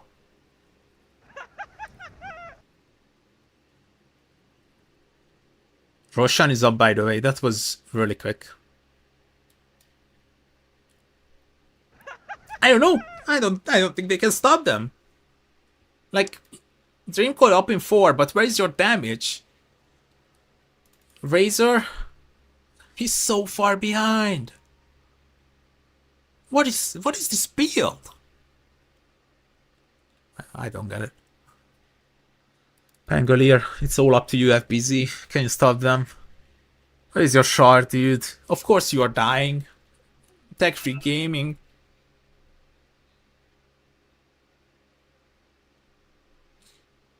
I think they have multiple problems this game. I think this might be it. They need a miracle with this team fight. Let's see the buybacks though. 2 buybacks will Puck and Pangolier so they can suicide and get back. It's up to Yangon now. No BKBs, no Ghost Ship. Ghost Ship is available, my bad. No BKB though. Other than that, they have everything, and Viper finally bought the shard.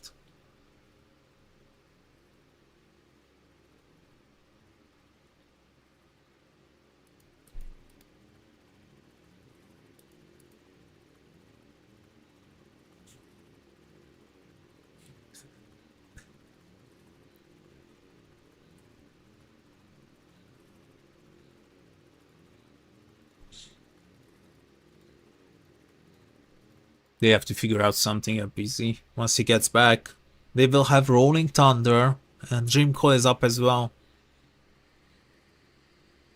I don't know. They have to do this somehow. We got Hook Shot, an Ice Blast available. Oh, this is gonna be really close. Don't go anywhere, by the way, after this match, guys. We are immediately starting the grand finals. The winner of this will play against Team Ivory in a best of 5, casted by T Ultras and Yu Heng, the duo from Asia, on an Asian tournament. He's back. Let's go. Last ditch effort, TFG. It's time to deliver. Let's see. Will they give up on this and fight Megas? Glyph. Oh, 45 seconds. They will let this happen. They will fight Megas. Yep. They accepted their fate. 16-1 child. Mega Creep, Stack Free Gaming. You got a decent lineup against it, I'm gonna be honest.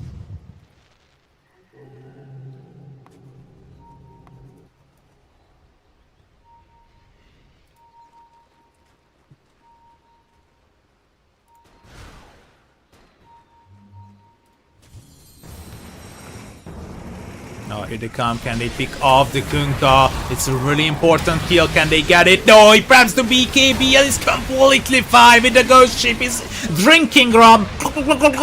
He's drinking all the rum. And now Panger is in serious trouble. At least he has buyback.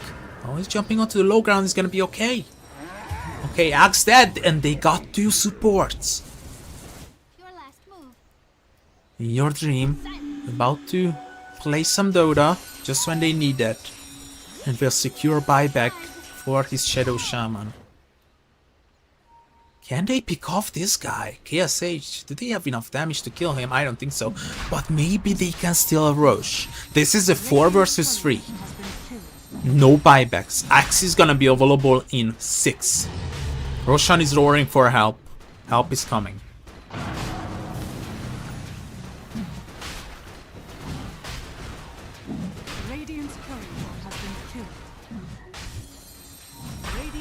You have to seal this in your dream. You have to deliver. This is when they need you the most. BKB onto the Pangolier. He cannot get away. He doesn't have a Rolling Thunder. He will swashbuckle away. And they get Lun. They kill Lun. That is so important. But the Pangolier... Oh, what a hook shot from Skillay! The Oracle himself, seeing the future. Oh my god, Roshan is so low. In your dream, can you steal it? Oh, now in your dream is revealed. Oh. No, no, no way! No way! In your dream! It's done it! But is it enough?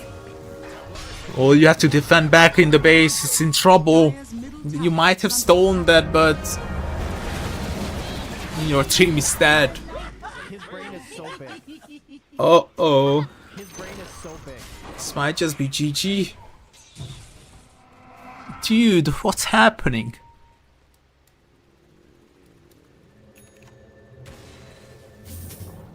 Dire's middle tower is under attack. Radiant's top tower is under attack. A buyback from the puck. They can fight 5 versus 5 and they will have 2 buybacks. It's the Axe and the Shadow Shaman. Tier 4's almost done. Just a few more Piper right clicks will do it.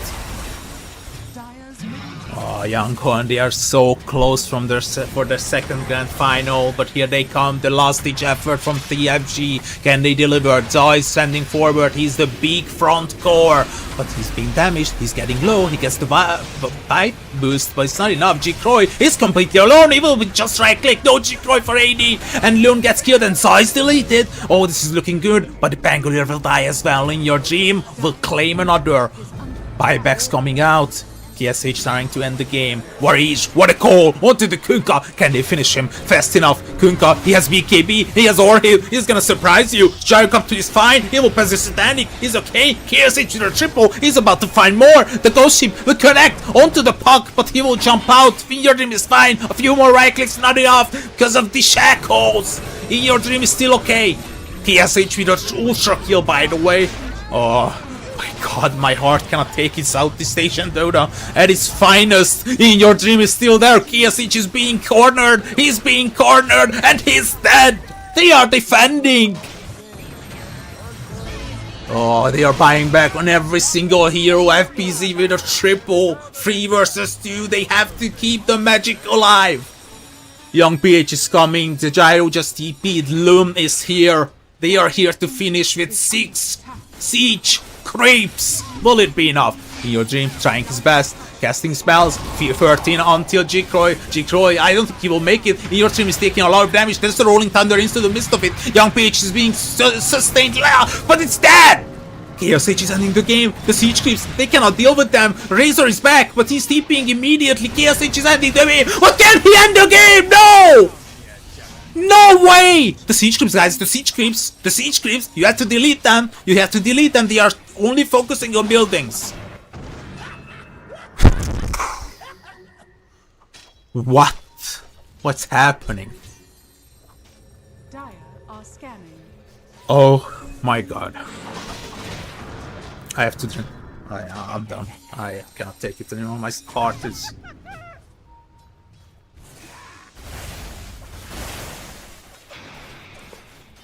It aches. It aches. Dire are scanning. Radiant are scanning. 0 buybacks remaining. And TFG is still alive.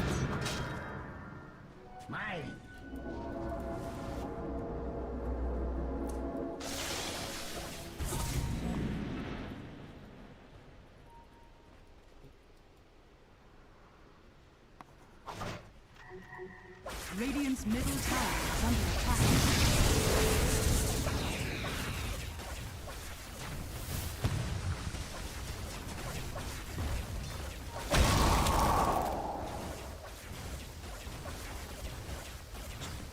No, there's no way they are coming back into this. No glyph.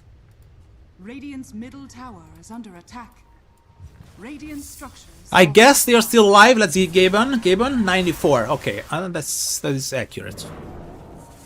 We're each looking to make this call. Oh, they are going in. Hack stop. But the Lotus Orb is actually returning it. In Your Dream is in, but the Viper is very tanky. He got the pipe as well. The Blade returning damage. Chico, what are you doing? You're dead!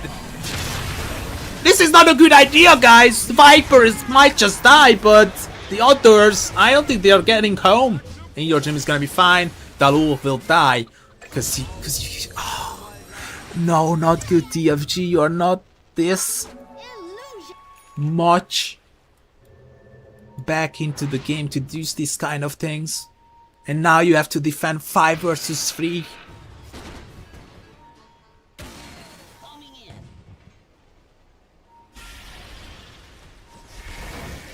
Trying to cut the way. If they can cut the way, but it's so hard. You have to focus on 3.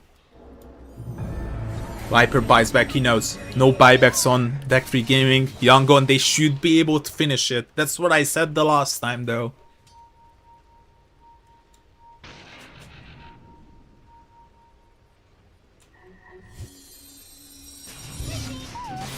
Oh, in Your Dream, you gotta deliver some godlike gameplay, cause here they come and they are ending the game. No more glyph. There is the control from FBZ, rolling thunder, but KSH just spends a BK and finishing the game. Viper is not even activating the poison attack. It's not necessary. He's sending a message. He's sending a message cause they won!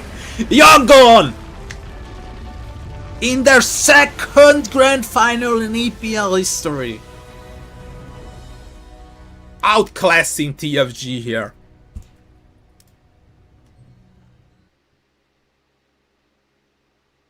Wow. Wow. As always, guys, it was insane. As Southeast Asia just delivers once again.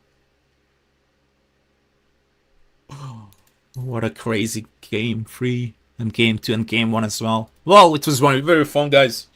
Very fun engaging you, but don't go anywhere because I think you're starting as soon as possible. Team Ivory taking on Yangon Galacticos in the upcoming match in the grand finals. It's gonna be best of 5, so get ready for some nice action. And as I said previously, you, T-Ultras, and you, Hank, you are challenged. Beat me, viewers. See you guys in the grand finals. It was an honor.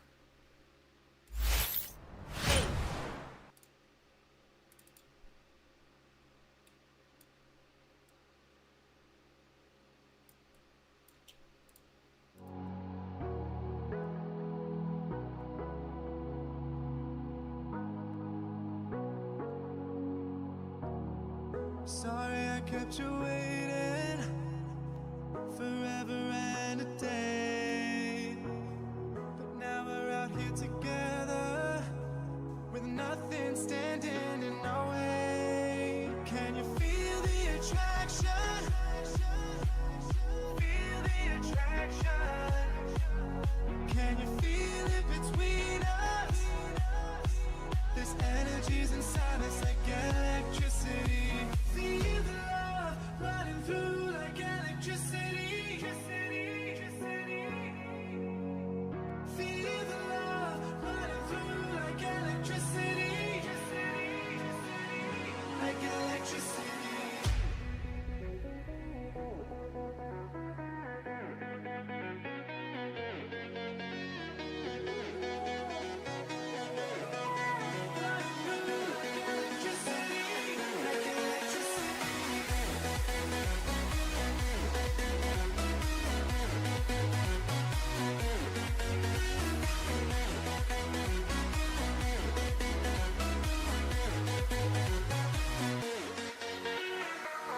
Taking over your body, it's flowing through your mind.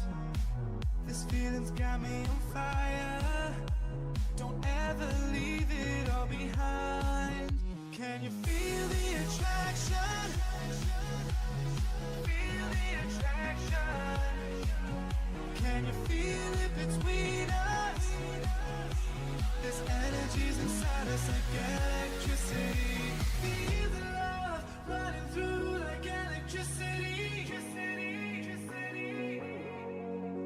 Feel the love.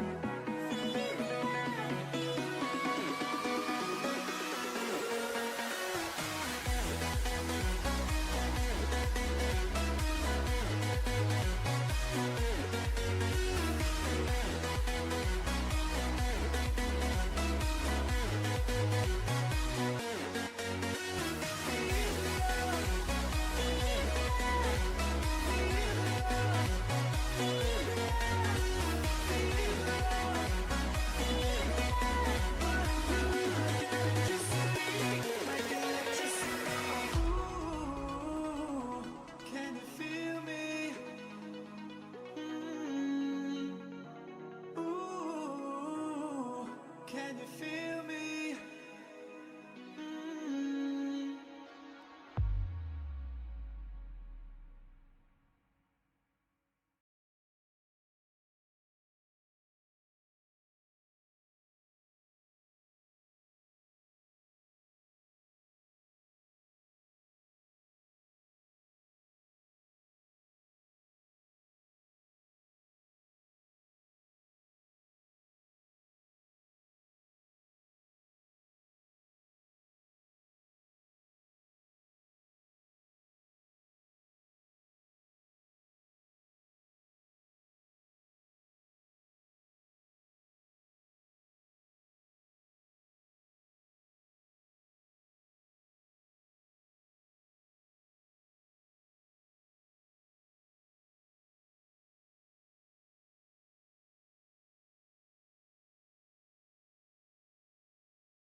traveling the mountains just to find the loudest seas. We set down by the fire, knowing we could aim higher, but we didn't know that yet. So if you want something to hold on to, gotta find it first. But here I am, 'cause I've been laying under palm trees, waiting for the summer, knowing there's nowhere to go. 'Cause I am happy on this island, wanna be my farmland. I don't ever want to leave, I'm in a tropic club.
Reach your impossible with the AI-powered Legion Pro 7i, Lenovo Legion.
Ivory. This is Dolphus, and I'm joined by Yuheng. Hello, hello, hello. Yuheng, are you a bit surprised that Tech-Free Gaming didn't make it into the grand finals? They had an undefeated run in the group stages and were nearly 2-0, went 2-0 against nearly every single team. Yeah, up until they went against Ivory. I definitely didn't expect that. And like you say, they are undefeated in the group stage, and yeah, who's know they lost to YG in the lower bracket final. But it's Dota 2, you know. You never know what's gonna happen next. Definitely. Even harder to predict as we do have a best of 5 between two of these teams. Team Ivory picking themselves up that Axe, who's seeing a bit of a resurgence. Why do you think the Axe is so strong right now? One of the reasons why is because the S and Y nerf in the previous patch. The City Resistance is one of the best counter to the X Berserker Core. So they take that away. The numbers become like a bit lower now on the City Resistance from S and Y. And X is also a very strong hero now in this current meta with the Battle Hunger. It's a very low mana cost ability, but if somehow the spell could get a full duration off, it dish out quite a lot of damage, which only like 50 mana, but it dish out like almost like 200 plus damage with some extra ring of protection on the hero. It can dish out even more damage. It's just a good hero. And also having BKB piercing control is just very good in the game. Yeah, normally you do have ultimates that pierce the BKB, but Axe is one of those few heroes who has a basic spell that actually pierces that BKB. Meanwhile, Ivory picked themselves up that Phoenix and that Storm Spirit, and meanwhile Yangon Galacticos, right now they have the Monkey King and the Warlock. Both teams have some amount of synergy, but I can't help but wonder, doesn't Axe beat the Monkey King, particularly because you can use that call to drop down that Monkey King from those trees? For me, I think if they put Monkey into the X lane, Monkey should have a small advantage in the lane in like core to core matchup. They also I think they're looking for that because they perhaps this is an IO Marcy lane rather than an IO Monkey King lane.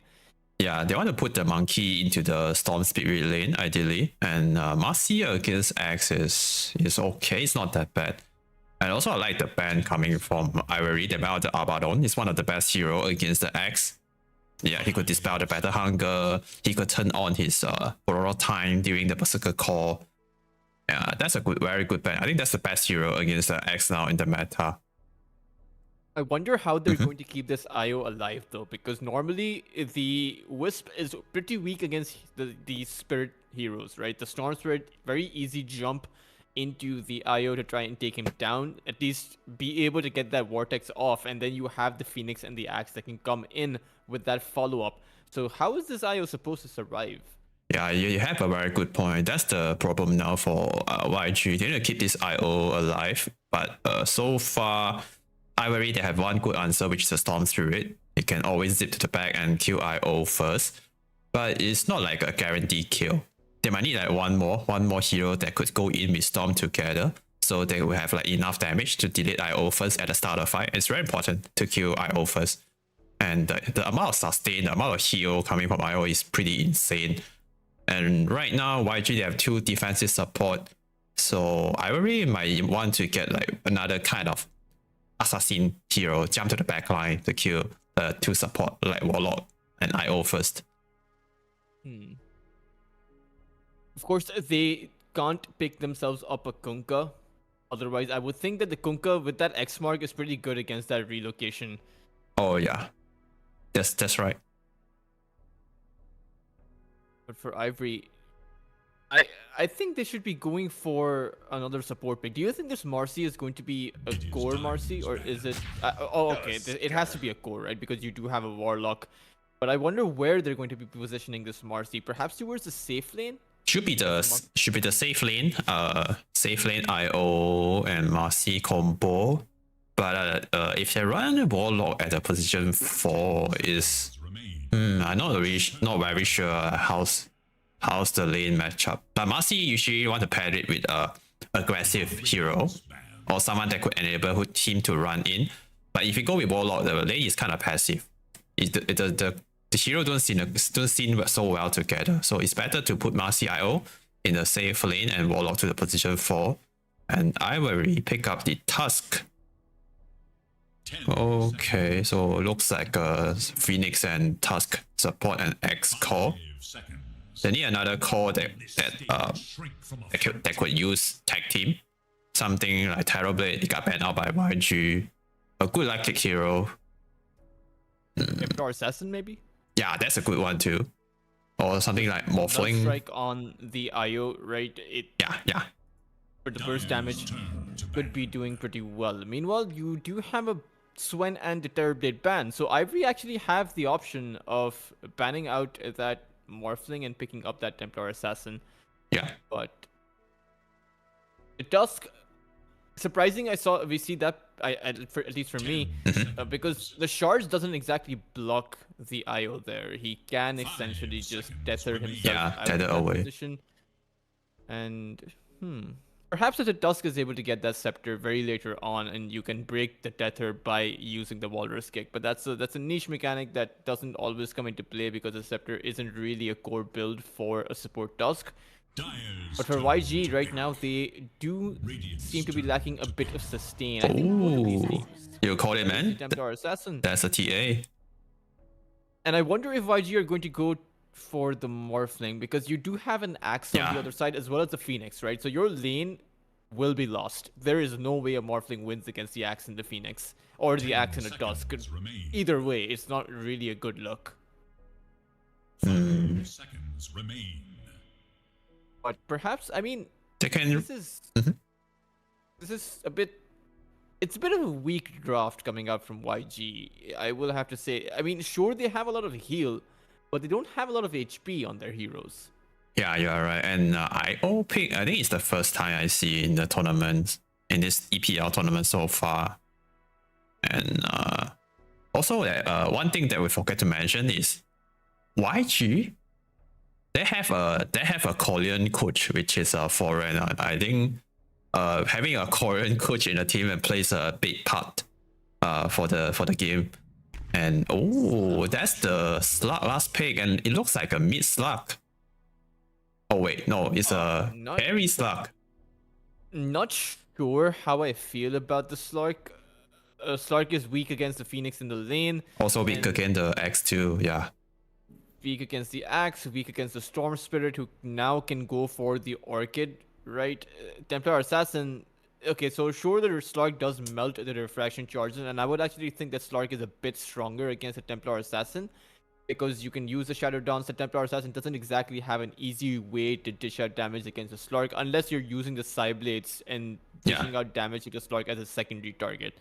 But that's going to be difficult, right? Yeah. But for Ivory, taking this Slurk down, taking this Wisp down isn't exactly a hard task. They have so many jumping heroes. In fact, all 5 of their heroes are either heroes that can make that Blink Dagger or heroes that have abilities to jump inside of Yangon Galacticos. So I wonder if this Warlock and this IO will be able to provide the sustain, because they don't have HP. At the end of it, I think it will come down to the lack of HP on Yangon Galacticos. And that's troubling.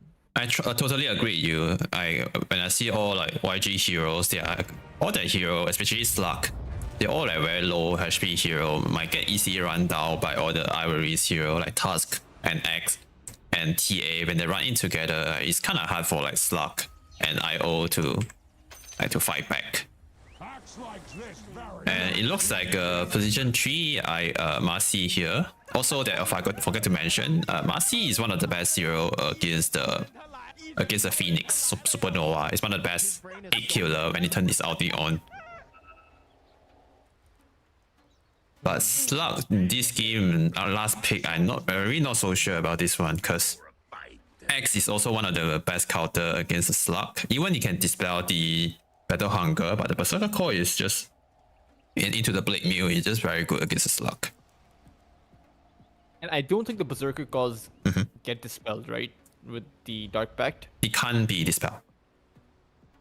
Okay. Yeah, that's why the X is very good against Slug.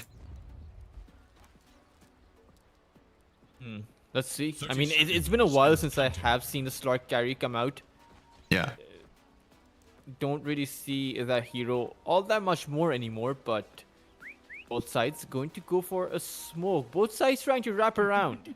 But I think both sides are not going to be able to find anything. Aizen may end up finding himself in YG's crosshairs, but so far both of these scores are playing this a bit careful. KSH as well needs to be a bit careful. I think if either of these heroes get caught out, they will end up dying, but Yeah. I think they're both going to be safe. Templar Assassin and Slark both going to make their way through the river, through the side river, into their respective lanes. How do you think this mid lane is going to fare? Monkey King versus the Storm Spirit. It is a matchup we do see quite often. It's a monkey flavor lane, I feel. Maybe like 65 or 60% flavor to Monkey King. But before, until like Storm get level 6, it's gonna be okay. It's gonna be fine. But before that, the 1 to level 5, it's gonna be a bit hard for the Storm Spirit. But can be Storm favor too if Monkey King didn't play well, because Storm usually can do very well against that melee hero, but against Monkey, it's not that easy. It's very hard to trade with him against the Jinku Mastery. Yeah, Ken will have to keep his distance and ideally rely on his remnants to be picking up those last hits. Yeah, he's gonna keep pushing out the way or secure the last hit with his random. Also, when I look at YG lineup right now, like all their heroes, they don't have like good farming potential. Right? They're all like fighting hero. Marcy, Slug, and Monkey, all these heroes, they need like item to farm. They don't farm so well without items. They're more like fighting heroes. But Ivory hero, Ivory do have that flash farm though. Yeah, they have the flash farm. And with a swarm. I mean, 3 heroes that can flash farm pretty well. Yeah, so I feel like Ivory lineup is more solid compared to YG one. Oh, And meanwhile, Tusk, bottom. oh, Tuskar towards that boss side. Drake is unfortunately not in a good position. Has that Shadow Ward, and he, despite of the fact he does have that fairy, but I don't think it's going to be enough. Ooh, the Will deny. again have to go for that deny. Will be able to find it. So at the very least, he was able to buy a lot of space for his axe to farm up, and a lot of time wasted on the Slark. Yeah, and I think Warlock give the full first wave experience to Slug, and that's why he's level 2, and now he's trading hit with Rupito. Yeah, not sure if that is something that's going to work out for the Slark. Of course, at the lower levels, it kind of does, but at the levels stack up, I think this axe should be a bit stronger than KSH. Yeah, I agree. Surprising that Lune is actually choosing to give the Shadow Ward. Now, I do know that Slark's HP regeneration was nerfed up quite a bit. Yeah. I think it was 8 previously, and now it's down to about 5. But I don't think this Lune should be wasting so much of his mana over here trying to regenerate the Slark back up. I think when you play this safe lane Slark, you can go outside of vision, outside of the enemy vision to heal up. He has a natural inbuilt tango, so to speak. Yeah, free regen with the innate ability. But it's just to make sure the Slug is healthy, so it won't get contest so much in the last hit. It's just doing his thing, and that's the power of Warlock. I just want to keep his like carry healthy with the hero. They don't have much kill potential with Warlock here. And upside, oh, Bran being able to zone both the Phoenix as well as the Templar Assassin out. This IO lane so far has been working out for them, but do you think things will change? Do you think Ivory will be stronger here in this laning phase as the levels stack up? The next power spike for Phoenix should be level 3 with 2 points on the Fire Spirit, and it's like almost double. It's double the DPS on the Fire Spirit. So right now they need to wait for the level 3 on Phoenix, and also IO and Marcy. These 2 heroes gonna out sustain TA and Phoenix right now. So it looks like they're doing pretty fine because of that with the out sustain power. And Grims really needs to be careful, right? Because Yeah. the dive is not guaranteed against the Marcy. He can bring you back in between of that dive. So if you get gone on, like he is going to go inside right now, bringing that Templar Assassin back. Aizen, no refraction charges means no hope. Zoran will be able to pick up that first blood, and the Templar Assassin is going to be the target. Meanwhile, the Phoenix trying to go for a return, but won't be able to find it. Skill lay is going to be just fine. Even using that salve like that cancelled by Grims. Nicely done by him, but the damage has been done, I'm afraid. Zoran is pretty far ahead in this laning phase thanks to that first blood. Yeah. That blood grenade cancels us out. Good play. Very good play from Phoenix. And now Skillet running out of regen. The next Fire Spirit will be up in 10 seconds. Looks like it's gonna go for a small camp pull first. Radiant are scanning for enemies. Meanwhile, KSS continuing to struggle. Drake hasn't exactly gone in. Perhaps he's waiting for his level 3 for that snowball. Yeah. And an easy setup, right? The snowball, grab the axe with you and bring them to the start. Now, YG have that additional task of making sure the creep momentum stays inside of, or rather near the tier 1 tower. You can't risk yourself going too far out in this lane because the risk of that snowball also proportionately increases. Yeah. Also, Drake also did make some stack here in a dire triangle. Mid lane can almost get taken out here by a young PH. It's gonna send him back to base. And that is at the end of the day. I feel like over for the mid lane, sending someone back to their base, or rather forcing someone back to their base, is almost as good as a kill. Because they then miss out on so many creeps there. Creep rate is like almost 200 something, not include the experience. So that's almost equal to a kill already in the early landing phase.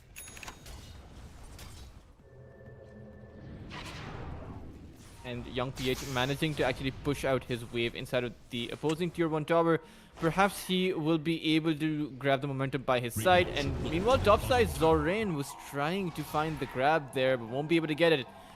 We do have the Monkey King coming in. Perhaps they even go for some kind of dive here as young PH goes in. Aizen having activated his refraction. Drake is coming in with that teleport. A snowball on towards Yayo. They're trying to burst him down, but the Marcy, too much damage coming on to Grims there.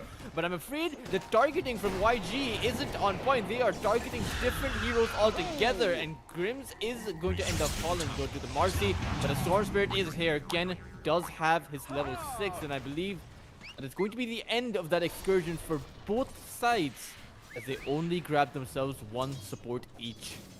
Yeah, very good rotation from both of the mid laner, and that 3-man power strike, that is a very good angle with the stun, but sadly they don't have much damage to follow up at this point. That's a problem now with the 2 defensive backline support like IO and Warlock, right? In their draft. They have no damage to follow up with the support. And Marcy don't have the level 6, also don't have much ability to use also after that jump. And now we are looking at the Wisdom. Yeah. Warlock is there, but he has no capacity to steal the Shrine of Wisdom. Yeah. He's just going to end up going back. But again, Monkey King on the move. Young PH certainly wants to be playing this kind of very active Monkey King. But unable to find anyone. Yeah, if he you was keep right underneath an observer ward, so I mean, if you don't get any kill and keep moving around like this, his network's gonna fall back a lot. If you look at the network right now, Ken's already ahead of young PH. And this is not good for Monkey King. He needs to get some kill with all this movement. Topside Zoran activate his Fury on Ivory. And that Templar Assassin is going to take a fall for the second time, and I'm afraid Grims is going to be the one next in line as Zoran dives forward, finding himself that double, and that's going to be the end. Meanwhile, towards that mid side, Ivory tried to find a rotation of their own, but won't be able to grab it. Invisibility. Okay, no rune for Ken, unfortunately. And level 6 power side for Marcy, man. That's the girl we don't want to mess with. It's so strong. Possible. I mean, even if Zoran wasn't able to find a kill, that Fury would have been able to take down this tier 1 tower. It seems like a guaranteed objective when that Unleash comes online for the first time. Yeah, the first the first level 6 power spike from Marcy is very strong. I don't think anyone could have matched with that. No one could like man fight with Marcy ulti at level 6. Particularly with an IO, right? It will be a while before Ivory are able to contest against the IO. Okay. Storm Spirit will need a bit of farm for it.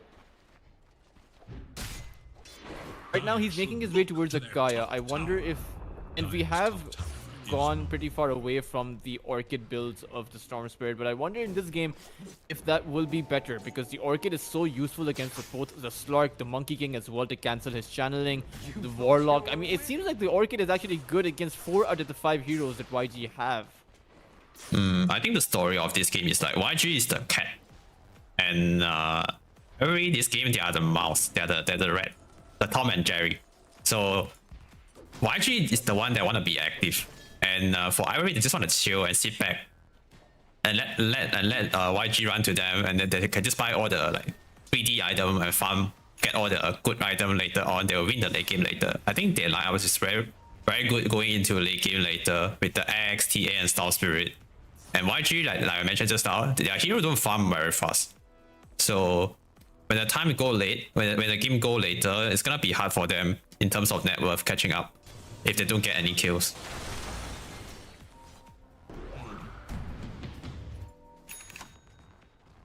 Grims is towards that top side, but I'm afraid his tower has fallen. Meanwhile, towards that bot lane, Axe gone on. Oh? Yes, that is there. Will be able to find the kill thanks to Young PH coming in, and perhaps the YG will be able to take their second tower. Top lane. Meanwhile, Zoran in trouble. There is you okay? on his kill, and he's going to be relocated out. But of course, I think that the IO is going to be the one to pay for it when he comes back.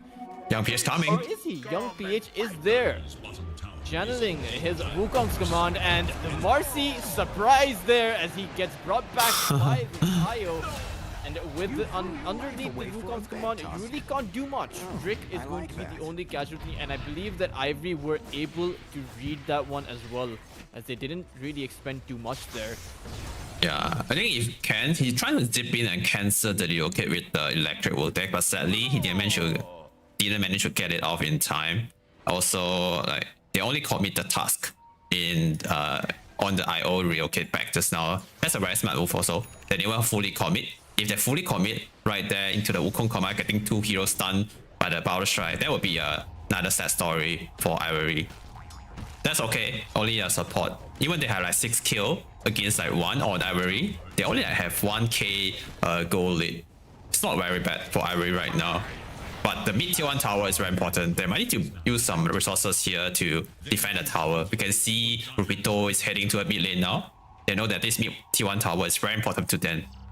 They can't give it away for free. Dire's bottom tower is under attack. Successful defend by Ivory. Or Yeah. at least diversion of attention as YG turn their heads eyes towards that top side. Zoran does have that armlet, so that's a very nice power spike coming for him. Oh, there's a good item on Marcy. Also, this sentry right here is just out of this Yeah, Phoenix. Grims is I think he's going to die here. That Sunray he's trying to go for that teleport, won't be able to find it. The owner's call is going to come out. Surprising that he went down there, because you did have that dire observer ward. That's going to give the vision for Ken to jump in on towards that IO, trying to take him out, but the creep wave, it was too coincidental for that IO, as YG won't be able, or rather won't be going down here to the Storm Spirit's efforts. Meanwhile, in the dire triangle, Young PH trying to invade the triangle and maybe steal some stacks. And Hard to steal Rupito. stacks when you don't have any heroes that can flash farm, right?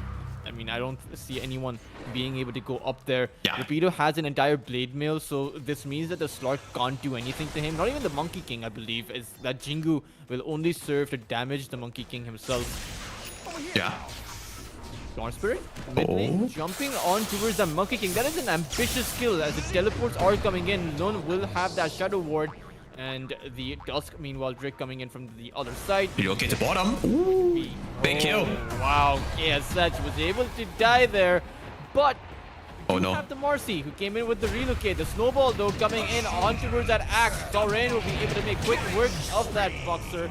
And Drick will be dying down too. Aizen, surprisingly, he's joined into this fight. Golem is going to drop. I'm not too sure this works out for Ivory here, as Yangon Galacticos, they are looking pretty healthy.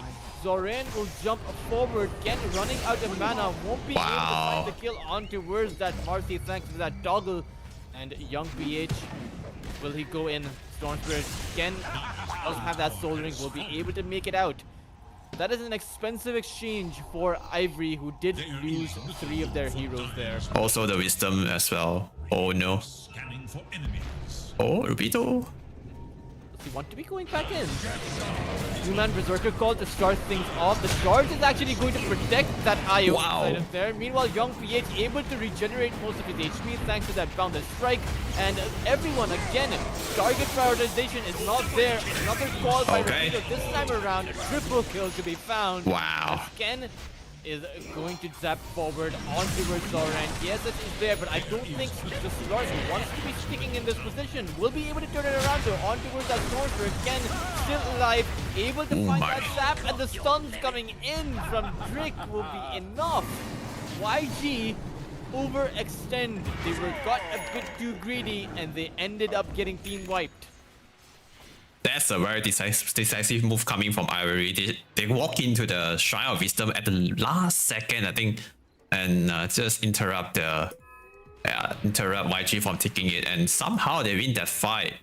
And I think one of the reasons why is because MRC don't have the ultis ready, and the targeting is okay. Also, they're trying to focus the Monkey King down first, and somehow it worked out very well for Ivory. That's a great fight. That's a great fight, and now the net worth and the experience slowly back to what Ivory flavor. The graph is slowly swinging down to their side. And YG, it seems like they're not content on farming. They want to farm some kills instead. Yeah. Some creeps. Young PH moving forward. It does have that Mage Slayer. Meanwhile, the Slark does have that Diffusal Blade. So they do have their items ready for some of those pickoffs. But again, a lot of this itemization, it doesn't exactly help you farm up. I would have preferred to see an Echo Saber on that Slark because it does give him more HP to play with. Oh. On PH. Near the river, Rapido activating his Blink Dagger and will be able to make his way onto his Young PH, but did not find the culling there. The Wukong's come on, it did end up coming out. The Phoenix Egg is going to be taken care of by Zoran's Fury, and with this, I think Ivory disengaged, having lost 2 of their heroes, but they did find the core in exchange of their 2 supports. That's a pretty huge mistake coming from Rubito, not getting the ulti off at the very moment, causing 2 support dead in that team fight. But that's okay, they got the Monkey King kill, only losing 2 support. Can be worse. Problem I'm seeing here is YG, because of the tempo they're able to build up against Ivory, Ivory aren't able to focus down on any objectives. The lanes are constantly pushed out. Yeah. They are doing a really good job, like letting Aizen getting all the farm on the map while the rest of the Ivory hero keeping YG busy. So they have no time to hunt Aizen. And Aizen network is slowly catching up right now, with like 2 deaths at the start, but now he's like top 3 on the net worth. It's not very bad. And we might see something happen here on the top. They saw a Zoran. That's the most value target they can kill here. With 4 heroes here, of course, it is nighttime, so KSS is giving all sorts of vision. Not going to stop Rapido though, blinking forward, finding the goal on that relocate. But again, relocate. It was just behind though, it's right there. Zoran is able to go back in again, zapping out of that position, leaving Rapido there to his demise, to his fate, and he is going to go down. The axe to fall and the rest of them to retreat. I think they thought they can actually burst the Marcy, but Marcy is pretty tanky with the IO at the back and armlet. And the next time they want to go on the target, they might need to save 1 spell at least to deal with the little kid later. Like 1 stun or something to stop the little kid. If they don't, that history might repeat again. And oh, the perfect chain stun. Carnage Can, who were trying to get the amplify damage rune. Scanning for enemies. That's a big one to be found. Yeah, that's a big kill. Stark is on 5 permanent agility, although I don't Yeah. think the permanent agility... I don't think it's... I think it's good as a number to stack up, but I don't think it does all that much. Compared to at least Essence Shift you have, right? You steal 3 agility per hit, so that's definitely a lot more valuable. Rapido, he's found out, found the strike, to stun him down. Diffusal's there to come in from KSH to slow him even further, and he's able to make it his way out of that ring, but unfortunately won't be able to make it out with his life. That's a good kill right now, 30-second window. YG, they can go in for dive in for more kill. They're gonna foul Drake at the back line. Yeah, he's just... Ooh, the rebound. Soren was able to find the stun on the edge there, and they're going to dive that high ground. Prince is going to fall. 3 heroes from Ivory dead now, and YG, they are making this lineup work. They are able to constantly fight 24/7 and constantly bait Ivory into these awkward positions. 90-minute diving tier 3. Dire's middle tower is under And BKB complete, full BKB complete on Zorian. That's a very big power spike. And oh, they're actually going top. Ken is in a bit of trouble, and he seems to think that he can take down the Storm despite not having a damage item. His teleport was actually cancelled out, and unfortunately for Ivory, they are going to lose their mid laner, and even KSH is going to throw a few taunts his way. Oh, if Ken TP out, get out alive right there, that's a big play, because he's forcing at many TPs to the top lane, like 4 TPs to the top lane. But sadly, he couldn't get out alive. But there's a lot of space created for Aizen. And bottom wave got pushed in, and the little kid used in the middle. Right now, they're He buying. does have the Hurricane Pike. Yeah. So, do you think... I mean, he didn't go for the Blink Dagger. He chose to complete the Hurricane Pike rather than go for the Blink. Do you think this is the right move? And what do you think the Templar Assassin needs to do this game to actually carry his team? I think this is one of the best items this game. Against Slug, against the Warlock upheaval later, the Wukong command. And to kite the Marcy around. That's the best item this game. I think this is a very smart choice, going for the Hurricane Pike first instead of the Dagger first. And I think the Hurricane Pike can actually push the Slug pulse away, but the Force Staff cannot. Once Slug pulse on this TA, he couldn't force himself out of the pulse. But with Hurricane Pike, if he used it on the Slug, he could actually push himself and the Slug away to break the pulse leash. So that's a very good mechanic right there. Good decision from Aizen. And right now, he might need to get a blink and some damage. Oh, they see the missed call. Oh. Yeah, the call didn't really land. It might just give the space for YG to go in. Soren jumps forward. The snowball to temporarily buy some amount of time. Golem, though, is going to drop on top of Ivory, and they are going to lose their Templar Assassin. Meanwhile, Young PH able to hold his ground. Won't be able to do so for long, but Ivory have this collapse here. Having lost 4 of their heroes, Ken is the only one to make it out of that one alive. Oh, the amount of heal, man, coming from these two support, the Warlock and IO. He's just making the X and the Storms really having hard time like bursting down the hero. It took them so long, it took them harder than they thought, like a few seconds longer for them to kill the Monkey King. And that cost them the team fight also. Yeah, I think they took way too long to kill just a Monkey King. I think the Phoenix somehow accidentally break the Monkey King tree, and that's their instantly switch the focus, switch the target to Monkey King, trying to burst him down with the Phoenix and the X and Storm Speed damage, but yeah, I think there's someone's healed Monkey King a little bit and cost them. Took way too long, a bit longer to kill him, and then end up trading 1 for 4 in the team fight. It's not good for them. And right now they want to make a smoke play. There's a lot of spell used in the last fight for YG, so they're trying to take advantage of that. To make something happen. Hopefully Rubido don't miss the call again. He's always ready for a fight.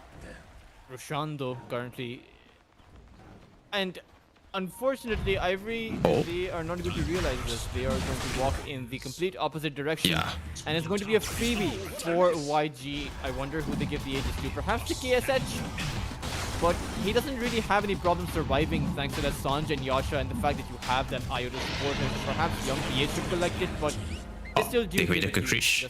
Yeah.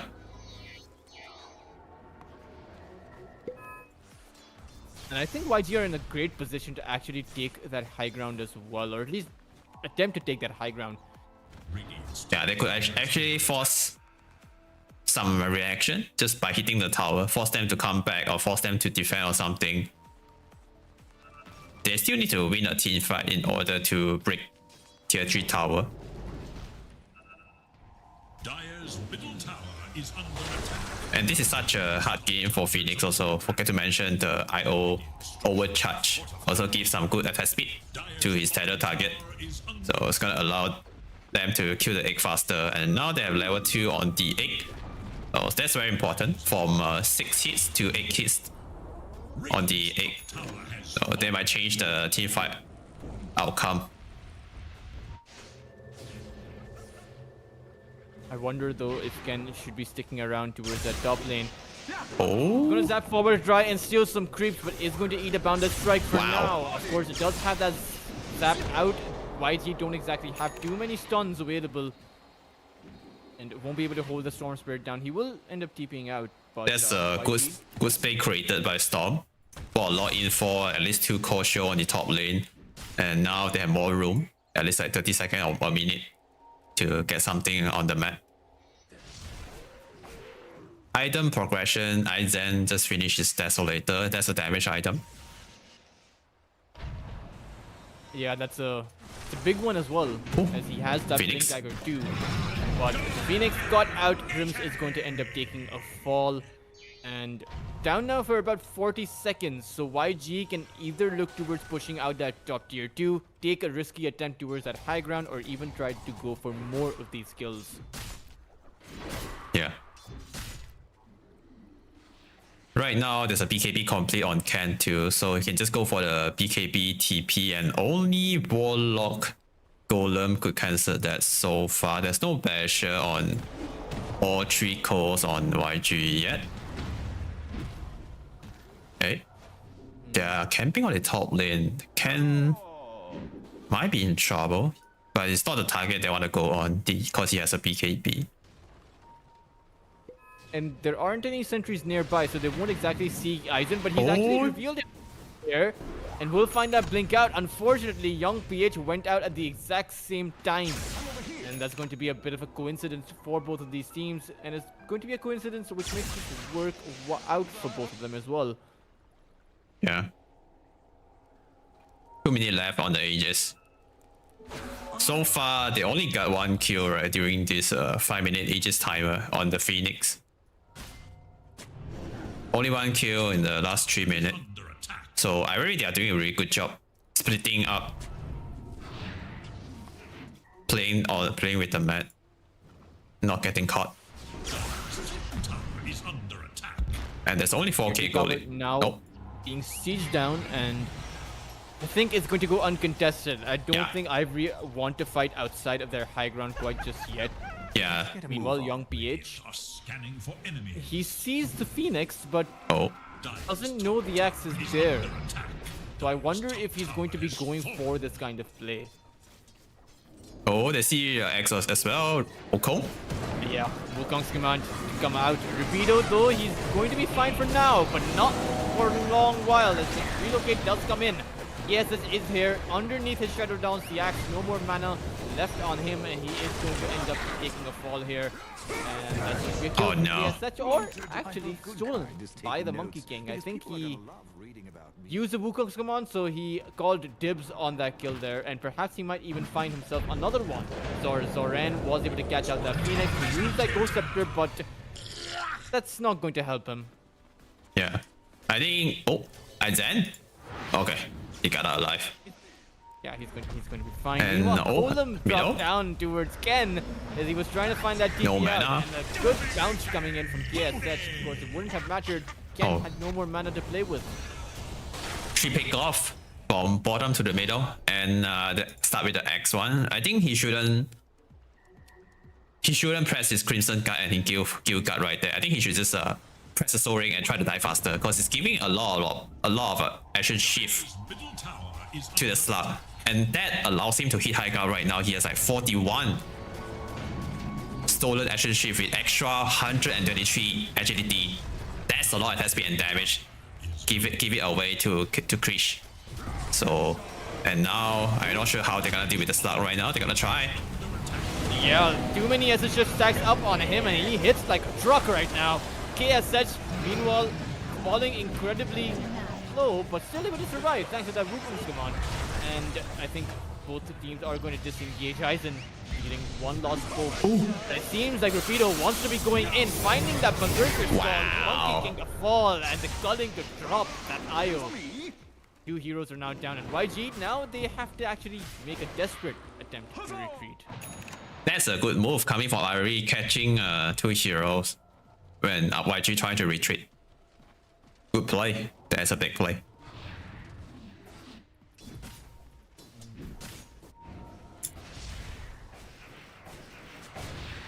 Do you think there is an impending come from Ivory? What? Do you think that Ivory are going to be able to mount up a comeback? I think even like the Q score doesn't say it, like 28 versus 11. I still feel like this is a very, very close game. I really just like 1 or 2 fight away from taking this game to their advantage.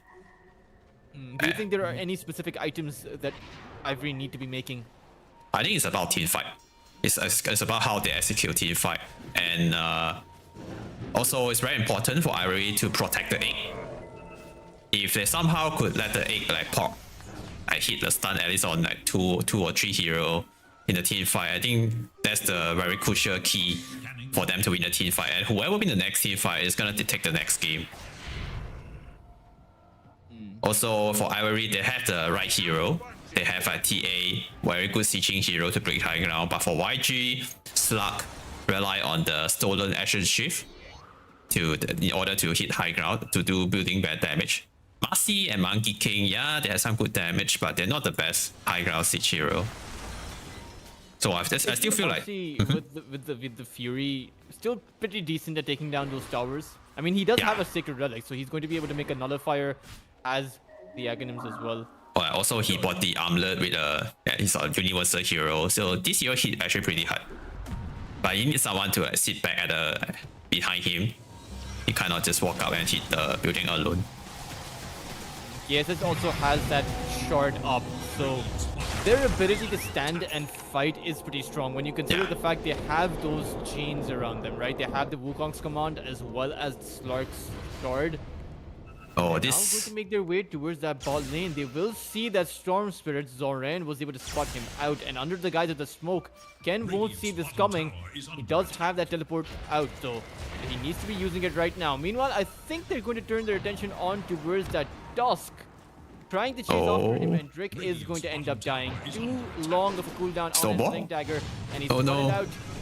Does have that snowball, but can he actually end up using it, and will it even matter? Turns out it would have been a futile effort as he chose to end up going down. Yeah, 1 second cooldown away from snowballing to the crit rate. I think they saw the 5-man smoke coming from YG with the observer right there. Warlock showing himself by hitting the ops there, and that's why Ken managed to get out alive. But unfortunately, Tusk got caught right there. But that's okay too. Yeah, that's just a support death. So it's not very big. Storm Spirit would have been a much bigger kill to be found though. Regen, pick up. Trying to build space for his team. Does have that regen rune, so he's coming. Safe. Young PH. Oh, the Slark though on the sideline was able to find that bounce, but it won't matter. Young Ken will have that BKB, but it's an expensive one. It was an 8-second BKB that he had to use up, and I think that he needs those BKB charges. Yeah. And it's still sticking around Monkey here, still. I'm not too sure about this one, as there is a Monkey King on top of him. He doesn't realize this. Yeah, the moving tree. Most of his mana back. I still feel like Ivory, they are doing a really good job keeping YGBC. They never let TA get caught in the most of the time, and that's how Aizen is the top network hero right now on the map, and it's the win condition for Ivory. He is the main damage output in the team fight. So, and it's gonna finish the Daedalus. Oh, full Daedalus complete. That's a big item for Ivory. Good news for them. But The usually, amp up to Aizen's damage output is going to be pretty strong. And he needs to be able to dish out a few melt strikes, right? And it really just depends on whether or not Ivory are able to take down that IO. Skill Lei is the one hero that stands between Templar Assassin and being able to dish out that damage. yeah. Also, one thing to look at is the support item on the YG. They have one Ghost Scepter on Loot, one Ghost Scepter on Skill Lei. So they don't have a nullifier yet on Ivory to dispel the Ghost Scepter. So maybe TA need to rely on his side blade or the control from their teammate to burst the support down. And Stark is gonna. They do have around 5 seconds of a disable, right? If they are able to use the Vortex and then follow it up with a Berserker's Call, link up those two spells, and prevent YG from being able to use the Ghost Scepters. But Marcy has that nullifier, right? So YG actually have the key requirement against the two Ghost Scepters that Ivory possess. Yeah, okay. Roche is up. Big fight. Yes, that's going to get gone on, but a preemptive Shadow Dance will prevent Ivory from initiating too far in. Meanwhile, YG will be able to counter them out. Zoran activating his pulses, able to take down that Phoenix. Buybacks are coming in though. The question is, will Ivory go back in speed over the 2-man Berserker's Call? Will be able to take down Zoran. He is down and out. No buyback coming out from the Marcy quite just yet. Again, zaps forward, finds that IO. Finally, they are able to grab him and take him down. KSH meanwhile activating his BKB and trying to go man-to-man with Templar Assassin. Aizen low enough to fall there. Young TA gets that kill, and suddenly YG are going to be able to take his team fight. Grims may end up dying over here and will be giving that dieback as well. YG finally able to take 3 down and probably will look towards going to that high ground now. Yeah. Roche is still on the menu, and a lot of buybacks in the team fight at Ken. Oh no! They found him with the Power Strike and Pulse. And 61 actually she's stolen on Slug. He's wow, he's a monster now. Like you said, they can just go up to the high ground. Maybe force one or two buyback. I think Ken was feeling a bit of FOMO there. He didn't see the rest of his team alive, and he didn't feel his purpose in the game either. That team fight is so close for Ivory. If they could get the 8 off, if the 8 managed to prop, and they will have like 1 extra life on Phoenix for the team fight. Very difficult for the egg to remain alive. I mean, that has been the... Zoran has just been on top of the egg every single time. You can see it as soon as it comes out. He is eyeing that Phoenix down. Yeah, every fight, just look for the 8. I think that's the main reason they picked this hero to just want to take down the 8 with 1 hero.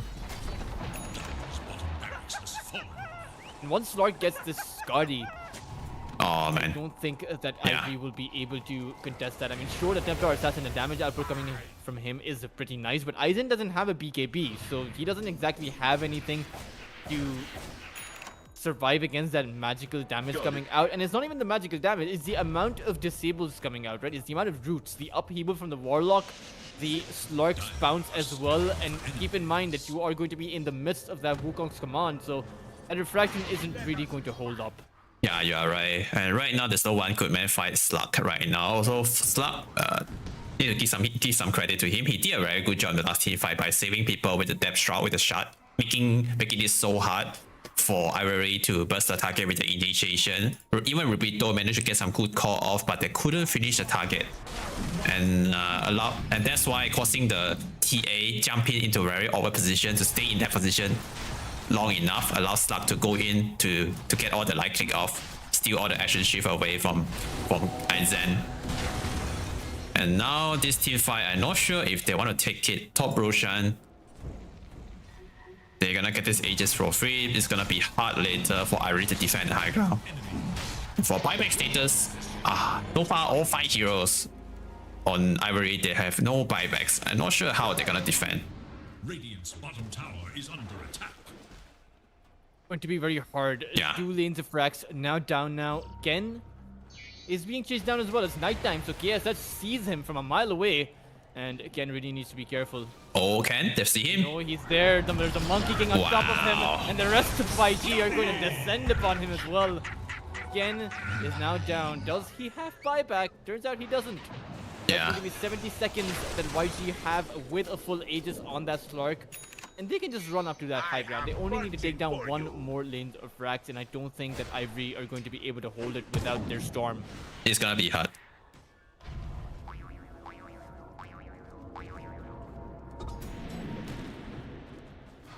They're coming. Yeah. Time is nigh, and for Ivory, I think time is over. One last defense is all they're going to be able to get, but it's a 6v4. Yeah. Yes, that's Oh, call? Berserker's call on Zoran to start things off, but did Ivory immediately recognize that there's nothing to be had here. Trick is going to end up, they doesn't have buyback. Aizen to die too, he doesn't have it either, and the GG is going to be called. The first game in this best of 5 grand finals for the EPL World Series Southeast Asia is going to go in favor of YG as they take this game in a massive landslide. Yeah, that last team fight, the last one at the bottom Roshan pit, that one's the deciding team fight, and it was really close. It's really close. Even it looks like YG they have the control in the whole game, but the game come to the last team fight at the bottom Roche pit. That team fight is the deciding one, and lucky for YG they managed to win that team fight, and the 8 killer Marcy pick. That is such a good pick here for YG, and that's how they win this game, by taking out the 8 first with the Marcy in the right team fight. But of course, that was just game number 1. Yeah. This is a best of 5, so both teams will have plenty of chances to make comebacks. Both teams will have plenty of chances to stomp the other side and get their revenge. Join us in about 5 to 6 minutes as we head on over to game number 2. So stay tuned, don't go anywhere, and we will be right back.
The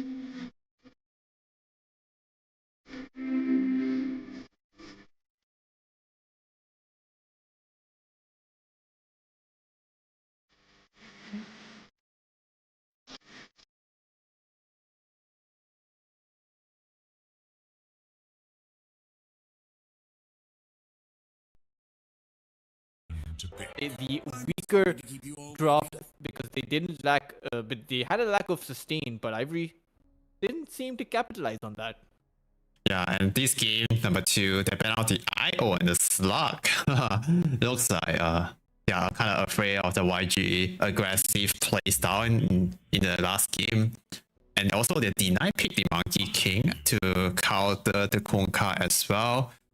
And Ivory, they are really putting some effort on the drafting this game. A Ringmaster to come out, I've always been surprised at how huge that hero looks in the drafting phase. But still, Ringmaster, pretty good save overall against that Kunkka, right? That X mark. I mean, you can pretty much dodge out the entire ghost ship if that Ringmaster is nearby. Yeah, the damage reduction with the Escape Act is great against hero like Kunkka. Also the AA, because it provides 80% or more. I think around somewhere around there. The amount of magic resistance with the inside the SK art is just so good against Kunkka. AA and Tiny Pig. This is the very well-known combo. Very good opening coming from YG. Avalanche Toss could be amplified by the Ice Vortex from AA. Also, Tiny also a good stab hero for AA to hit his Ice Blast. Such a good pick. Yeah, it seems like because the Escape Act doesn't exactly stop the AoE spells from damaging you, it seems like YG are going all in towards that AoE damage, and their ability to go 0 to 100 was incredible in the previous game, and they are looking to double down on that as the synergy here. You know, the Torrent Ghost Ship coupled up with the Avalanche Toss is going to be something that YG are relying on. And even the ability to toss away the Monkey King when he brings in that Wukong's command, that is pretty underrated. You can essentially negate that ultimate. Yeah, the Tiny Airline. It's such a good pick so far from YG. I like it a lot. When I play AA, having a Kunkka and Tiny, fun line for me. And not sure what Ivory is gonna pick here to deal with this Tiny and Kunkka. Or looks like they're going for the anti-strength hero, the Undying. I'd love to see Timber Saw here as well. Such a good hero to counter the Kunkka and Tiny too. But wouldn't that be too many melee heroes against AA? I think that's okay. Yeah, it's okay to me. Do you think the Undying is going to be a core or a support? I feel like it should be a position 5. Yeah, with this centaur pick, yes, it should be a position 5 now. That is their third melee, but yeah, it seems that it seems that, you know, it's not all that terrible. You have banned out the Queen of Pain, one of the best mid heroes against several melee heroes, but the axe is still in the pool for YG, right? They can position this Tiny to be a support and throw in that offlane axe. Yeah, they could do that. But what do you think are going to be the carries to come out here? Do you think this is going to be a Kunkka carry or just send him down towards the mid lane? We'll see after this pick, and they should reveal a bit more of their draft with this pick now. And Gyrocopter, so I think it should be a Gyrocopter carry here. They pick it to deal with the Undying Tomb. So with the flag cannon, the tiny airlines, you can send toss in that Gyrocopter. I think we all remember Sumail when he tossed in a Gyrocopter. Of course, in that one it didn't quite work out. So here's hoping that YG are able to make it work though. Yeah, right now it should be a AA5 Gyrocopter carry. We still don't know the Kunkka and Tiny role yet. Can be a, like I say, a position 4 support Tiny or mid Tiny. Also Kunkka can be mid or offlane. But Gyro and AA role should be fixed this game. Gyrocopter. I mean, they do see the carry now, so Ivory do have the option of perhaps going for something like the Terror Blade. I think Morphling would be pretty bad this game against the Ice Blast, but the Terror Blade wouldn't be too bad here. Yeah, I agree. Turbo is okay against Gyro. And yeah, definitely can't go for the Morphling if unless there's no AA. But if not, yeah, it should be a good Morphling pick for Ivory. And right now, Ivory, they wanted to put the Monkey King into the Kunkka lane. So they are trying to like draft around it right now. That's why they don't want to reveal the Monkey King role. Well, they're waiting. The one ban that Ivory need to be going for. Is there any offlaner in particular that they need to be banning out?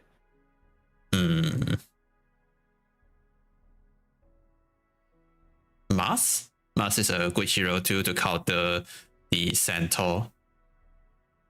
Some extra team fight potential. Even something like the Enigma would be pretty good for YG.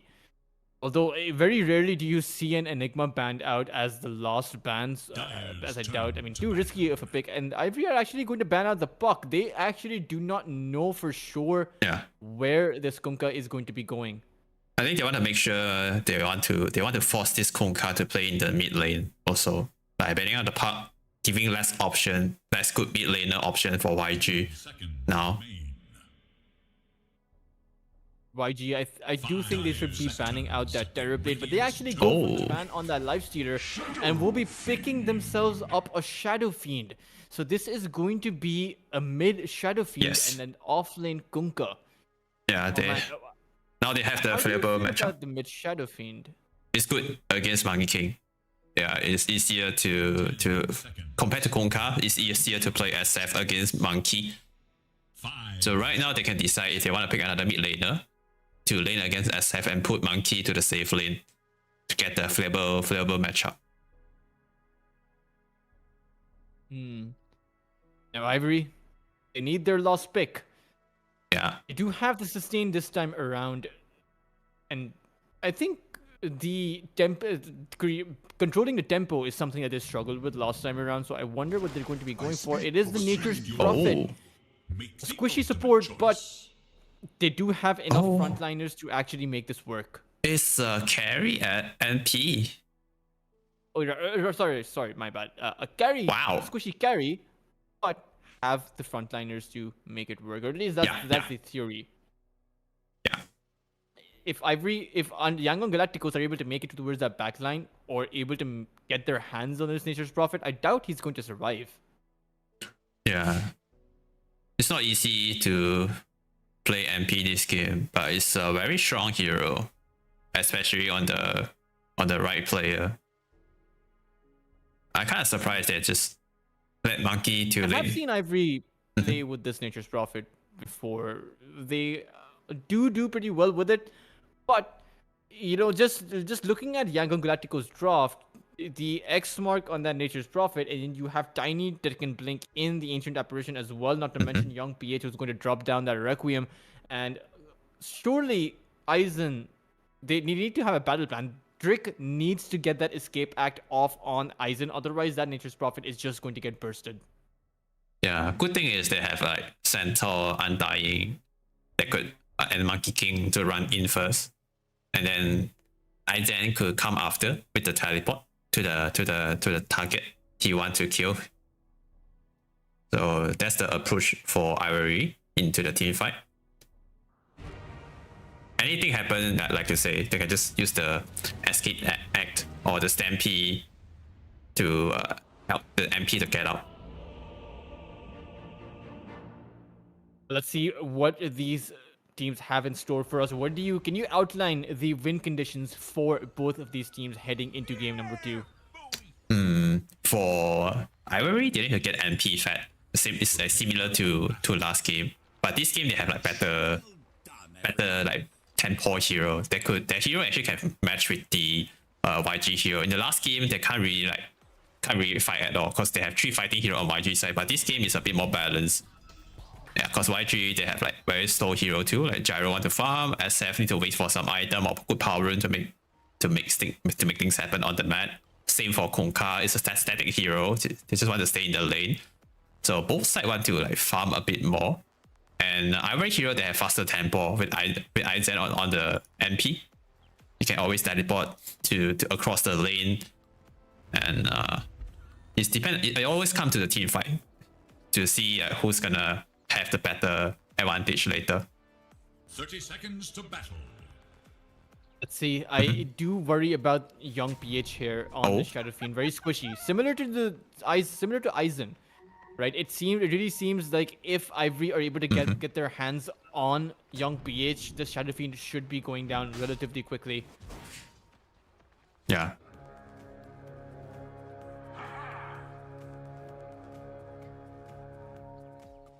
Rune fight. Is Rapido going to go in towards the top side? He does. The tortoise channels up. He's going to be sent up into the air. Young PH has 2 more raises in his arsenal and will only need that last one. Will be able to pick up that first blood. A very early start for young PH here. That's a bad news for Ken. He's gonna have a rough time against SF in the lane already. But now giving a first blood away to young PH is gonna have a harder time in the mid lane, I feel.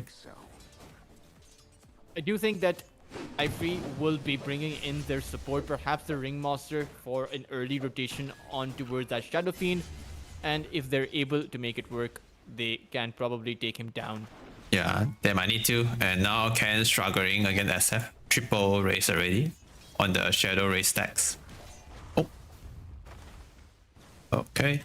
Dire's courier has been killed. One side 6 stick charges up already, and I think he's going to be purchasing an early one. And the thing is, Monkey King isn't a natural bottle builder, right? Yeah. So he's not going to have that much sustain. Perhaps we'll even see him bringing in more salves and tangos to be able to survive.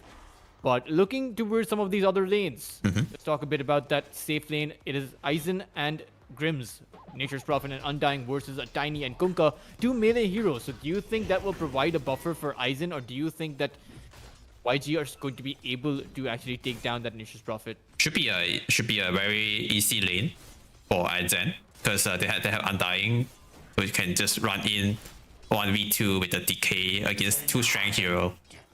So Aizen is gonna have a good time in this bottom lane. And for top, I think we might see a kill soon. They were certainly charging forward, but don't think there's enough momentum. The hoof stomp on KSH will negate any kind of kill potential we had there. And I don't think that, YG towards that top side, I think they should be playing more passive. They should be playing in a way that drives the lane momentum towards their tower, right at the edge of it. As if the further off they wander away, I think that favors Ivory. Yeah. Centaur and Ringmaster, these 2 here has very high kill potential. Now they can try to get some HP up, maybe up to 50%, and if they hit all the spell on AA, they could actually kill him. Doesn't have a lot of HP. Does have that stick though, and he has a lot of charges. So this is going to be a game where those clutch wand plays are going to be making that difference. Yes. Of course, as soon as you have more levels on Rapido's double edge, things will change quite a bit. But I think it's going to come down towards the supports rotating elsewhere, right? You need to bring in an additional number towards either of these side lanes if you want to be closing out the kill. Needs to be careful. The Ringmaster actually just going to TP away. He doesn't want to be there at all. Yeah, took too much damage from the level 2 Locket Barrage.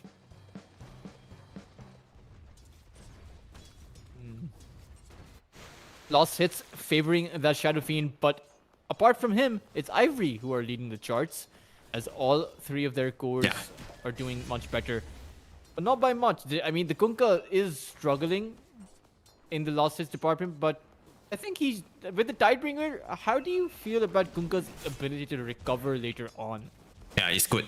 Tidebringer is one of the best farming ability. Free wave clear every 4 seconds without any mana cost. But it requires like some level to hit level 7 to have the 4-second cooldown on Tidebringer. It's just too strong, too much damage.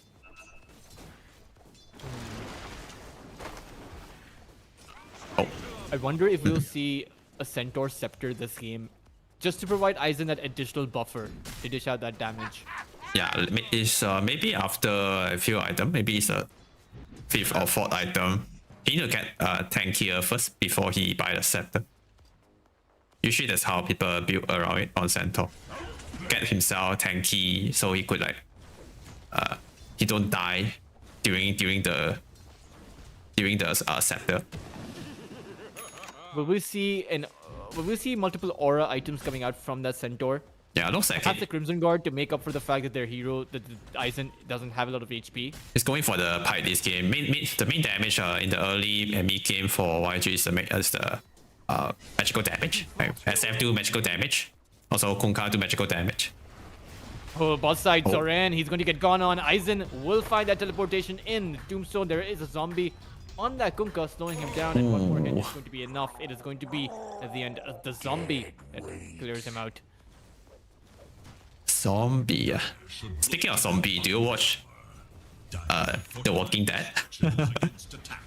I've seen The Walking Dead too many times to I'm not proud of it, but I do like some zombie shows. I recently had a friend play Resident Evil, and I was surprised by the lack of zombies in that one. I'm a big fan of a zombie movie. Aizen, however, is on 27 losses. Yes, 10 denies as well. So this Kunkka lane isn't exactly working out for YG.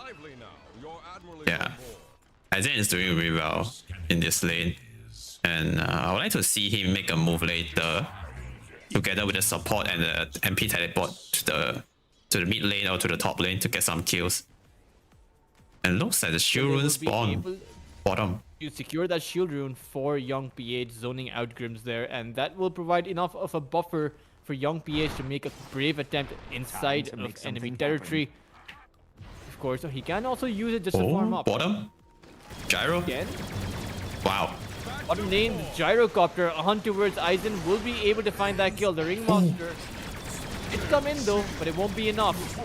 Drake may end up also going down here, but there is a Monkey King. Ken is coming in, might be able to find a kill on towards Zoran. At the very least, it is going to be a return round, but yeah, Sech was the big winner of that one, was able to grab himself that double kill, and YG are looking good right now.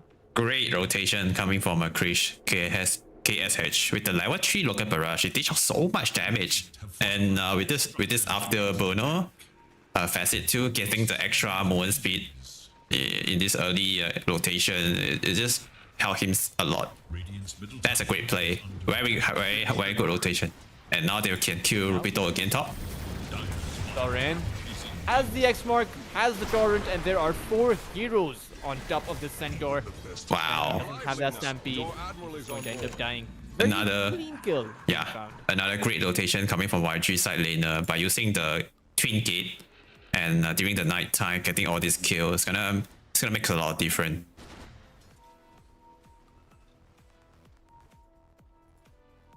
Minute Shrine of Wisdom, I believe it went 1-1 each, but towards that boss side once again, Zoran is in trouble, and it doesn't seem like he realizes it, but the cavalry is coming. It's an Apache, it's KSH throwing out his ultimate, will be able to find Aizen and will be able to take down Grims as well, running him down, but probably his rocket barrage is still holding it for now. There it is.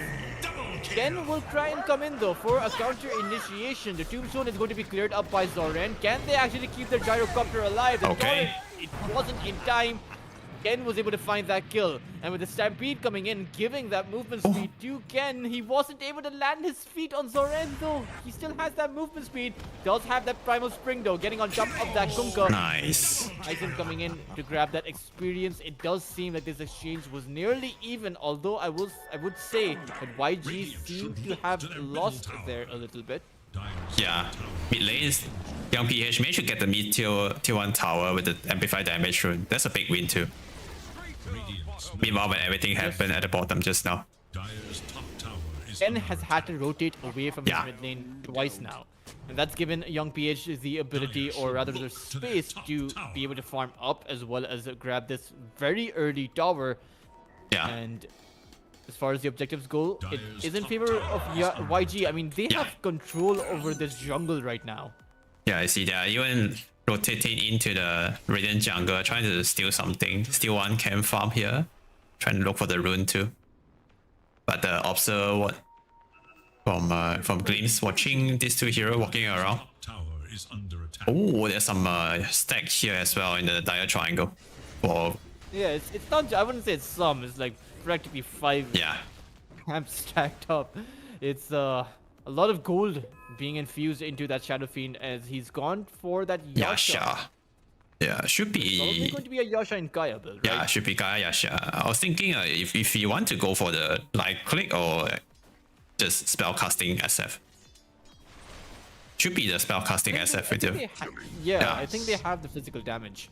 They won't need to go for the magical damage, but both teams posturing towards that mid lane, trying to secure that power rune, but it will go towards the way of the Tiny. It is an invisibility rune, so it's not the best, I would say.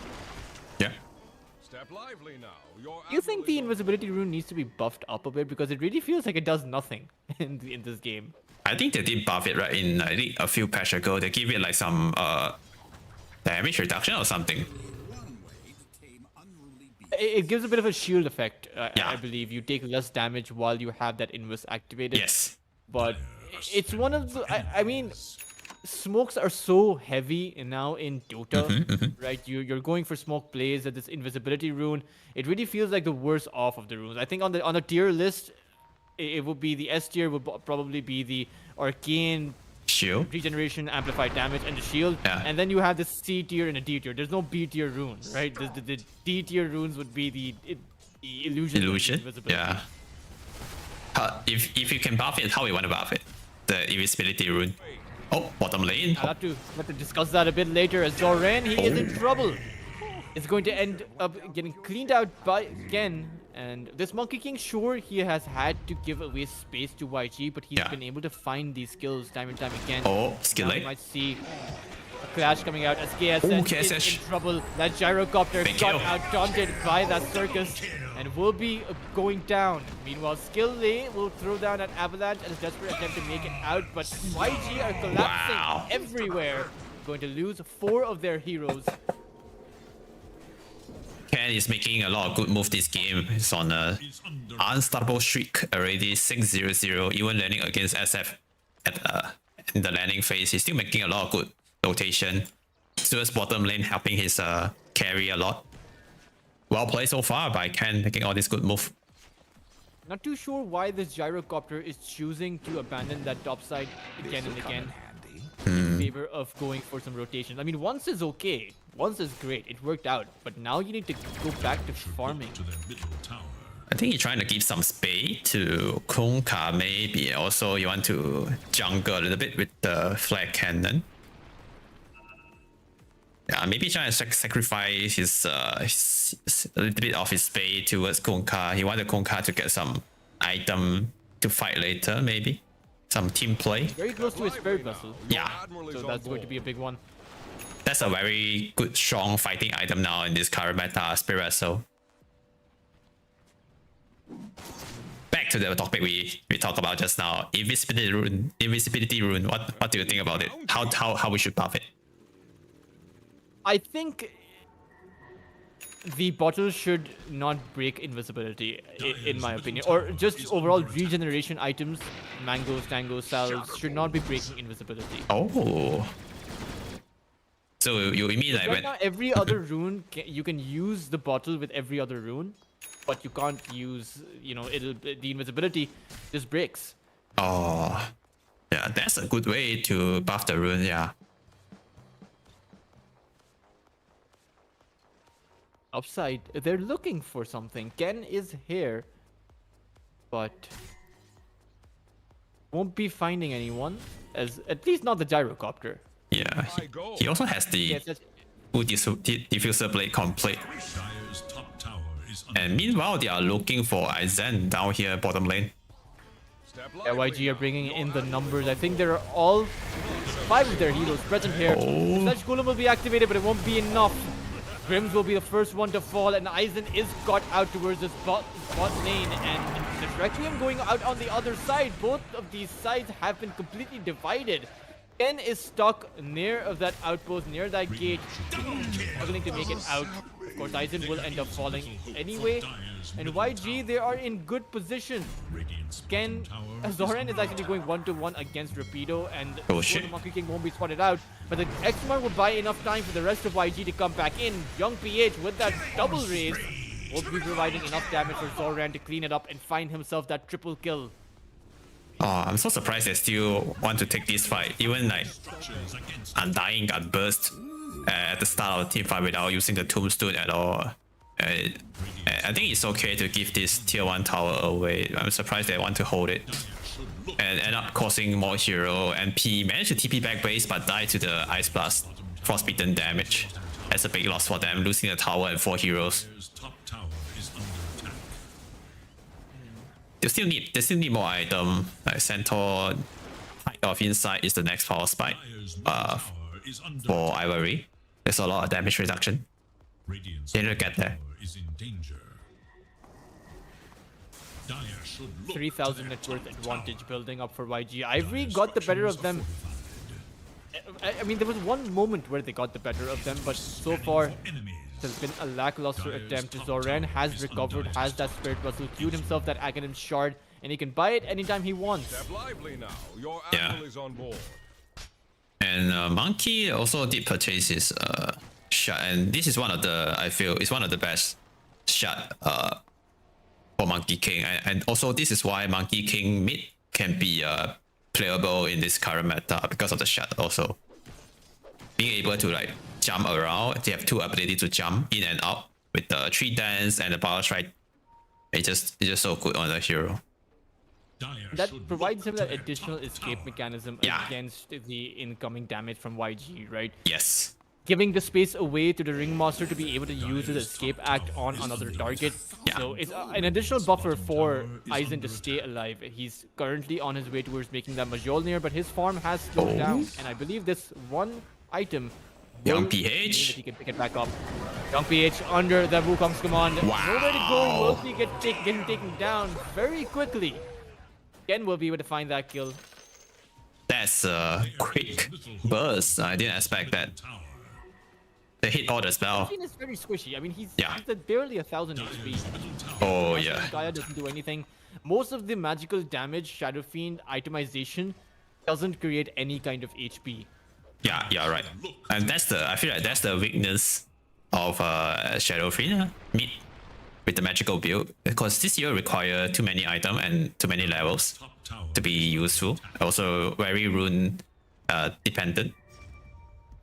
Yeah, you need to rely on like good rune, arcane haste rune or something easy to be useful. Now it's keeping up the Blink Dagger, still a long way for them.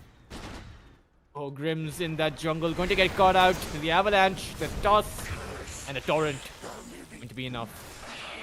Dire's top tower. Okay, 3 ages for Undying. Back to full health.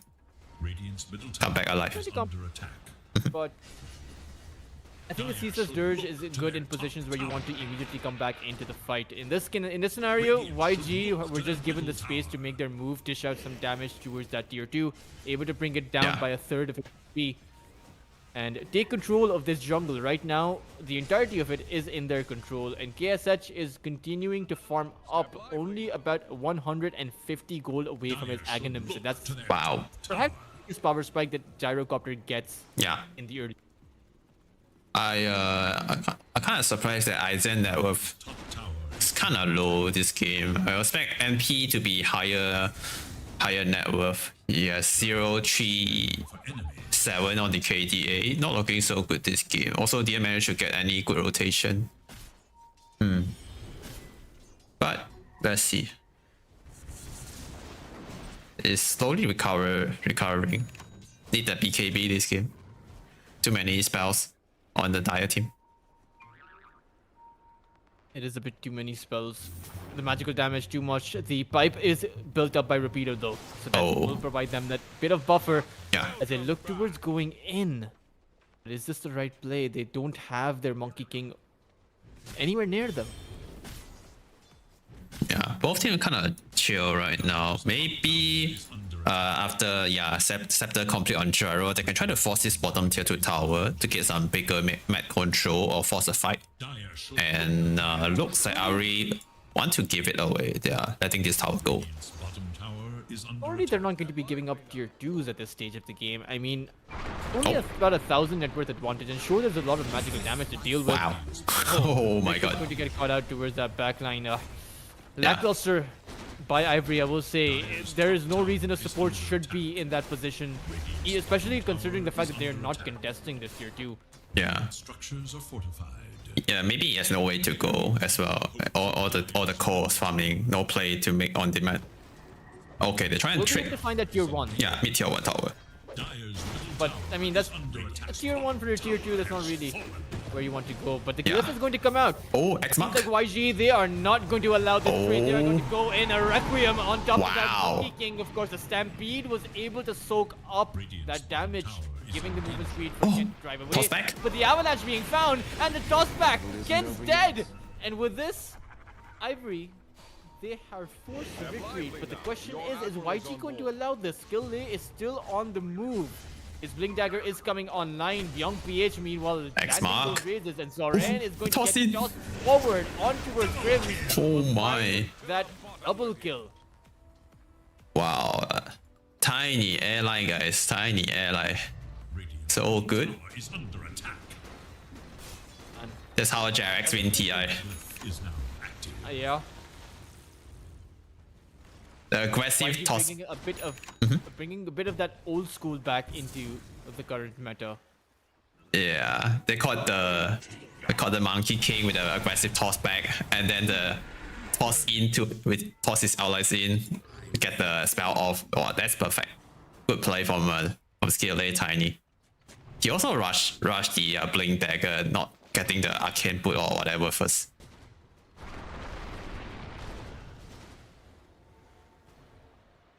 Looking a bit troublesome. I mean, sure is the net worth lead even before that last clash was just about 1,000, but it really seems like the lineup from YG is able to do so much because their heroes just have too much magical damage.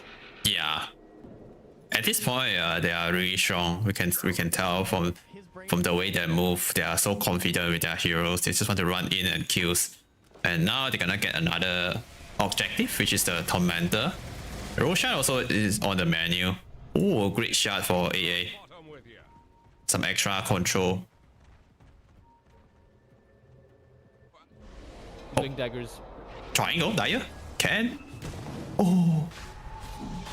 Was able to find that Primal Spring out, and Young PH is going to cancel his Requiem. Yeah, thanks to the Aghanim shot, he managed to power strike, jump away. Without that, I think he would be dead. Arcane power. He's now making his way towards that BKB, and I think with the Nature's Prophet also having that BKB, once the Monkey King has it, Ivory are going to be in a good position in these team fights. But is it going to be enough is the question, as the Monkey King, very low on damage. So is Aizen. They don't have the physical damage. Tower is under Yeah. attack. If they could survive, they'll have more opportunity to dish out damage. So they need to get BKB first. That's the first step. And Zorin. Top. Gonna get caught out. 3 heroes on top of him. The 5 heroes Wheel of now. Wonder is going to come out too. Wow. Zoran is going to end up falling. No one really there nearby to provide some amount of support. In the end, though, it is going to be 1-0 for that smoke exchange. So, I mean, it is great. It is good at the end of the day. But the problem is that it doesn't translate into any objectives. Yeah. For Ivory, they need more of these kills. Yeah. But any kill they get right now is just very good for them. It's gonna bought them a lot of time. And like you say, they need a BKB on Monkey King. So 40 seconds without Konka, it's gonna have some space and room to farm his BKB. It's very close to it. And after BKB, they can get some like extra damage item. And just now we can see that Konka, they require 5 heroes. They require 5 heroes to kill Konka there. But will it fall? Imagine if Konka managed to cast the ghost ship up. Also, like, imagine if Tiny or someone right there with some save or stun. They're gonna have some trouble killing people. For Really seems like Ivory. the counter initiation from YG Oh. is pretty strong. Loon?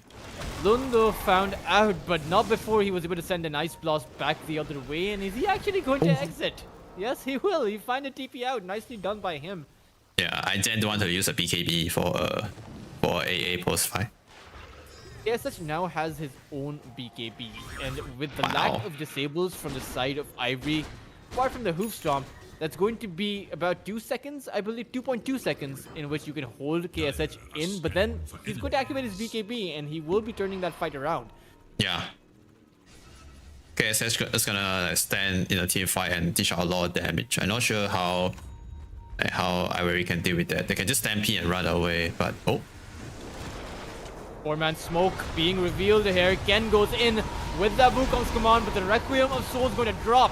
It is a difficult position for Ivory over here. They do have their BKB still. Ken did use it, but Aizen is still holding on towards that BKB. Will YG be able to make a move? Will they be able to find a Rapido here? Tiny goes forward with the Avalanche, tossing that Centaur back.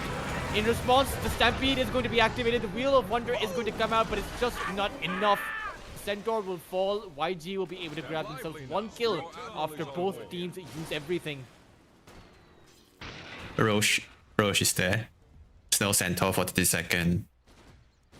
Not sure if YG want to touch Roshan here. It looks like KSH want to go back to farm. That's a safer move. That's okay. I mean, once he gets that dateless, it really seems like the power spikes from YG, in particular, when you compare these carries, power spikes from this gyrocopter, at least for this mid game, are going to be a whole lot stronger than the power spikes found on the Nature's Prophet. Yes. Also, they have AA on their side. With the Ice Blast, they could burst anyone. They won't have damage issue on YG's side. And that's I feel like that is why AA is so popular in the last meta, and I think now it's still very good. It's very underrated, I feel. So, oh, top Roche pit. This is Zorain. Has made his way towards that top side. EKBs are still off of cooldown, so that's the thing. Tiny ally. IG want to be waiting, but it seems like Skill-Lay is going to preemptively toss the Ringmaster back. Meanwhile, Ken has found the Wukong's command, and YG are in trouble here. Young P may activate his Requiem, but it's not going to do anything. Shadow Fiend now down now. Ken, using that spring forward in a difficult position, will end up dying, and now Ivory are in trouble. KSH activating that Black King bar, will be able to make his way, get on top of that Nature's Prophet, possibly take him down. It is going to be a fight. 26 minutes in. YG completely overwhelm Ivory. Wow. It looks so good at the start for Ivory. That Monkey King found a very good angle with 2-man stun into the Wukong command. They burst down the SF first. But yeah, they can't deal with the gyro. They use too many spells, too many resources for the SF, but the gyro just leave untouched. Also, Konka survived way too long in the last team fight. And he finally died to the Blade Mill, but he should be dead earlier. And now, Gyro inside Roche Pit. I doubt they could take it here. Oh, they found a kill. Yeah, they might have actually found 2 kills, Yuang. Oh. The Ringmaster is going to go down. Undying is going to be the one next. Ice Blast not really going to land on that Undying. Rapido. But it found the stun on towards Rapido. He is blasted down, and with 5 heroes there, this is an absolute disaster coming out for Ivory. Yeah, not 1 kill, not 2, but 3. Oh wow. And now they're gonna get the Roshan, maybe. Oh, Ken is thinking about to contest the Roche. He has the Wukong and BKB. Maybe if we make a steal here. Oh, the Typebringer didn't hit him. Not sure if they see him. Tiny can toss. He's trying to cut the trees. There's only 1 tree left. Yeah, he's going for it. Ken will activate his Wukong's command. The Aegis of the Immortal is about to drop there. Yes, KSH is alive, trying to get that Aegis, but it won't be enough. Aizen snatches it under YG, and it seems like YG, this is the worst fight for them so far. Can Aizen hold his ground over here? Has that Aegis? His first life is going to go down. Trick is here. No Wheel of Wonder available. No escape act. As Aizen is going to be sent up into the air. The Luka is going to end up being taken down though. So will the Shadow Fiend, and it seems like Ivory finally able to mount up a comeback thanks to that Monkey King. Tiny, of course, is also being chased out. Lone, I think this might end up being a team wipe if this Tiny can't get that blink out. Of course, does have that blink, will be able to make it out to safety towards that top lane. Grims with that flesh golem on top of that ancient apparition. There are 2 zombies on him as well, and with Aizen TPing in, it's going to be a quick kill. That's a very weird fight for for IG. They lost the Aegis, but they stick around. Even Kwonka is on the very last HP. They still stick around. I think he got taken down by the Miona proc or something. And that fight cost them a lot. Cost YG a lot. Dire's top Yeah, and that's a very crucial team fight for them. The Aegis is very important.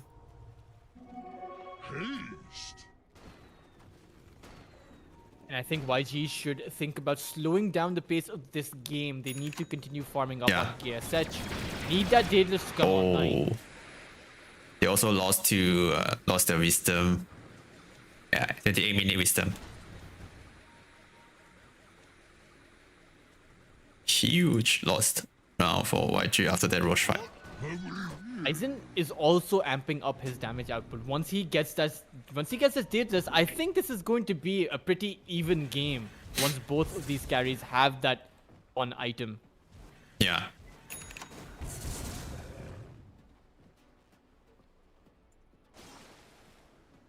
I haven't seen any big SF ulti in the team fight.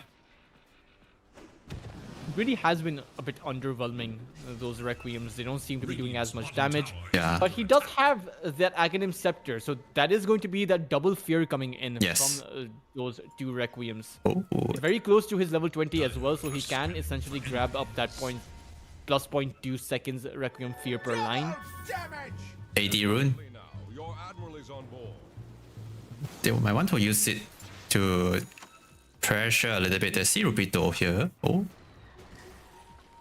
Let's find that blink out, and the amplified damage rune was spotted out, so I don't think Ivory should be contesting this tier 2 tower. Yeah. Its middle tower is under attack. Dire structures are fortified.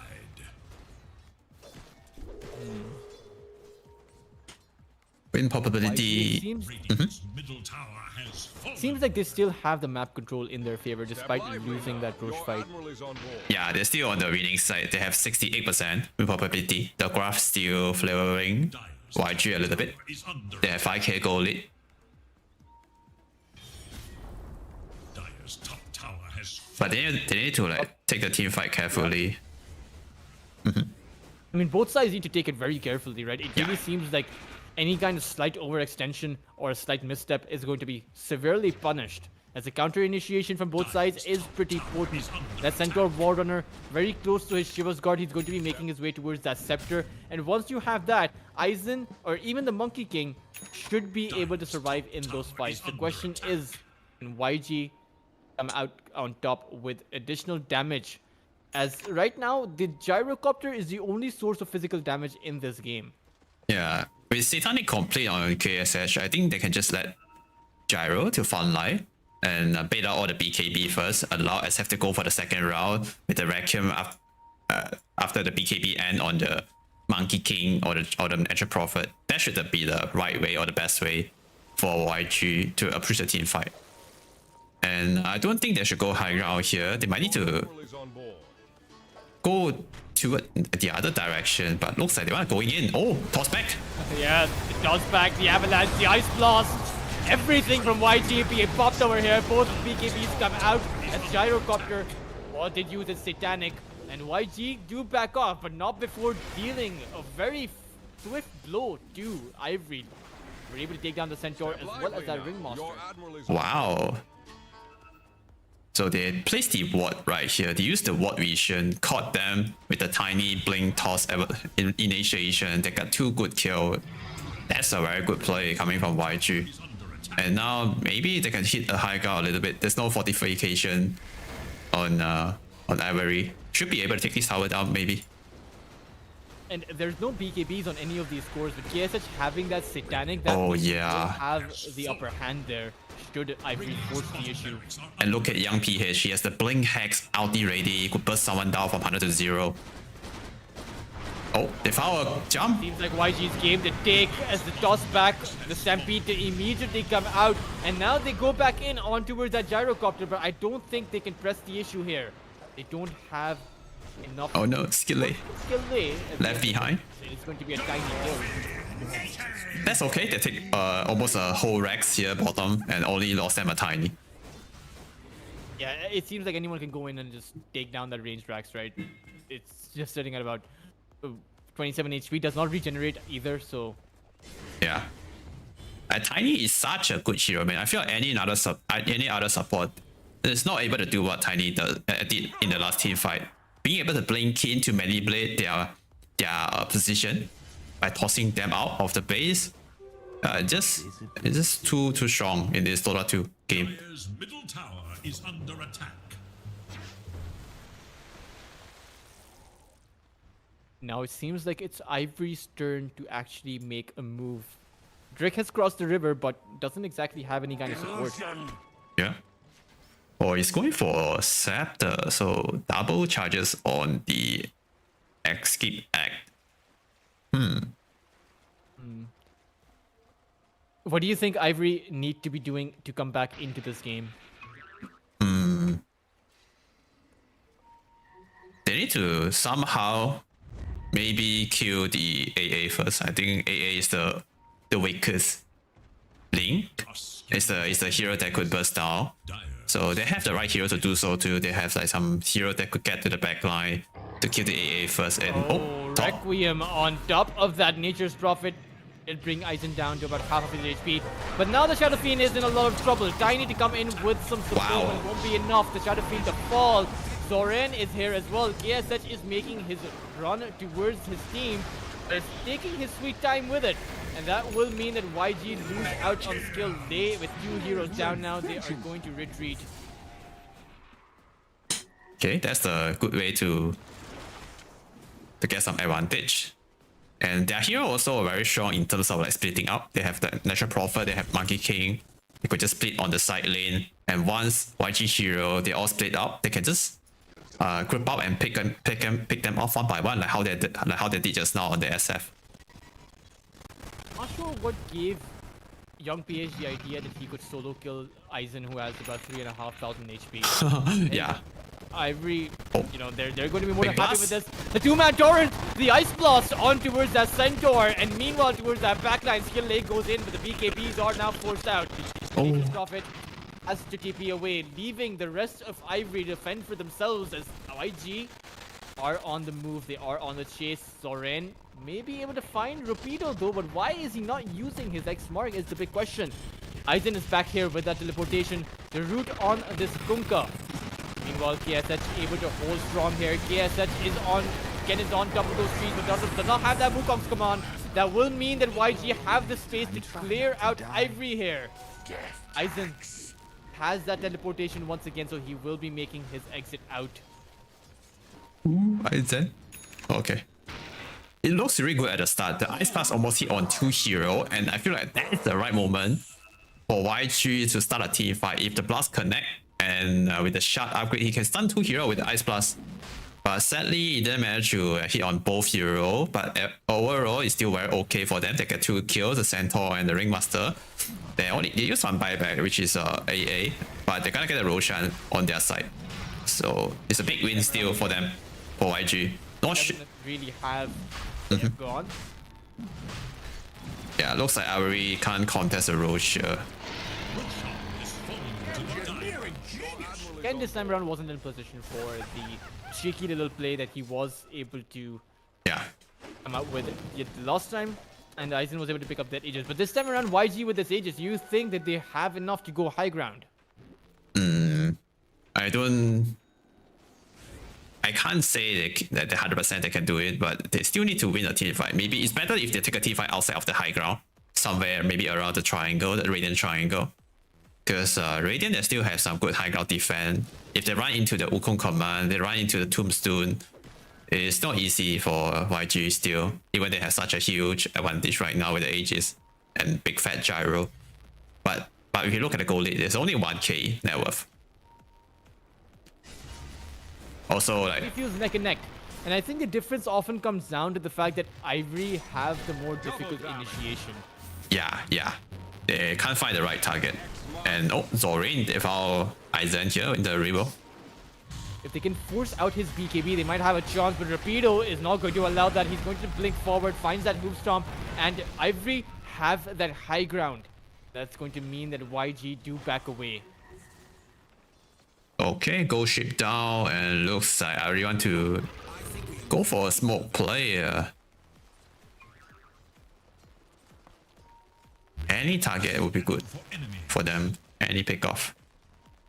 Just anything to buy time to take out that Aegis. Yeah.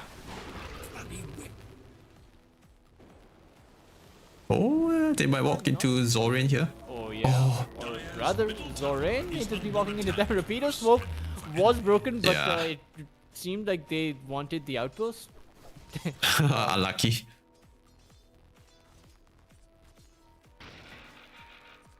Perhaps they make a move towards this tier 2 tower. Aizen will teleport in, and I don't think that YG can test this. They don't have the position. Mid tower down.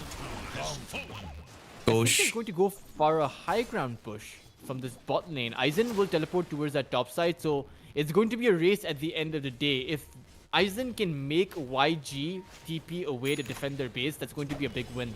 Yeah, also Aizen already hit level 25, no cooldown reduction, no cooldown on the teleportation.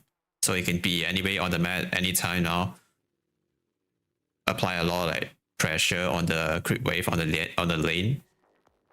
They can try to use that for the advantage. Just want to keep all the wave push out, keep YG busy, so they cannot just group up and fight. They might have to deal with the creep wave first. The mid lane got pushed in, the top lane got pushed out as well.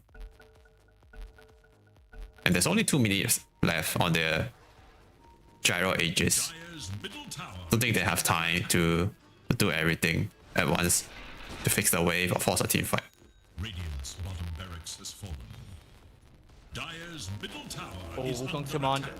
On top of Lun, the nullifier will prevent that ancient apparition from escaping anywhere. Okay, that's a dieback. 80 seconds, yeah, that's a long time. And when you think about the fact that the Aegis is about 5 minutes, 80 seconds means that this Aegis will be brought down to just about 50 seconds left. Yes. Right? And that's not going to be enough for YG to do anything. At least if they want their ancient apparition to join them, they can still try and make a move, but that's going to be a bit risky. That Ice Blast has been a difference maker in some of these Krish, fights. KSH. And KSH, they recognize this opportunity. They are going to go in on towards that gyrocopter. Will be able to take down one of his lives. YG, they are in trouble. Forced to come to this gyrocopter's aid as he has activated his BKB and will just be TPing out. That he doesn't exactly want to fight. Okay, good TP. The Nightfall TP.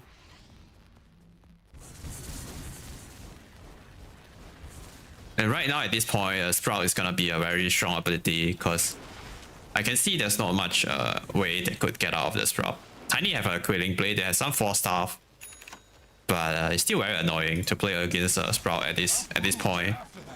Have to always keep a spell or on an item to deal with to unstuck from the trees. Surprising that Aizen hasn't gone for a Satanic. Do you think this is a mistake? It's 41 minutes in. I think it's because of the AA.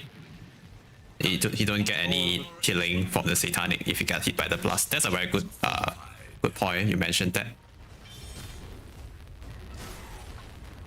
YG. Oh, Gale. Going Centaur. forward, finding that toss on that Centaur, and with the Requiem of Souls this time around, there's that damage that we were expecting, Is under attack. or we were waiting for this entire time. And now Ivory, I don't know why they're sticking around. Aizen may just end up getting caught out here, will end up getting snatched up by that avalanche. Will be sent up into the air, the Wheel of Wonder to come out. Meanwhile, towards that backline, the Monkey King's Wukong's command is unleashed, separating the Tiny from the rest of his team. They'll be able to take skill laid down, but it's a costly exchange. It's a buyback from the Centaur, and they need more. The Stampede is going to be activated. Rapido is going to go forward. They need to find more kills there, and the Root Stomp from on towards the Wow. Aizen will come out with that Sprout and will be able to clean up an additional kill. good buyback coming from Rupito. Also, Ken is in a very good position at the back. He's always watching in a team fight at the last team fight, and he's find a good angle, cast the Wukong command. Even he don't get any kill with the Wukong command, but he somehow isolated Tiny, disconnect the Tiny and the team and get the Tiny. Also because of that, they get the Kunkka too, and now 2 death on YG. Scanning for enemies. And let's see if I want to force the high ground push here. For enemies. Aizen is getting very farm already. Currently top net worth hero on the map. Have the blood taunt complete a ton of damage. Coming from Ivory. 150 lost hits on this nature. Wow. Yeah.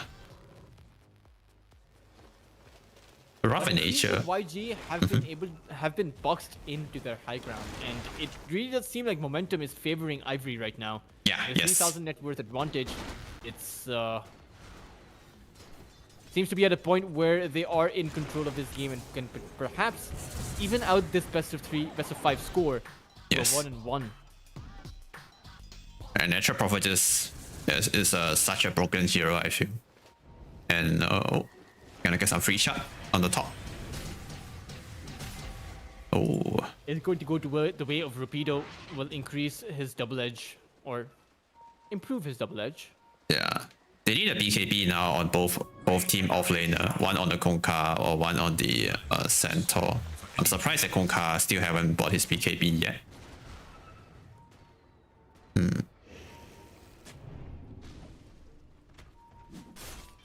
YG have exited their base and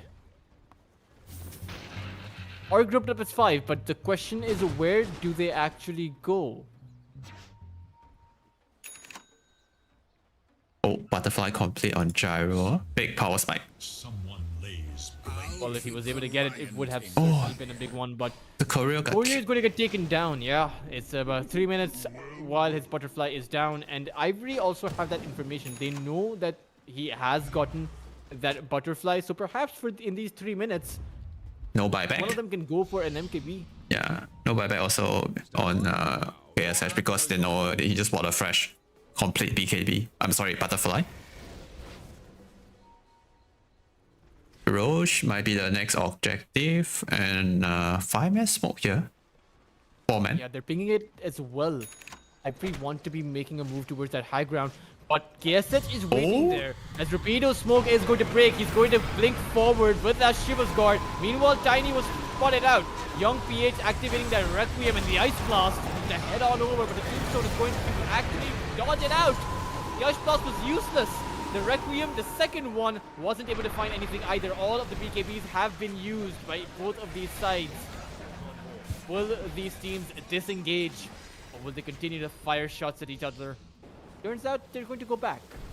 Well, both teams trade a lot of spell in the last team fight, and I want to emphasize one thing that on Young PH, he tried to burst the Centaur with the Hex and X-Mark and Requiem, but I saw that he did no damage at all on Rupito with the Requiem on board, the first Requiem, and the second Requiem he also used it on like in the middle of team fight, but also did nothing on all the like BKB units on Ivory hero, so he actually kind of wasted 2 ulti right there in the last team fight. Also, the Tombstone save for West is very nice, keeping the target alive, and no one's died because of that.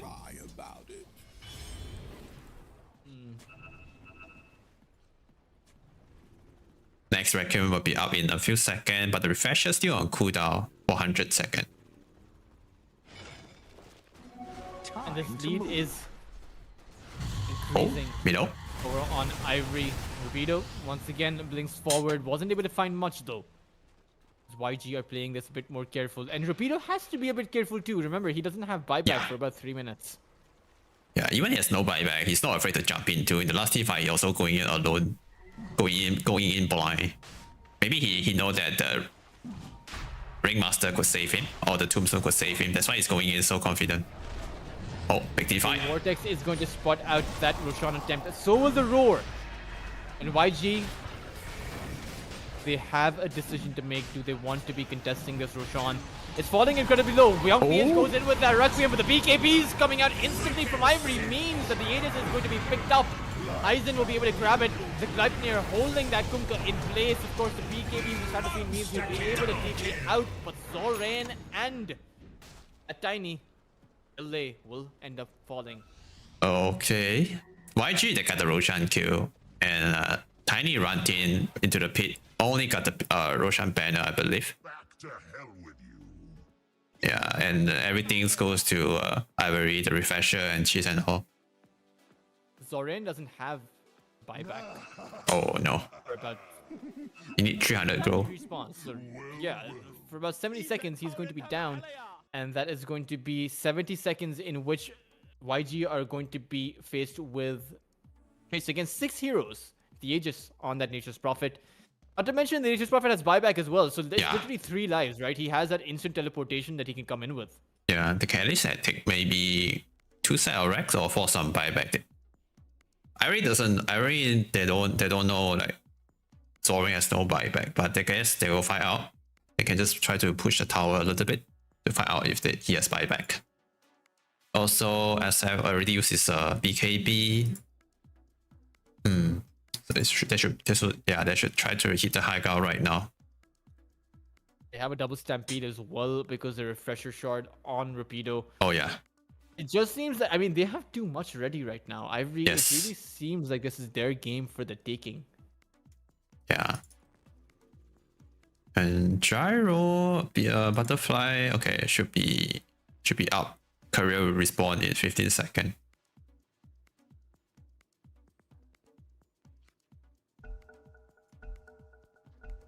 Go call is going to be sounded out Are the as ones who wait all the way. Ivory are going to make their way towards that high ground. Nothing really to stop them. Yeah. Tiny does have that buyback, but it's still, at the end of the day, they're only going to have 4 numbers.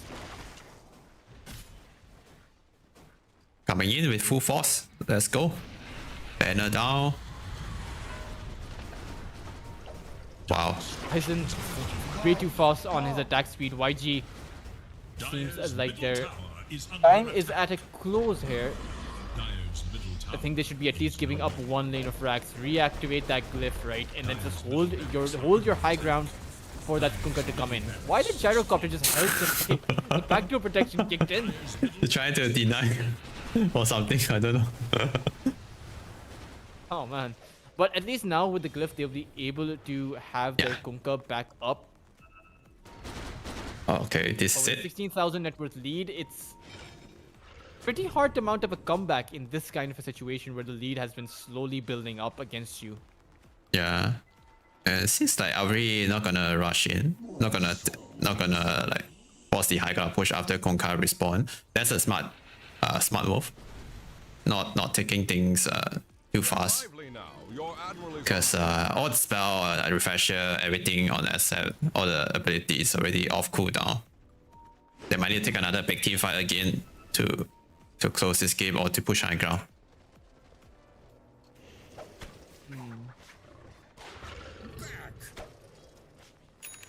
Also, Mighty he has a refresher. Yeah, double Wukong, double Barrel Strike. He could actually burst out at least 1 target. At least the AA back to port. at the start of the team fight with 2 stun and Wukong.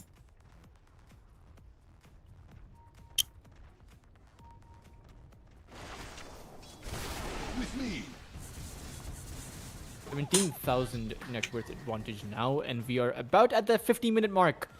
10 more minutes for the tier 5 neutral items to come about if YG can hold it till then. The Helm of the Undying will certainly be, you know, it comes out as a difference maker when you are defending your high ground. But so far, Ivory have yet to make a decisive move. Both sides have 1 lane of racks each, and Ivory have smoked up. Okay. Radiant are scanning for enemies. Not sure how they're gonna like, start a team fight. It's not gonna be easy. Oh, KSH. Yeah, he's got out Stampede on top of him. The Wukong's command to come out as well, and KSH is just going to get bursted down. Okay. Have that buyback. They are holding it for now. Perhaps they want to bait Ivory in. But Ivory are going to be a bit methodical with this one. Glyph is now active. Aizen on that top lane on the tier 3s. Wow, I didn't expect that could just burst him down from 100 to 0. Tower has fallen. Oh, Aizen. YG.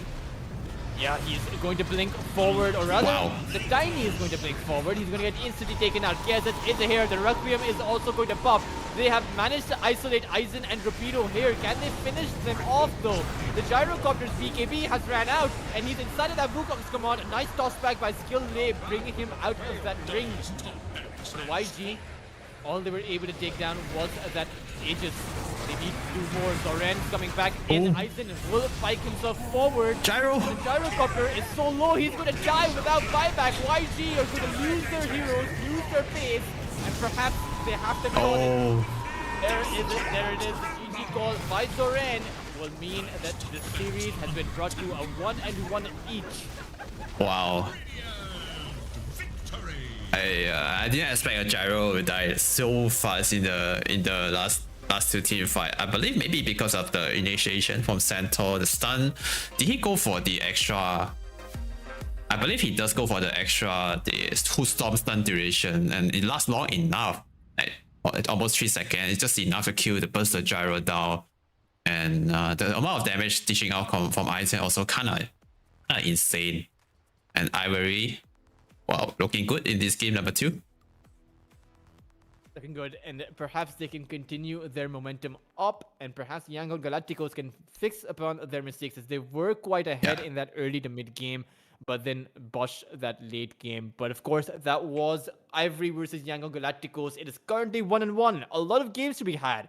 At the minimum, we'll have 2 more games, and at the maximum, we might even have 4 more games coming about. So don't go anywhere. Stay tuned. This is Tultrus, joined by the ever amazing Yu Heng, and we will be right back in about 5 minutes for game number 3.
Yo, ladies and gentlemen, boys and girls, welcome back to EPL SEA Season 6. And right now we are in the grand final, YG against Ivory. And this is the third game. The score is currently 1-1. And I'm joining with Dr. Taudrus with me in the cast. Hello. Hello. This is exciting. I mean, both of these teams come out with similar picks as to the previous game. Oh yeah, it's like Ivory picking up the Monkey King and Yangon Galacticos picking up that Kunkka. Yeah, it's like the same draft like as the game number 2. And the same bands as well. Ivory going for that IO plus the slot Oh band. yeah. Oh, also the AA band here. Ancient Apparition. Yeah, that Ancient Apparition did do a lot in the previous game with those Ice Blasts, but now Ivory managing to snag up that Tiny. Oh, So they will have that Wukong's command, you know, completely on Yangon Galacticos without the ability to disable that Monkey King. Unless Yangon Galacticos go for a Pudge pick, which I don't think that they will, considering this is the grand finals. Yeah. If they want to have some fun, yeah, maybe Pudge is the hero to go. Or they can go for something like Adventure Spirit, also a good option to get Monkey King out of the Wukong command ring. But so far, I think they don't I have don't to. think Yangon Galacticos will be going for a Shadow Fiend this time around. It did feel like a pretty underwhelming pick, particularly towards the mid lane. We didn't see so much impact from SF last game, and I think any other heroes could be better than SF in the last game for Young PH. No Terrorblade coming out either. Perhaps Yangon Galacticos can pick that one up. I do think there is a lack of the Terrorblade in the Southeast Asian scene. When I'm casting the European Dota scene, we see a lot more of these S tier carries coming out. The Terrorblade, Morphling, Templar Assassin. But so far, not really having seen it this time around in either the group stages or in the playoffs. Oh wow, Rubik. That's a interesting pick. I feel like it's kind A lot of of spells to steal currently. Of course, the Avalanche is the big one, right? Because of the increased AoE coming in from the Rubik. Yeah. Shakiro Rubik. Nice setup for the Ice Path, at least with the telekinesis. Yeah, they are two good setup, but I feel like these two heroes, they are kind of weak against Monkey King and Tiny, who can just run to the back and kill them first. So they might be. Oh yeah, if there's a Monkey King on top of you, there is no way either of these supports are surviving, and that's something that Ken was pretty good with on that Monkey King. Yeah, it's doing a really good job fighting all the good rotation, also fighting all the good kills at the back line, taking down the support first. And Rubik and Jakiro, these two heroes has no escape ability. They might need to get some like good defensive item to save themselves from the monkey. I've read now. Ideally, you want to be picking up some ranged heroes on your side. You don't want to be, considering the fact that there's a ghost ship on the other side. There is a Macro Pyre as well. And their ability to go for something like the Templar Assassin, you know, it's a pretty weak hero considering that Macro Pyre is the pure damage and the dual breath. There's so many with the Liquid Fire as well, so many ways to actually take out that refraction. So I don't think we're really seeing a Templar Assassin from Ivory. Perhaps something like the Morphling. Yes, they could definitely go for the Morphling here. A also did get banned out by Ivory, so only Doom left in the pool, still untouched. They can go for the Doom. I mean, both of these sides. Doom, very strong. I wouldn't say he's an S tier carry. I would put him as an A tier hero in the current meta. But again, against the Kunkka, does do very well, particularly if you're able to get the Doom off on the Kunkka before he can come out with his combo. Yeah. And Doom is just such a, like, the mechanic of the hero is just very, very strong. The way they design the hero. And there's only a few heroes that is okay against Doom in the carry pool. Like Wraith King, Medusa, or like Razor. Only a few heroes that don't mind to get Doom in this game. But most of it, they just get deleted. They get Doom in the team fight, they're just out. They just cannot do much. Shadow Demon coming out. Now, is this just to save your heroes against that Ghost Ship combination, or are Yes. they looking to pick themselves up something like the Ursa or Lifestealer? I think it's a good save against the, like you said, against the Konka. And this year also don't give much good spell away to Rubik. I mean, apart from the disruption, right? The disruption does seem like to be a pretty strong spell to steal. But Ivory, they're going to go for the Nature's Prophet again on Aizen.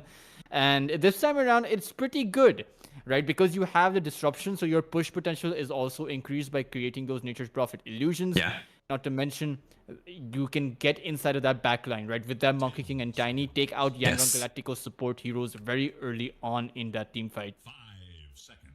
Yeah. Also can be a support Natural Prophet, and they can do the tiny carry. We still don't know yet. What is a good carry that can counter Nature's Prophet on that carry position? Or do you... I know normally you go for a mid hero that counters the Nature's Prophet, something like the Storm Spirit, but what can be a good carry pick against this hero? One of the best traditional counter, which is the Spectre.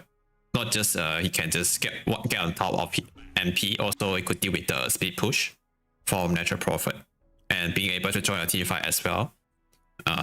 Spectre is one of the best counter to Natural Prophet, but it's not very popular in the current meta. Did get nerfed up quite a bit in 7.39C as well. Despite not being around in the meta, it still ate a nerf. I guess Valve is a bit random with those nerfs sometimes. Yeah. But Yangon Galacticos, they go ahead and pick themselves up a Puck, a hero that is kind of weak against the Avalanche Toss combination. But apart from that, there really isn't much that can catch this Puck out unless Ivory choose to send this Nature's Prophet on a core position and then he perhaps builds up a Bloodthorn. Yeah. But good thing is, Ivory, they have, like I said, they have the Tiny here. They can do the Tiny mid as well if they want to, and put Monkey King to other position to get the flammable lane matchup in the mid lane. They can do Monkey King safe lane and Tiny mid against a Puck, and Natural Prophet Shadow Demon can be the support. Oh, they ban out the axe from Yangon Galacticos, so Oh. most likely going to go for one of those S tier carries, right? The Terrorblade, Yeah, TA, Morphling. or Morphling.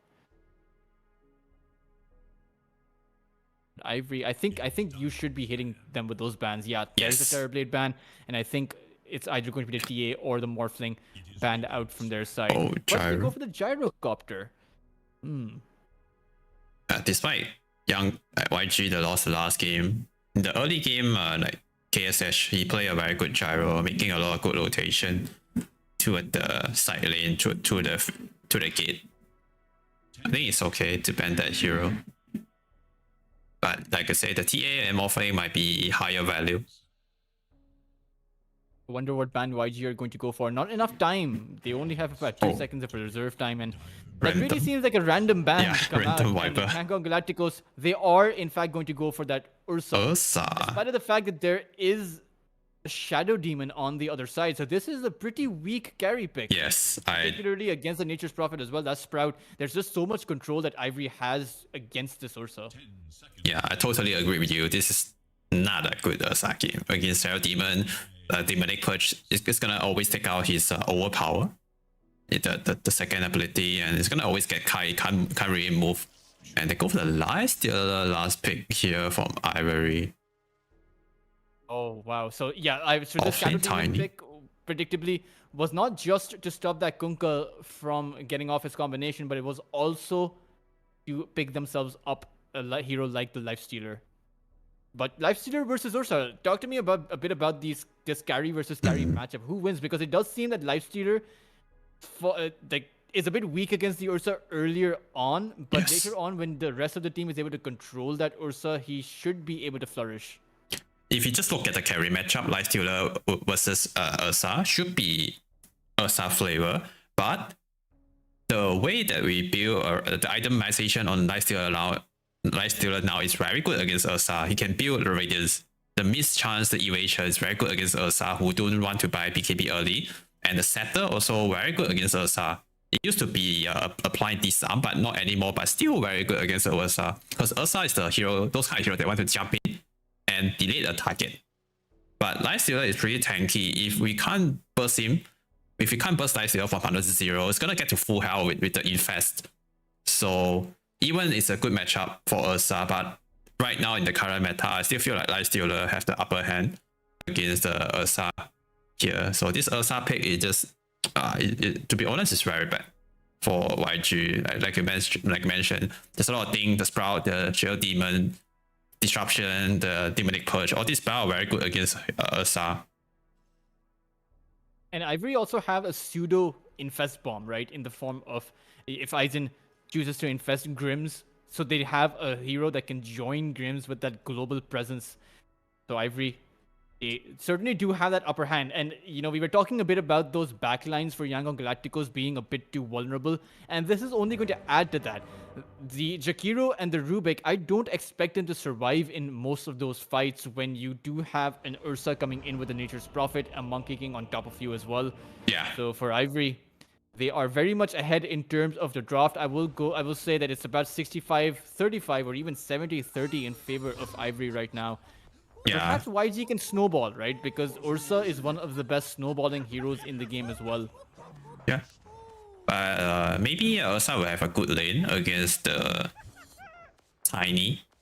Because Tiny don't do much against Ursa. You can always toss him away. But Ursa is a very good tank killer with the full with the passive, the full swipes.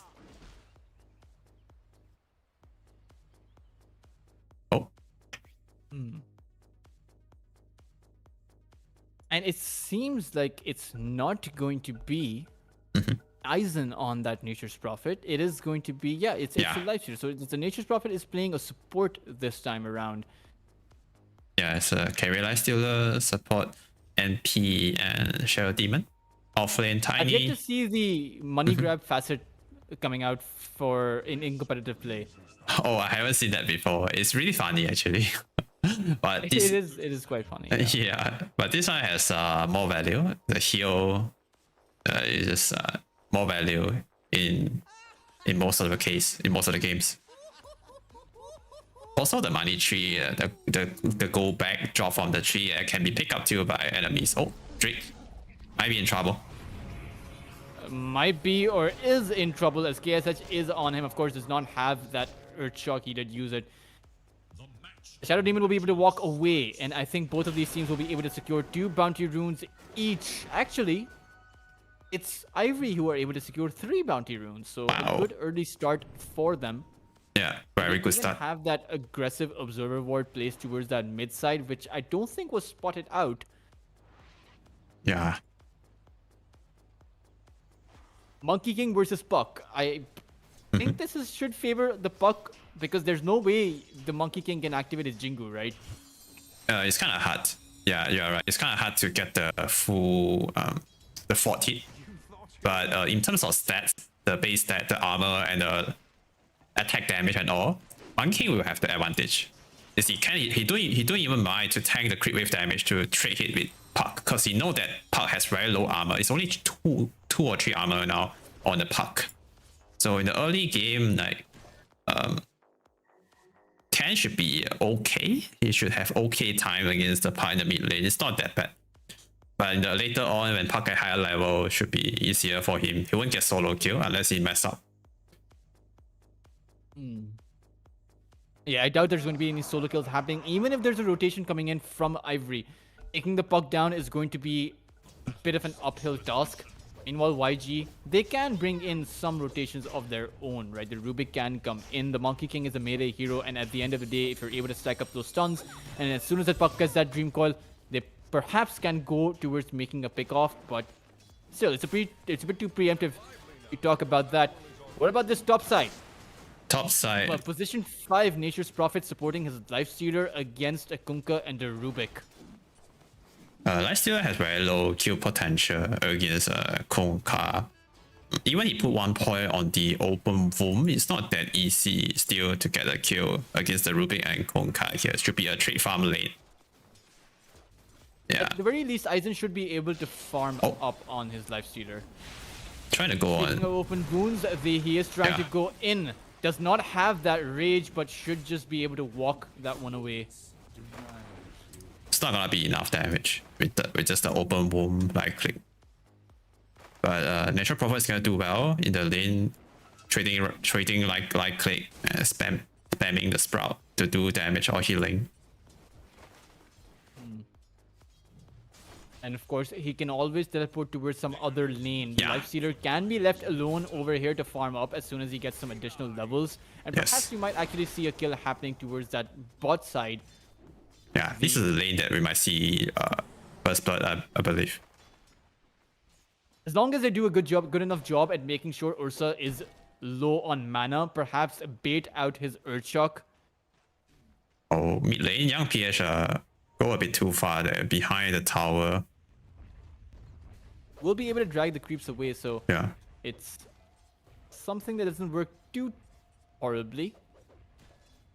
Still pretty even, or rather was looking to be a pretty even mid lane, but with this overextension, like you mentioned, the Monkey King is going to have an advantage in terms of last hits, sitting at about 14 of them, and with 5 denies over the Puck's 1. There's a fair bit of experience advantage going his way as well. Ken has half a level above the Puck right now. Yeah, Ken is playing very well with the Monkey King. Even against the Puck, still doing very fine. And this time around, YG don't exactly have the potential to force Ken out on some of these side lanes like they were able to last game. So Ken will have a more enabled Monkey King this time around. Rapido. Bottom side, Rapido is going to end up going down. KSH will grab that first blood. Going a long way in snowballing this Ursa. He's going to need it against the counters on the other side.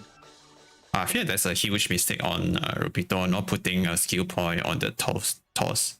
I feel like he should at least have 1 point, because that's a skill point that is gonna help him to survive against the Usa, who's gonna keep running at him, just want to stick on top of him. But not having the toss. Particularly because he went for that early soul ring, right? So you want that toss, you'll have enough mana for it. I would understand if you had conservative mana, but mid lane, Young PH is going to get disrupted, but it's just an attempt to steal away his rune. They will be able to do so. So Young PH will actually be forced back into the fountain, perhaps. Yeah, that's a big win for Ken. One whole wave. It happened last time as well, in the last game, right? First game, is it, or second game? I can't remember.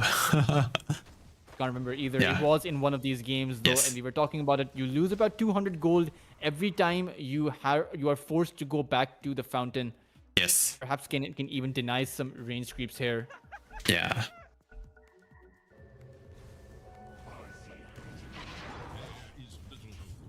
Oh. NP in trouble. Yeah, he's dead. There's just no way. Try and go for the find that D9. cheeky deny, Yeah. but won't be able to get it. The Fade Bolt will be able to clear him up as well. And with a 2-0 score lead on YG right now. Yes. Very chill game. 5 minutes only, 2 kills. I mean, Ivory do have a bit of a static draft. Outside of bringing in their Nature's Prophet in, they are playing with this Nature's Prophet in quite the static way. We haven't really seen any kind of rotation come out. Now towards that bot side, disruption on towards that Ursa, but a preemptive avalanche. It actually didn't catch him out at all. Oh, the Ice Path. Sprout is not going to land either. The Ice Path is going to stop the Shadow Demon in his tracks. And they're actually going to run at that Ursa. Can the Shadow Demon find enough stacks on this Ursa to take him down? The lost Earthshock actually coming out clutch will end up saving his own life. And now Lone is in trouble, but I don't think that this rotation from Ivory is going to be successful. They come out with nothing. Mid lane. Ken. Mid lane, the Puck in trouble, or is it actually Ken? He wasn't able to find the Puck, and this overextension from Ken is going to end up with him dead. Oh wow. A double kill with the changing position from the ulti with this facet. He could actually change his position with the statue from his ulti, and he made good use of that to get a double kill on the Power and Jakiro. And meanwhile on the bottom. Where's this bot side? KSH is running away. But he's running in the opposite direction. This is not your base, buddy. Avalanche. And he'll try to find the TP out the avalanche just too late from Rapido. He should have anticipated that and sent it out. But a bit of mistakes coming out from YG, even towards the mid side with that Monkey King. When he activated his Wukong's command, Young PH simply ran inside of it. And even I was caught off guard. I thought the puck would just keep his distance and allow his supports to take him down. But a big win for Ivory there. Yeah, Kennen getting the double kill, 1 against 3 and get 2 kills or more. That's a pretty big play from Ken.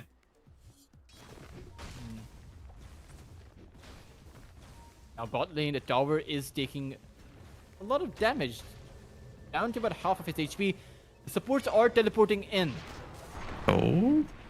Avalanche to be found on that Ursa, but I don't think they know that the support is there from YG. The disruption from Drake, meanwhile, over on that backline as Ken comes in with that Monkey King, the Primal Spring on towards Ursa, but a Tiny is dead. 3 stacks from that Shadow Demon on this Ursa. They really want him down.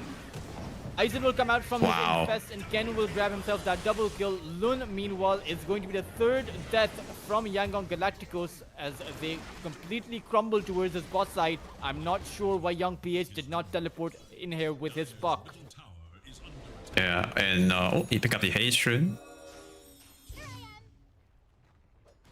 Also, Lightstealer making the move toward bottom with the infest centaur. I think I saw some top tier Russian player did that as well in some big tournament. I think that's the way to play Lightstealer now. Just infest the ancient or the big camp and then walk toward the gate and gank the side lane and top. Oh, Aizen has no point on the rage. He has nowhere to go either with 6 stacks of Fury swipes on him. The Ghost Ship didn't land though, but with the puck coming in, Young PH is here, will use Dream Call to secure that kill. Meanwhile, the rest of Ivory who were teleporting inside, there is Ken with that Wukong's command. He grabbed everyone inside of it, but instantly getting telekinesed out of there, and there is nothing more to be found. Okay. Good play coming from YG. Also, not having a skill point on Rage, that surprised me too. And the telekinesis, such a good usage to counter the Wukong, throw him out of the ring. Instant cancel that. So far, it's only been Ken to find anything in this game. He is 4-0-1, but the rest of his team is struggling quite a bit. Meanwhile, the Ursa KSH has 2 kills and 3 assists. So he's might be able to make an early Battle Fury. Yeah, it's pretty okay. Even here, he's not having the best start, but it's doing pretty fine.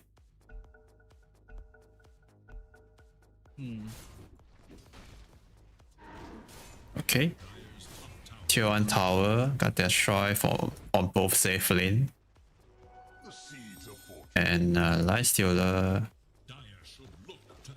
still has higher net worth than the Ursa. Even he has 0 kill. Wow.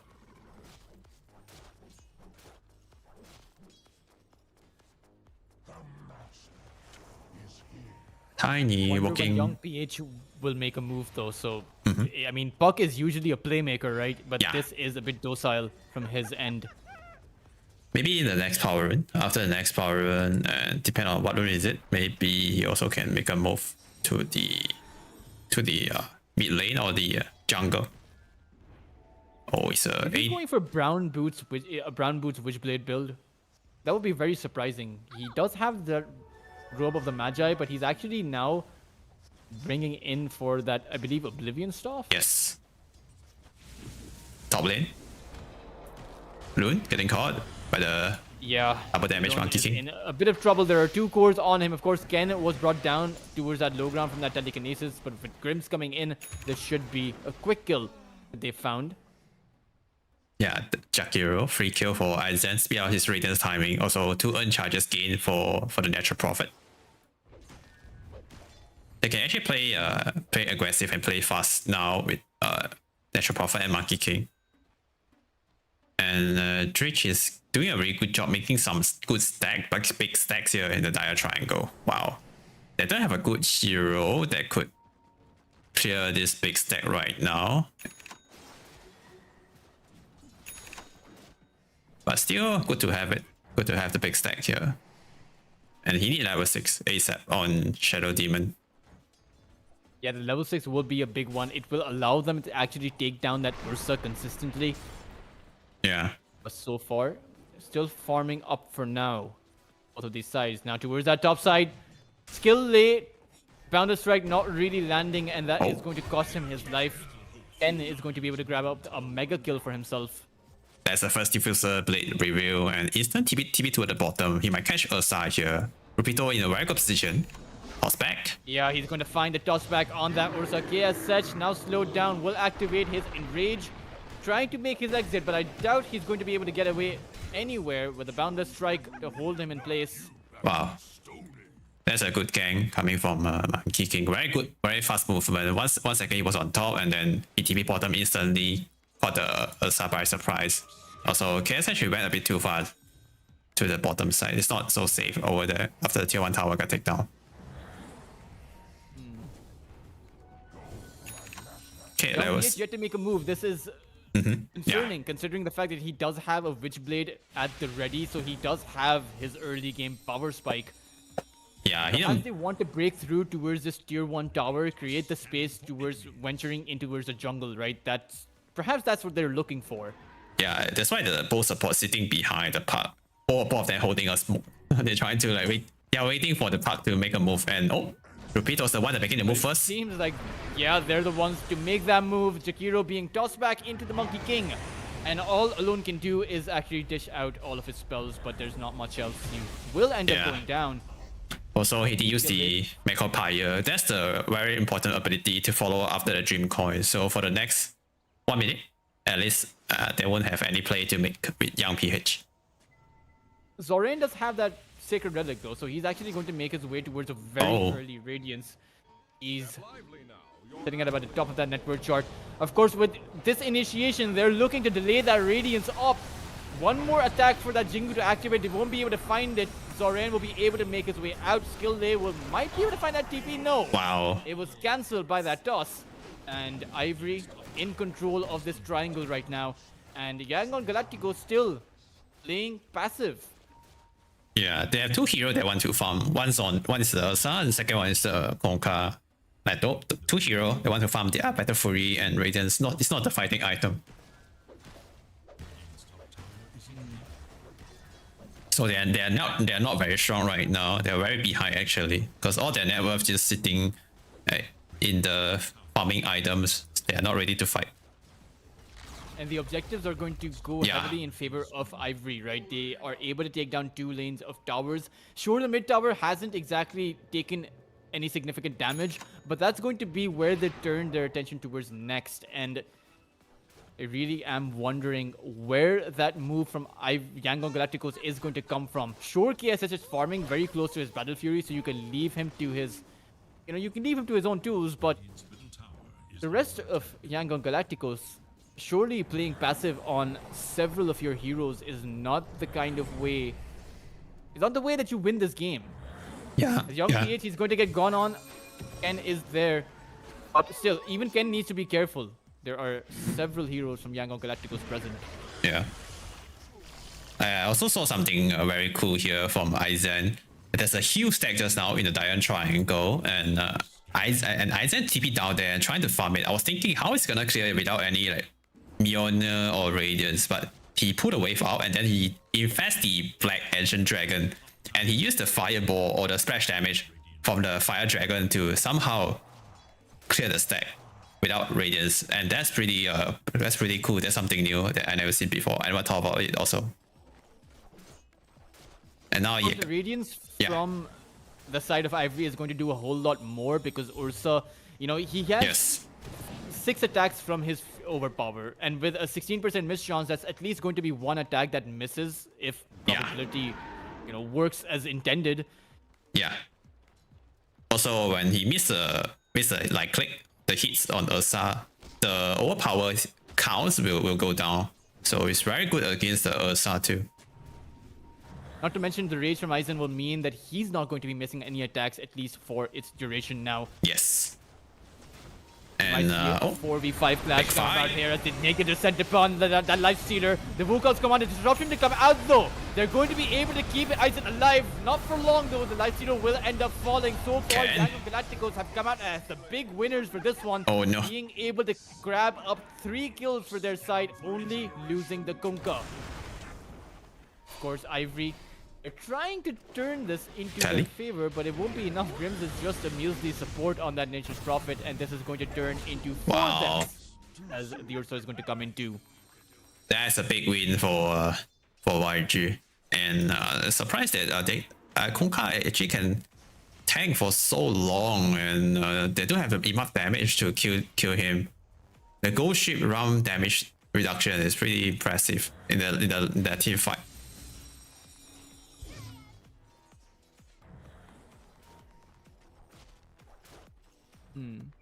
Also, Monkey King, I think he didn't. I'm not sure if he could use the changing position on the ulti just now. I think if he can, he should use it earlier because he stayed way too long inside of the Macro Pyre, and that's how he died under enemy tier 1 mid. Yeah, that's a pretty big mistake, I feel. And now suddenly Zorin is top net worth almost.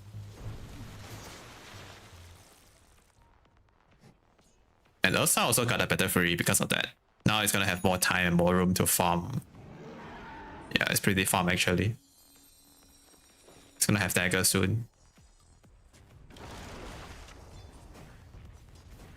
And Natural Prophet, yeah, is also trying to itemize against the Puck and the Ursa now, going for the Orchid. That's one of the best item against the 2 core. The Puck and Ursa who don't have a dispel early game. And Rupito, ooh, Won't find the Avalanche. yeah.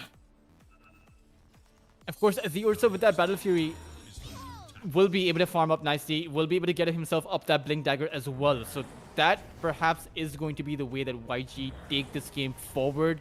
And with the Blink in from the Ursa, he should be at least able to grab the Shadow Demon as well as that Nature's Prophet. Oh, Puck.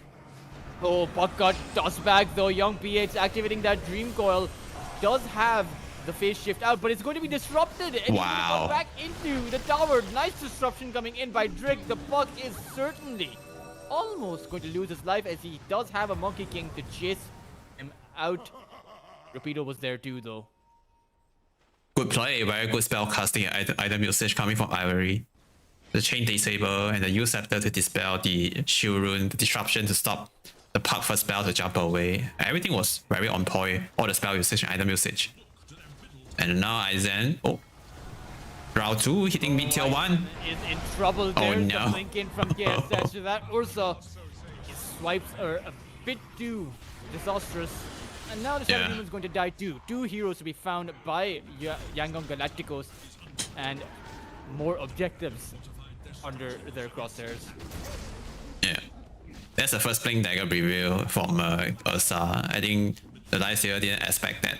He also got a bit overconfident. The first time they tried to stitch a mid tier 1, Lifestealer never learned his lesson, and now he paid the price again for the second time. I feel like they should be more careful, like going on hitting tower. Yeah, he got rage, the free BKB, but he can't go in like this. And I mean, the Ursa is also going to get taken down, and if your Lifestealer is positioned so far in front, you want more than just the Shadow Demon beside him, right? It's going to take more than just a disruption coming in from him to save his life. Yeah, he need more items to like Scepter or SNY. He need to have all at least one of it to do the thing just now. And they also get the Roshan and free Aegis for YG. That's the Aegis on Ursa now. It's gonna have more time to get the next item. Also, Tormentors is on top. They can get two big objectives in a row. The Roche and also the Tormentor. Very good. Yeah, and Ursa is one of those heroes that can actually solo the Tormentor Yes. on his own. So Yeah, I think the Tormentor and the Roshan is the reason why we pick Ursa now in this meta. Yeah, being able to kill Tormentor. spells, regardless of who they go towards, all 5 heroes over on Yangon Galacticos have a pretty good shard. Oh, Jackie Roshan. It's not that bad. But he is only having 1 level on the on the liquid fire or the liquid frost. Yeah, maybe even able to get one more level. Grimm's trying to go for that steal. Will he be able to find it? Actually, will. Maybe he would have been able to take down Lun as well because he did have that Nature's Wrath, but still, making his exit there, that is a big win. He was able to grab up both the Shrines of Wisdom for his team. Yeah, that's the power of Nature Prophet teleport. Yeah, it's so good in this big map. Can be anywhere on the map. Taking all this objective. Also, so annoying to play against the Sprout.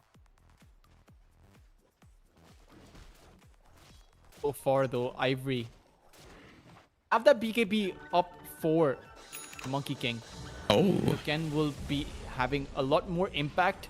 Meanwhile, Aizen is making his way towards that Manta style, something that doesn't exactly add too much damage to the Lifestealer. I would have hoped he went for the Sanj and Yasha instead.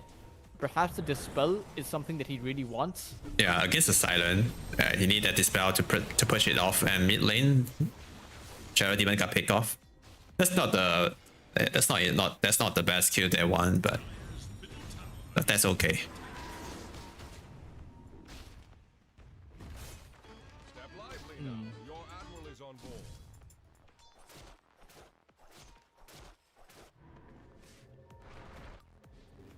So right now, maybe they are just waiting the BKB on Ken before they want to go again on Orchid Complete 2 on Natural Prophet. So very strong timing, item timing for Ivory. Ursa is not close to the BKB yet. Once the BKB complete on Ken, it should be go time for Ivory. Get one creep away.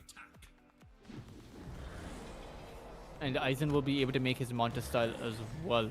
Now, Grimm's has an entire Orchid built up, so they do have the means to actually make their way on towards Young PH and take the puck down.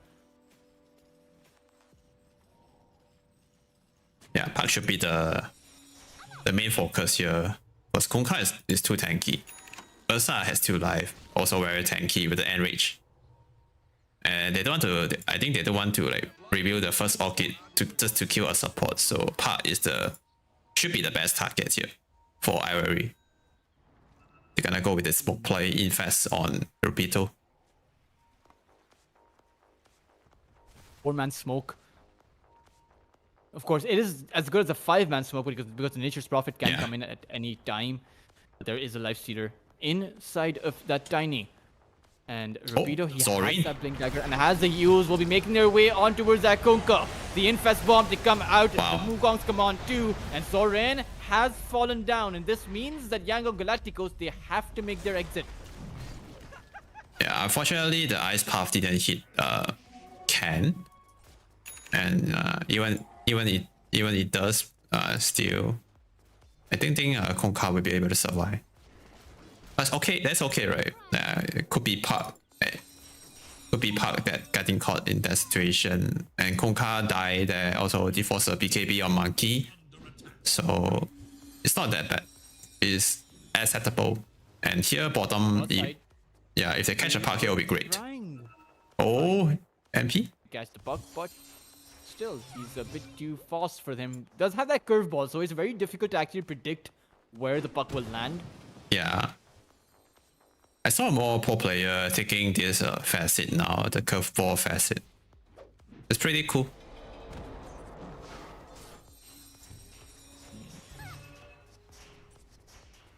It increased the duration, also increased the speed of the op. Yeah, it's pretty cool. 13 and 14 right now. As Yangon Galacticos, they have expended their Aegis timer for nothing, I feel. Yeah. They use the Aegis timer to get Ursa some time to get the BKB. It's gonna have it very soon. That bot side tower has not taken a single point of damage, and for Ivory, it seems like they will get the better of these objectives because they do have that Nature's Prophet who can constantly push out that lane. The Wrath Nature naturally just kills the creeps on all 3 lanes, so YG, they have to take down Ivory and then push far enough on all three of their side lanes, which is a pretty difficult task. Yeah, they still don't have the BKB on Konkai. It's still very far from it because he went for the SNY first. So maybe this is why they don't want to take fight yet without BKB on or without a dispel on any of the core heroes on the YG side. So that's why we don't see any initiate fight coming from YG. But for Ivory, they have the Orchid, they have the BKB complete on Monkey. They are the strongest one, the stronger one at this moment. So that's why they want to like taking down all this support running into the enemy side of the map. And right here, oh, another smoke play, infest play. So let's see. Four-man spoke, so let's see where they end up going. Might just end up being Zoran who's got out again, to be fair, as he does seem to be in the trajectory. The question is, will they go left or will they go right? Turns out they'll go in both directions as the Monkey King is trying to spot someone out. Zoran is very close to his tier 3s though, so this could end up working. So this could end up working out for Yangon Galacticos if they can find TPs, but it turns out that Ivory won't be able to find anyone. They're still hunting. Bito is heading to the top. I don't think I'm gonna get anyone. Also, if they find someone here, oh, YG hero, they are kind of close to each another. Puck, oh, I would toss back. Oh, Puck got out. Rapido will find that kill with that toss, and okay. Ivory, they find their opening. They have about 50 seconds to actually make some kind of a move. They have all 5 of their heroes. The Ursa does not have their his BKB. Yeah, they get the best target here. Oh, they might even get Konka. The disruption, okay, they didn't time it right, and Skillet. Rapido is there though. The Monkey King taking so much damage, has that BKB, but will find that Boundless Strike out. Thanks to that shard, and now with the Wukong's command coming out, will it be enough? KSS trying to find that Monkey King. Oh, the Radiance will enable him to survive. Yangon Galacticos have lost 2 of their heroes in quick succession as KSS finds that kill on Drake. Will it be enough? Rapido tossing him up into the air, has that use to send him back up into the air, and Aizen going in on towards him, had that open wounds, but did not end up using it on that Ursa. Oh, Sapling back in. Oh, wow. Grims to take a fall. Overall, though, it was, I believe, an exchange that favored Yangon Galacticos. They never had that puck, but still, a 4v5 team fight, and it ended up with 2 for 3. Yeah, it's not so bad for YG.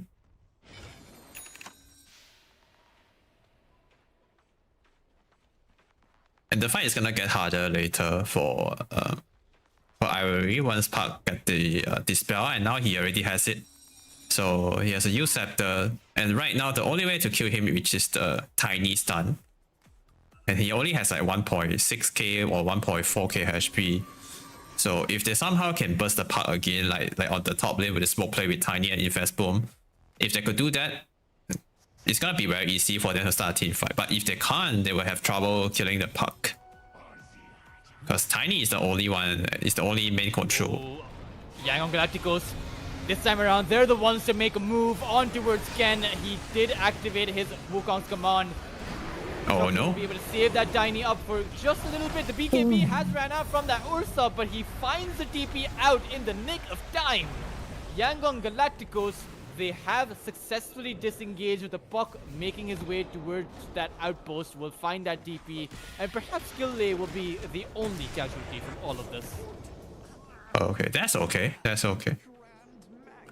And KSH with the crush TP. Oh, he almost died right there.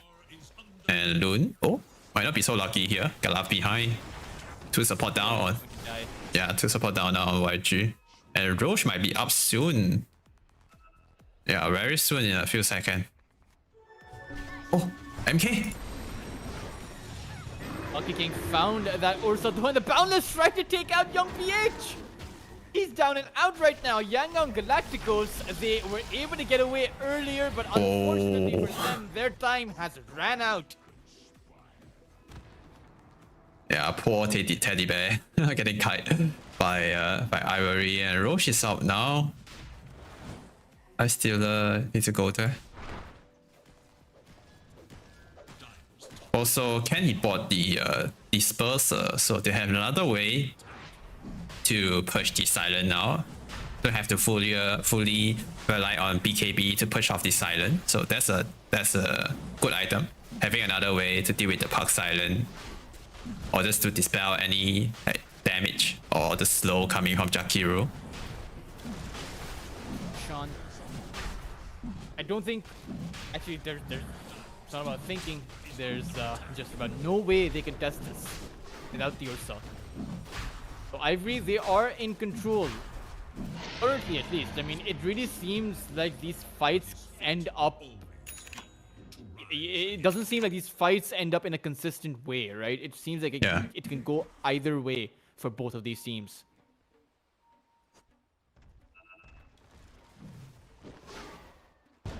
I like the pipe pickup from Rubito. Someone has to get it. And it looks like Rubito is the one getting the pipe for the team. And it's gonna reduce a lot of damage coming from the Puck, coming from the Kunkka, also the both of the Radiant support. So this is such a good pipe game for Ivory.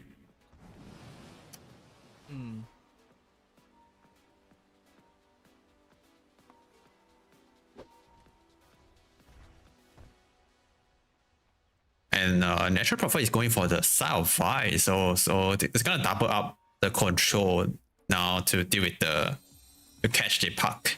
So that's a very good item also. Surprisingly, no, I don't normally see a Rubik rushing the Scythe of Vice as his second item, but seems to be going for it. Perhaps wants to be adding in additional disables for that Monkey King and that Lifestealer. So far though, with the Aegis safely in Aizen's inventory, they will be able to take down multiple tier 2 towers. Yangon Galacticos may have wasted their Aegis, but it doesn't seem like Ivory intend to do the same. Yeah. Oh, Aizen. Meta style Scepter. Now he's gonna go for the AC after the Basher. It's pretty farm. And I don't think they can burst him down now from 100 to 0. So he can just run him by himself. Oh, he's hunting. We'll see a wild alpha wolf just running past them. Well, some info. See some heroes. Yeah, and surprising that YG still will go for a smoke maneuver despite the fact that that Lifestealer spotted everyone out. Yeah. But perhaps they won't. Yeah, I don't know. They called in a team meeting towards that triangle, but decided to go the other way. Okay. Ivory's coming. 3-man smoke. Inside of that triangle, nonetheless, it is where that Lifestealer spotted everyone out. Aizen is casually farming up there. Meanwhile, YG are still busy with their team meeting. They are yeah, they kind of stuck. Not too sure what they're doing, right? They're confused. Like, what do we do now, guys? Like, do we wait for them? Of course, they don't exactly have any kind of vision either. KSH left the meeting earlier. It's KSH who has been spotted out. There is the ultimate from that Shadow Demon. The BKB to come out, but it's just to try and run away. That is not a good use of that BKB. Meanwhile, Zoran is going to be the brave one, trying to charge back into that team fight to start something up. So far, there's not been anything other than a bit of poke and a bit of fraud from both of these sides. We do have that X mark though. But still, there's... Ursa jump in. To go in. KSH, there you go with that Ursa, but he doesn't have that BKB, so he needs to be careful. Ken taking a whole lot of damage, will be going down to KSH. And with this, will Ivory continue this fight, losing multiple heroes? The Shadow Demon is down now as well. Decides to fight on that Puck, but it's just not enough. KSH is able to melt everyone, cut through all of Ivory's lineup. Of course, Aizen is the one uncontested hero right now, as they want to make quick work of Rapido before they turn their attention towards the last player alive on Ivory. Wow. But it seems like he's already made his way out. Looks like the team meeting strat working out for YG.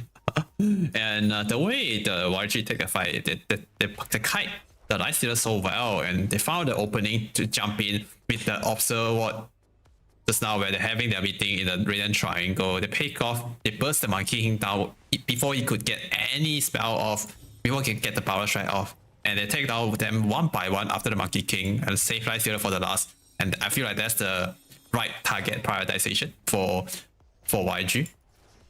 And also they kite this Life Stealer very well with the 4-star from Jakiro. The Monkey King was trying to focus the Jakiro first, but they couldn't find the opening. Yeah, at this area, it's very hard to dive into the base. Also, great fight for YG. I mean, they did that without the BKB too. Yeah. And now with the Abyssal Blade on this Ursa, it really doesn't seem like this Monkey King will be able to survive. I mean, doesn't exactly have any HP items. He just has about 2400 HP, and I believe Ursa with a Battle Fury with 2 overpowered charges does about 2500 damage, and that's before reduction, of course, but it's still pretty significant. Also, he's going for the MKB now. He also want to kill the Life Stealer with the MKB purchase. So now they can finally take down this raid boss, this Aizen with the Life Stealer with the MKB. Still need a bit more money to complete the item. Once he has that though, yeah. I mean, Ivory, they had a pretty clear window. Oh, a freebie down here.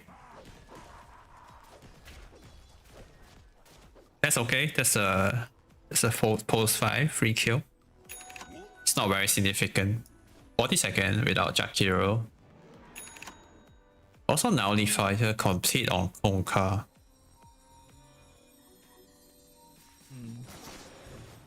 So you could purge off the Gleamer or Ghost Scepter on Shadow Demon. Also the Jinku Mastery or Monkey King. Or Hex complete on Rubito. So he's the part killer now. Let's see if we can catch him on the top lane. Yeah, they found the puck. Young PH is going to end up falling. Easy kill. Yeah, with the Hex stun. Puck has no Lincoln or anything yet. Speaking of Lincoln, he's queuing up a Lincoln now in a quick buy. Also, there's a Hex complete too on MP, so also have to be careful. They could actually burst him down before you can press his ulti or the BKB. 2 Hex on Ivory, one on the Tiny, one on the MP with the Tiny stun and MK stun also follow up. I think they can burst anyone. They don't have a good save like disruption from Shadow Demon. Also Hex complete on skill lane. Very crucial item. Now, perhaps they turn their attention towards that high ground. Yeah. Yes, that's slowed down there. Able to activate his Enrage. Question is, how far are Ivory willing to go? Oh, it's a bit too now deep. On that tier 3 tower, Tiny tried to go in for that stun toss, but wasn't able to find it. And now the Macropyre is placed down as well. Meanwhile, Ivory are able to take down that tier 3 tower and will be making their exit. Yeah, very disciplined. Not overplay this push here from Ivory, and the Roach should be up soon. So we are about to see a big fight from both sides.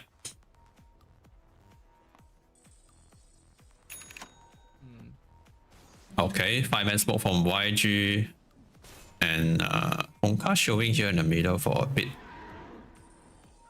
There's a counter smoke too.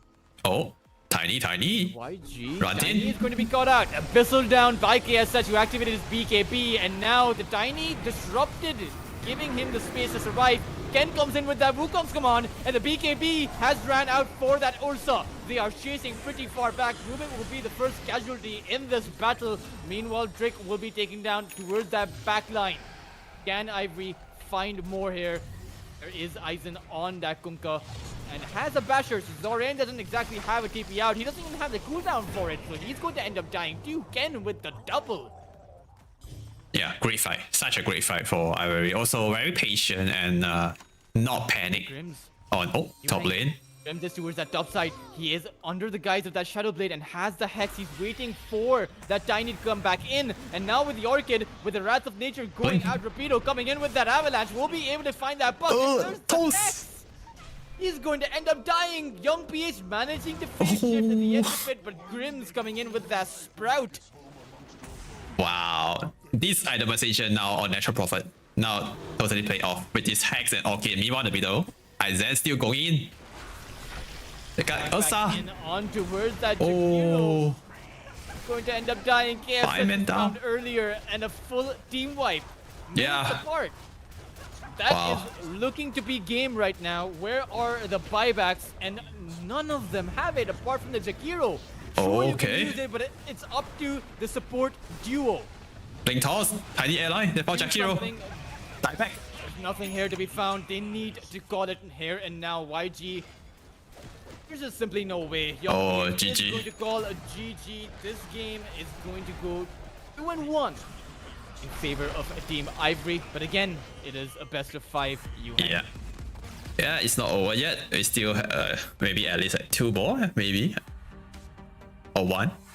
One more game to go. And this game, I think we have to come back for this Ursa pick. I don't really like this Ursa last pick from YG. He did okay in the lane, in the mid game, but it's not because of the Ursa pick. I feel like any other heroes could do better than this hero. Maybe something like Morphling pick would change so much for this game for YG. There's no problem on the way they play. Maybe just the hero that limit how like KS can do in this game. Number 3. Definitely, I think a few drafting errors, and I believe that Young PH should have made his way towards getting some pickoffs on the pop. Yeah. But overall, it was very well played by both of these sides. Yes. In the end, I think the better draft did take that game, but that was just game number 3, guys. We may have 2 more games coming out, or perhaps 3 more games. Who knows? I'm really bad at maths. Yeah, me too. Yeah, so game number 4 will be coming up on your screens right after a short break. Don't go anywhere. This is me, your host, Dultrus, joined by the amazing Yu Heng. We will see you soon. Yeah, stay tuned, boys.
Welcome back to the EPL World Series Southeast Asian Edition, season number 6. We are in the grand finals where Tech Free Gaming, they lost steam after a monumental run, and Team Ivory and Yangon Galacticos collectively managed to push that team out and now are faced up against each other for that coveted prize pool. Yeah. It is Yangon Galacticos with that Kunkka pick, Yuheng. Oh, again with the Kunkka pick, but this time they did ban out the Monkey King before they picked the Kunkka, so I'm really not sure how they're gonna deal with the Kunkka here.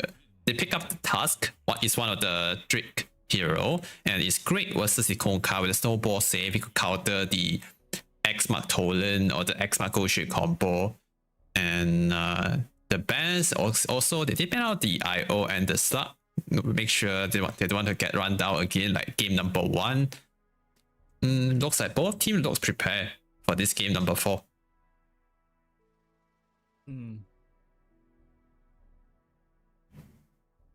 Second phase ban. What they're going to be going for, though, is the kind of strategy, right? We've been seeing the Monkey King and the Kunkka come out for, I think, the past 2 games, but now Ivory have changed things up. Yeah.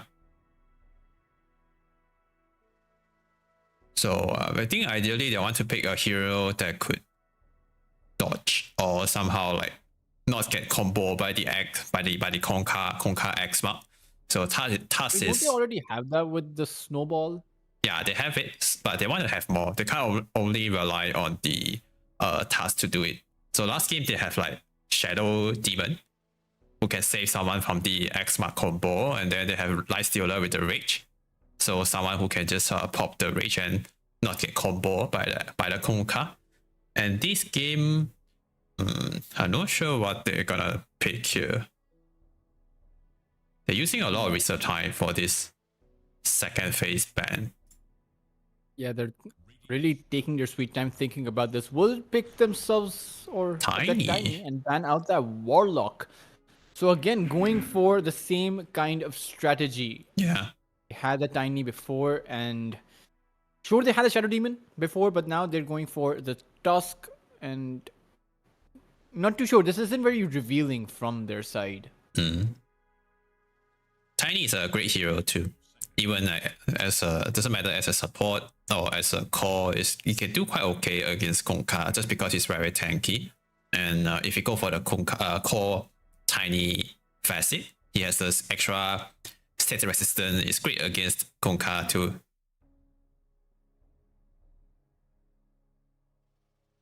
And Yangon Galacticos, they are faced up with elimination though if they lose this next game. Yeah, one game away. You have one game away. One game away from for both tying out the series and as well as being eliminated. So yeah. I mean, for Ivory, you must be feeling very confident, right? Yangon Galacticos is going to go for that disruptor. So I wonder if we will see a Storm Spirit being picked up instantly. Of course, the Queen of Pain is also in the pool still. So the Queen of Pain plus Ghost Ship combination, it can be pretty deadly. And both of those heroes are countered out by the disruptor. So I wonder if that is the game plan here. Yeah, Disruptor and Konka, both of these two heroes is kind of similar. Both of them has the long range catch. One with the Glimpse, one with the X mark. So I think right now they really need a hero that could like counter these two ability, because it's not fun to always get caught from a long range. So they can go back for the Lightstealer, or they can go for the Spirit hero like you mentioned just now. They can miss the Storm or the Ember Spirit. All these heroes, they have the ability to dodge the long range catch from YG. And right here, there are many Ivory have played the Storm Spirit before, in their series. In their series against Yangon Galacticos themselves. At the very start of the playoffs, they played. Both of these sides played with the Storm Spirit. It was Yangon Galacticos first, and then Ivory played it in the second game. Yeah, Kenny plays a pretty good Storm Spirit. So I was wanted to say that YG, they have two very good catch with the Konka and Disruptor. And now they need the damage. And it looks like they're going for the Phoenix as their damage.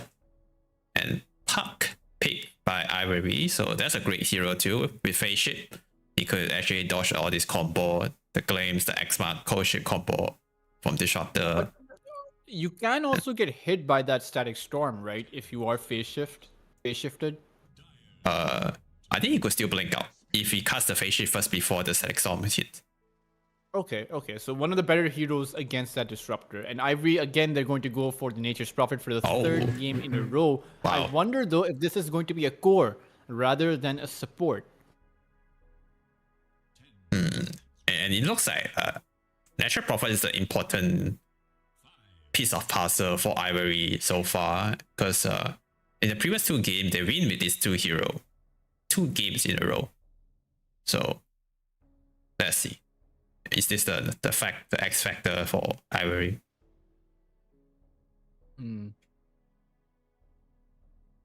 I like all the heroes so far coming from Ivory. And for YG, they are more teamfight oriented, so their hero require more and perfect execution. Like you said just now, the Static Storm, they could use it to kill the Puck if they catch the Puck first with the Static Storm before the Phase Shift. And again, another Ursa. Not the Ursa. This time around, there's no strong counter though. There's no Shadow Demon. Yeah, but so maybe he'll be having a good enough time, but still against the Puck, it's something of a weak pick. Yeah, if he couldn't, the problem for Ursa is if he blink in, he can't burst the target. I feel like the hero lost his purpose. And against Tiny, against Task, against NP and Park, all these heroes they have some ability to like kite or manipulate Ursa movement, like the ice shot or the punch or tiny toss, and then Park can just jump away or just go into phase shift. And the Sprout, all this ability is very annoying for Ursa, and Ursa require so many items, so much item to come online in this game. Without BKB, it's very hard for him to go in and get out safe. I mean, I think even with the BKB, there is enough kite available on Ivory, right? You have the snowball, the puck that can constantly reposition, the Nature's Prophet who can just exit out and teleport back in. So Tiny is the only real viable target for Ursa. Yes. However, you have a Phoenix as well, and Ivory don't really have a counter to that Phoenix. Yeah, they don't have a good egg killer. We might see a good Phoenix counter here, maybe from Ivory. But who do you even pick, considering that Yangon Galacticos have gone for that axe? They can try to like learn from YG, go for the Marcy, Marcy pick to kill the egg. Oh, they go for the queen. Oh wow! Somehow the hero left untouched in this game number 4, and Ivory managed to last pick it. Queen of Pain. I thought you might as well have sent this Queen of Pain down to the safe lane position, but they're going for a support cop. Yeah, it's a off lane. It's an off lane Rupito on the QOP carry. Oh, it's an off lane cop. Yeah, wow, that's off lane. I don't even know if that's worse or better. I think it's okay. This hero is just very strong. There's 2 ways to play it. One is if he max out the Shadow Strike, and the other one is max the Scream of Pain. So if he max out Scream of Pain, it's gonna enable him to push wave a bit faster. But if he max out the Shadow Strike, it's gonna more focus on the lane to dominate the lane. So it's still a very strong hero. It's almost it's very hard to lane against QOP. So far, I think if you put it in the off lane against the Ursa, it's gonna have a good time. Now, I do think that you will max out that Shadow Strike against Ursa, that Queen of Pain against Ursa, right? And Yeah. even against the Axe later on. So you might as well have a Scepter built up on that offlane Queen of Pain. But for the puck, I mean, this is a pretty squishy lineup. I would have expected a strong strength-based core to come out for the offlane position, but right now it's only the Tiny who can soak up that damage. Yeah. QOP can be very tanky later on with this new playstyle, the bondage playstyle. He can just go for early blade meal, use scepter, or he can even buy a cheap glimmer kit. This game is pretty good for QOP to survive in some crucial moment. His brain is so big.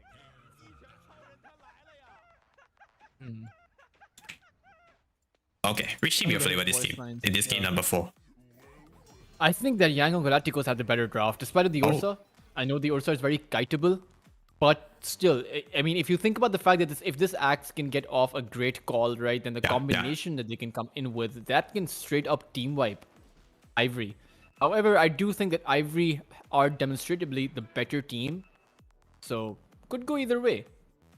As far as the draft goes, I would give it to YG despite the Ursa. Okay, looks like we have a game here. I'm actually more flavored to it. Ivory's draft. They have like the winner treats. Yeah, they have the other to a meal. That is a home cooked meal. I don't want no restaurant meal. Home cooked meal. I'm not sure. I want home cooked meal. You can make anything. You can make noodles if you want, but it's fine. Or even like an omelet. I'm good with anything. Okay. Challenge accepted. I mostly say that because I can only make an omelet, so that's what you'll get. You know, Wow. if you I don't mind. I don't mind.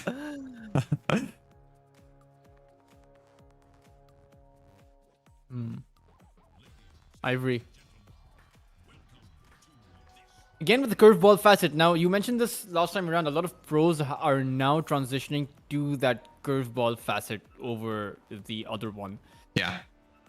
So I think it's just the ability to reposition, right? I think that's what this facet gives. Is there anything else that this facet provides? To be honest, I'm not 100% sure what's the what makes people to choose this facet over the other one. But bottom lane, we might see a first blood here. Ask. Oh, Oh, Dusk is got out. Yeah. It's a quick kill, easy enough to find. He was very much out of position. And Yeah. of course, you had a Thunder Strikes. A mini stun every 2 seconds is, you know, yeah, mini pretty slow. insane in the early game. It's pretty strong. And also Zorin is the one who got the first blood, some extra armor, extra goal for him. But oh, skill A getting caught, tag team into some light click. That's a kill. Yeah, that's a kill right there. Aizen will be able to find that one. Evening out the score 9, but of course, first blood did go the way of that act, so Zoran will be able to do a Yeah. lot. And the question is, will he be able to actually make his way to that Berserker's Call in that laning phase, considering he doesn't have a setup for it? Yeah, might be a Ideally, bit. you might have gone for the Phoenix, rather the Phoenix on the safe lane and the Disruptor over on that off lane. But Yeah. It's kind of rough for like, X to play this game too. Also, the snowball set, you can always counter the Berserker Core duration. And top, Rubido is still level 1. It's gonna get chased out by Ursa. yeah, there's just not much to be found. Yangon Galacticos activating their lineup pretty early on. Yeah. And for Ivory, they need to be a bit better with this. Definitely. And for mid lane, Konka against the Puck. Ken is doing so. It's similar to the Monkey King versus the Puck, right? I mean, the Tidebringer from that Konka can get dodged pretty easily. Yeah. With the phase shift, yes. But Konka should have the advantage in this lane because he's the one that on drivers. He's the one that it's the one that holding the gun. And Ken is the one that have the potential to dodge it. Where's that bot side though? I mean, Zoran is having a great time. Of course, isn't able to clean up on many of these lost hits. What do you think is the win condition for the Radiant side here for Team Ivory? Should be the MP getting fat. And the T5 potential might be a bit weaker for Ivory compared to YG lineup, but bottom lane Zorin getting gone on again. On Zoran. Should be able to find that kill, but Zoran was able to find that 2-man Berserker's Call and will Wow. be able to turn it around Wow. onto words. Ivory.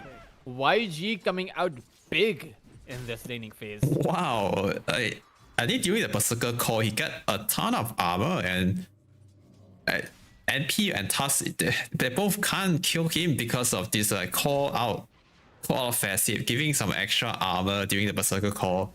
And he turned that fight with just one call. That is pretty crush.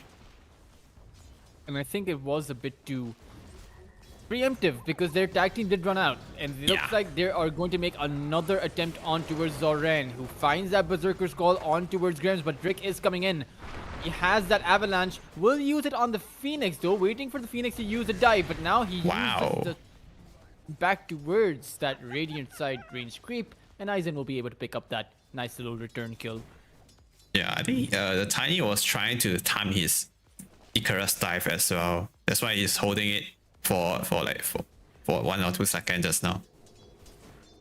Beautiful spell casting. Upside, Rapido got out over here, and with the blood grenade slowing him down, it looks like this Queen of Pain is as sure as dead. KSH will find that second kill in this laning phase. Poor QLP get left alone.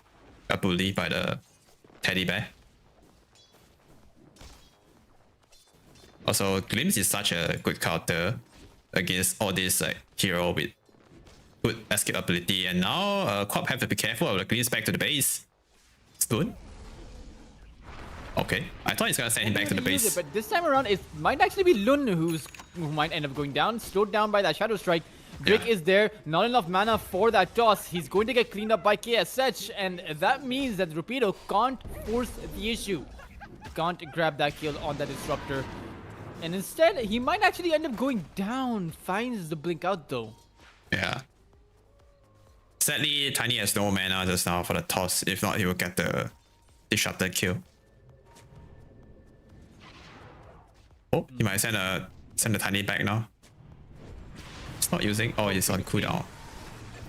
Okay. Yeah, he finds the toss though this time around. So Ivory doing a bit of damage control, but it's not. I don't think it's good enough. I think Yangon Galacticos, the way that they have won both of these side lanes, has been at the back of Ivory putting out the aggression, and YG simply responding.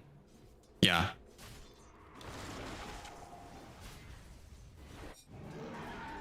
It's always easier to play defensive.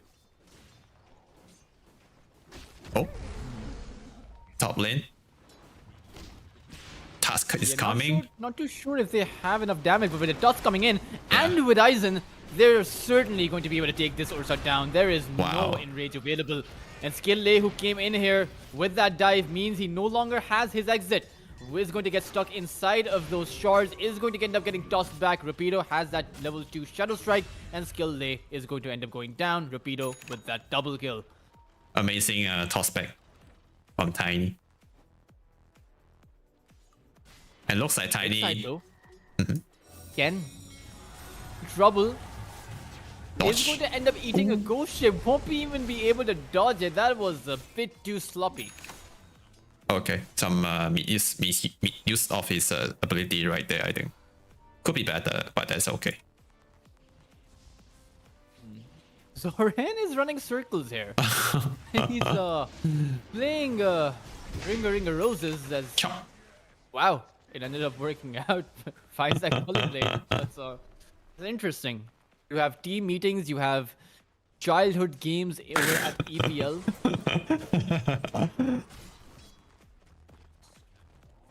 Okay, Wisdom. Radiant Shrines. Wisdom still open. And Skillay pick out the dire one. We might see a kill here on the top. Side you hang. Yeah. They are waiting for Rapido. Going to use that blink out. Do they have the range? They will be able to get it as long as they get the vision. There it is. Find the blink, but 4 seconds on it. There's no way he gets away. And this is the problem with the Queen of Pain offlane. This is the issues that I was having. How do you face up against the blink? It seems like Queen of Pain is countered out by the Disruptor. Yeah. And instead of having a situation where the Queen of Pain gets later countered because he is on the mid lane usually, yes, they just sent him down towards the offlane to die constantly. Yeah, I didn't expect QP will struggle so hard in this lane too. And I wanted to give some credit to Loon. He played a very good Disruptor this game in the lane. He got like 3 kills already on QP just because of him. He also do a very cool trick just now on the last QP kill. He placed an ops to get the vision, to allow him to get a glimpse off on the QP kill. So that's a very good play. But he got the one. So that's okay.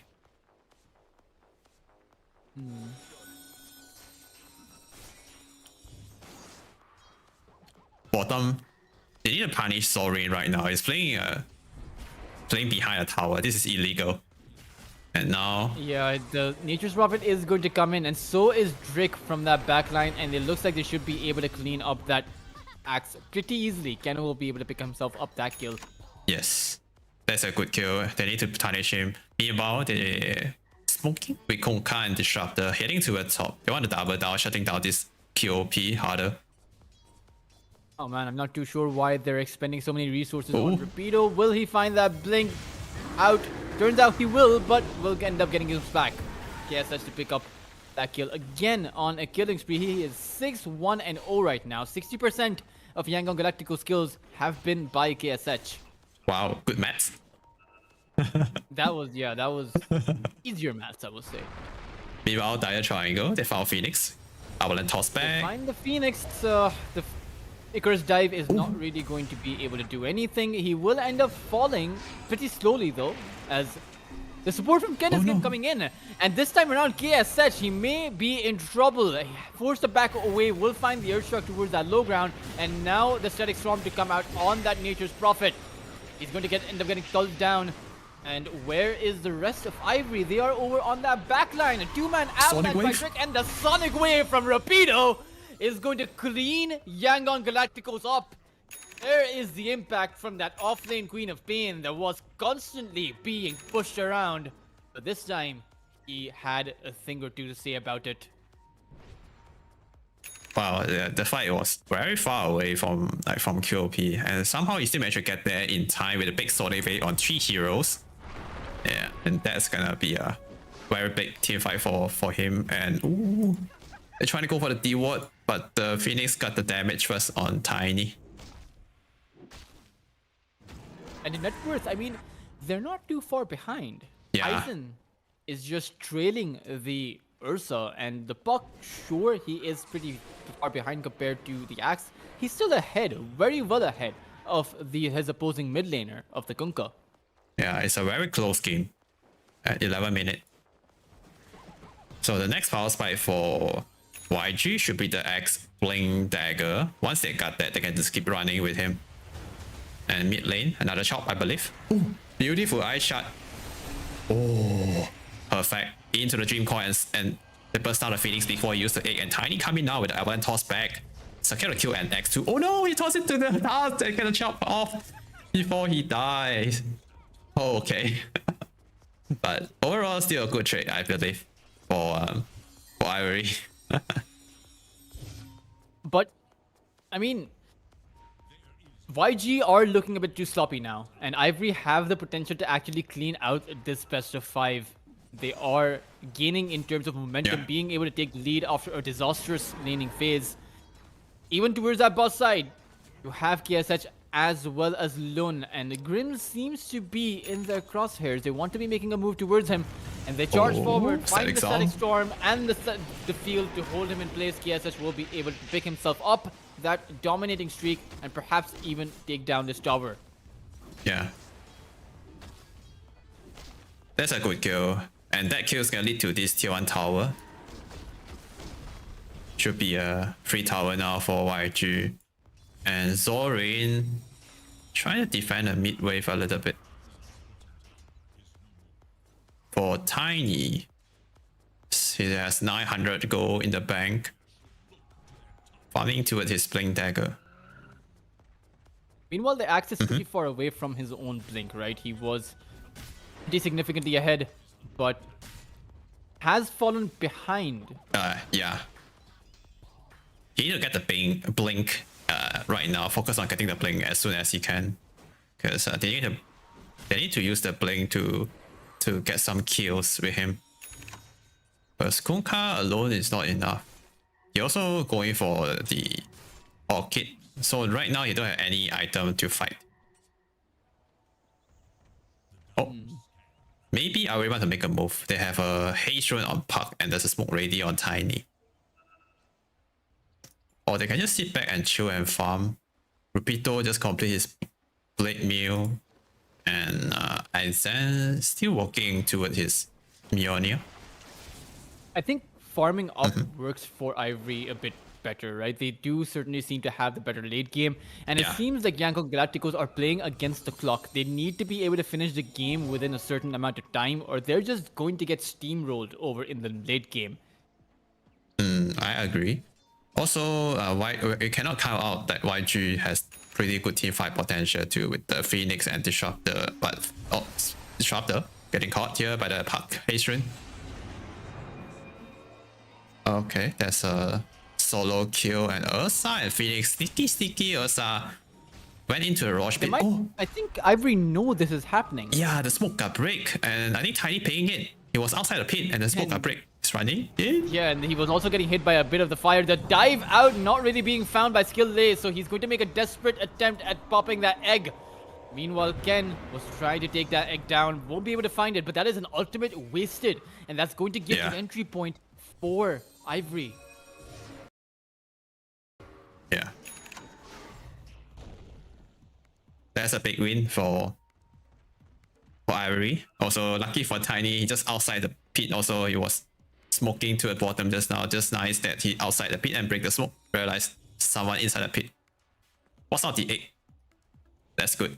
And sure, he doesn't have that BKB, but he's had a pretty good series, I will say. Not even a pretty good game, but his Tiny has been getting those initiations off consistently. Yeah. He's a really good player. I watched him play Task yesterday. I watched him play the series today. He's very on point, very into the zone today on the position 4. Zoran very close to his Blink Dagger, and I feel like that is going to be when Yangon Galacticos turn up the pressure and make some moves here. Yeah. You know, mid-game lineup, you have to play things at a certain pace. You have to build up the tempo as you go on. So far, Ivory have been left to farm uncontested on this Nature's Prophet. You can see this lead stacking up on their side.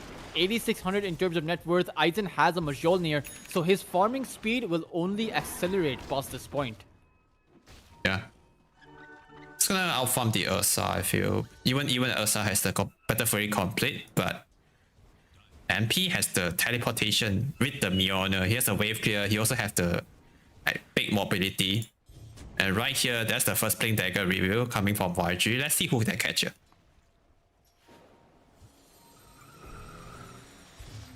Power Rune is gonna be top. Illusion.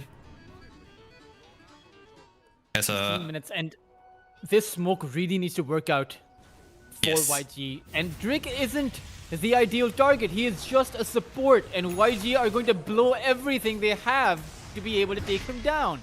Sure, you get this kill. Is that really worth it, Yuhang? Might not be the best, yeah. I'm sure this is not the best target. Ideally, I want to get the Natural Prophet, the most farm, the most value kill. But killing the Tiny there is gonna delay his dagger for maybe 1 or 2 minutes, or maybe like 30 seconds. That's okay too. Also, that kill is gonna allow them to get this mid tier 1 tower, so it's not that bad. And right now, Tower seems like the more valuable objective to be able to get at the back of that tiny kill, but yeah. no response, like you mentioned, towards Aizen just constantly farming up. Yeah. It's kind of hard later to deal with the NP, I feel. And oh, It seems like Grimm is going to sweeten the deal for Yangon Galacticos, giving his life away in the middle of nowhere, to be honest. okay. Trying to go for a smoke break or something, I don't know. But it's okay. Oh, But again, Dream Coin. initiating on towards that Kunkka with that Dream Coil. Rapido holding that Sonic Wave just for now. Aizen is here. Ideally, they want to be able to take the Kunkka down without expending too much. And Ivory showing Yangon Galacticos how to actually make moves on this map. Beautiful execution. Dream Coin to the toss back. Yeah, and also that's a big kill too. Kunkka went for the Orb Kit. So if you don't have the Radiance, if you don't like make any kills, don't get any kills for the later on, it's not gonna his network's gonna fall behind because he had no Radiance. It's not gonna farm as fast as the Puck, who has 2 good wave clear ability and mobility. And even the Queen of Pain, right? The offlane Queen of Pain having that Scream of Pain. Sure, it's level 1 right now, but once he gets some more levels, his ability to flash farm will increase. Yeah. Aizen can flash farm everywhere, so YG don't exactly have a lot of farming capacity built in their lineup. Yeah. Apart from, I would say, the Axe and the Kunkka. Yeah. Not just the wave clear farming ability, also the mobility also very important now in this current meta. And oh, top lane, they catch Ursa. Beautiful chain control. Damage. Yeah, Sonic Wave unfortunately won't be able to do much. He did have his Enrage, but the Dream Core will be able to secure that kill. Zorin's coming. They found Aizen. No. YG hoping to punish this. Aizen is farming right underneath of YG, and the Torrent will be able to hit him. He'll just teleport right from under their noses. Meanwhile, he can come back in with that teleportation. Aizen is back. Wow. Soren is in trouble, and a wicked 6 streak on Ken. This means that YG have to disengage.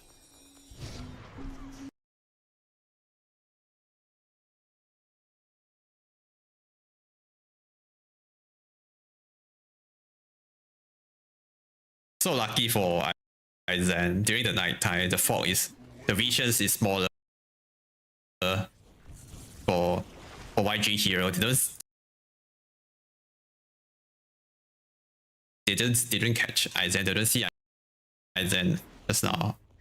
And now he has a BKB, so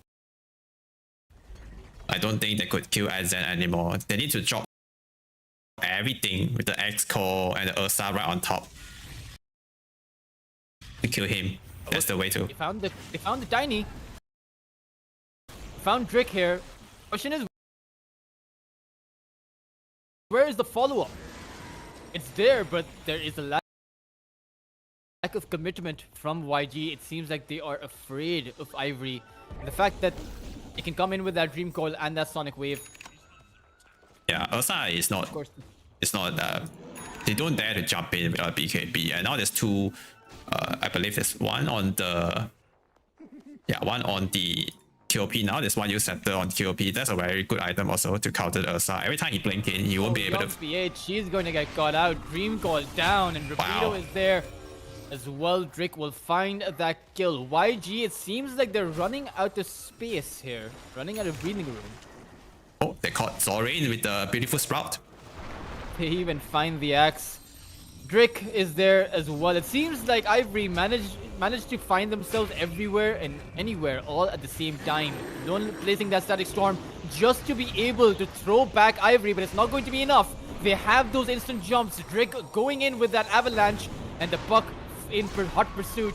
Yangon Galacticos, the Sonic Wave from Rapido, it did miss its mark, but it really doesn't seem like it matters here.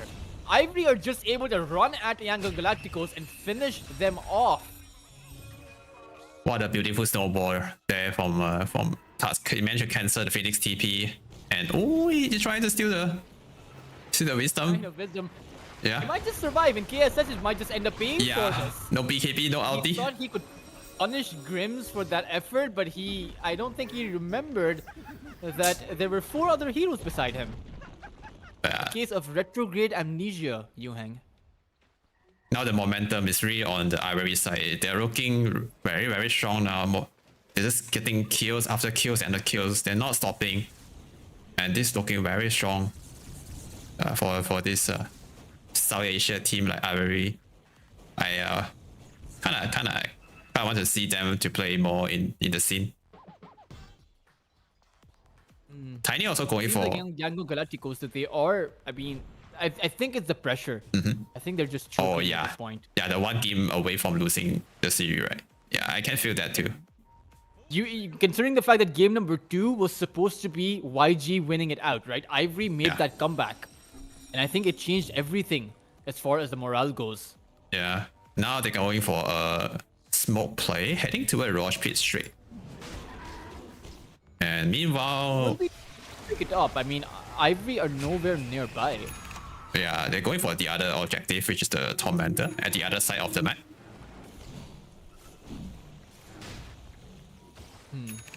Yeah, there's the ping from that Puck, but it is a bit too late. Yeah, they use a scan. Ivory may have gotten the idea, but... couldn't get there in time. Yep. Oh, and now? They might still run into... Like they have different plans. The CKSH. Question is, they don't have enough manpower here. Punch. Grims is going to go in the avalanche shots to start this one off, but the enrage comes out. So does the egg. Grims needs to reposition himself. We'll find that shard. The Berserker's call was a bit too late with that one, and there's the Sonic Wave cleaning the axe up, as well as that first life of the Aegis, and their back lines are being cleared out by Ken, the Fairy Dragon, to clean everyone else up. KSS nowhere to go. Is going to lose his life, and this might just end up being a full team wipe here, as Young PH is being ran down by the side of that cop as well. Yeah. 23, I don't think that there's much energy left on Yangon Galacticos. Yeah, aside, I feel like it's just not the hero in this current meta. I know that there's a lot of objectives Asai can take now, especially when they first brought in the Tormentor. Asai is one of those heroes that could solo it by himself in the very early, once the Tormentor's up. But in this current meta, people, especially pro player, they're getting better at the game. They know how to kite, they know how to play around their threat. Like Asai won't be able to always get the full damage off on the right target he wants. You can see the use scepter coming from Ivory. Now they have three use scepter, Puck, QOP, and Tiny. All 3 of them has use scepter. Ursa is gonna have trouble jumping in, but couldn't finish the target, and now he's stuck in a very awkward position. Should I press BKB? Should I press ulti? And if I use that too early, maybe I won't be able to escape from the fight. So it's so awkward for this hero right now. I mean, it's also just a lack of farm, right? Ideally, by this point, you would have had your BKB and would be in a position to fight. Yeah. But without it, there's not much you can do. Even the offlaner from Ivory is, at the end of the day, a magical damage hero. Yeah. 25 minutes, almost 20k goal lead on Ivory with 73% win probability and still going up. Oh, bot side Ken will be able to spot out that Phoenix using the Dream Call. Skill day is going to go down. Yeah, this is gonna be a very tough game right now for YG supports. They have one Disruptor 4 staff, they have Phoenix Glimmer Kit, but I still think that it might not be enough for them to survive against the Puck. Because Puck's gonna have finished the Altarian Core soon. The silence, the damage, the support won't be able to get into the right position to cast the spell at the right time. Just because of the Puck is gonna keep jumping on them.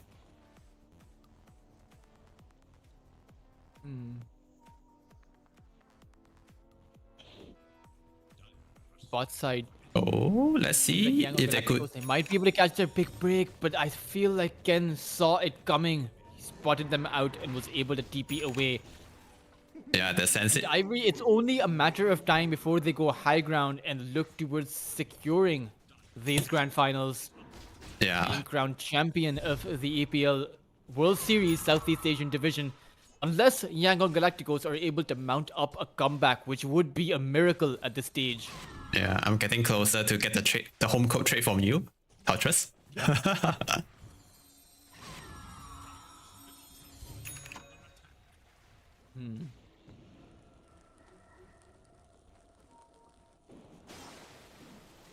At this point, Who's at top tier 2?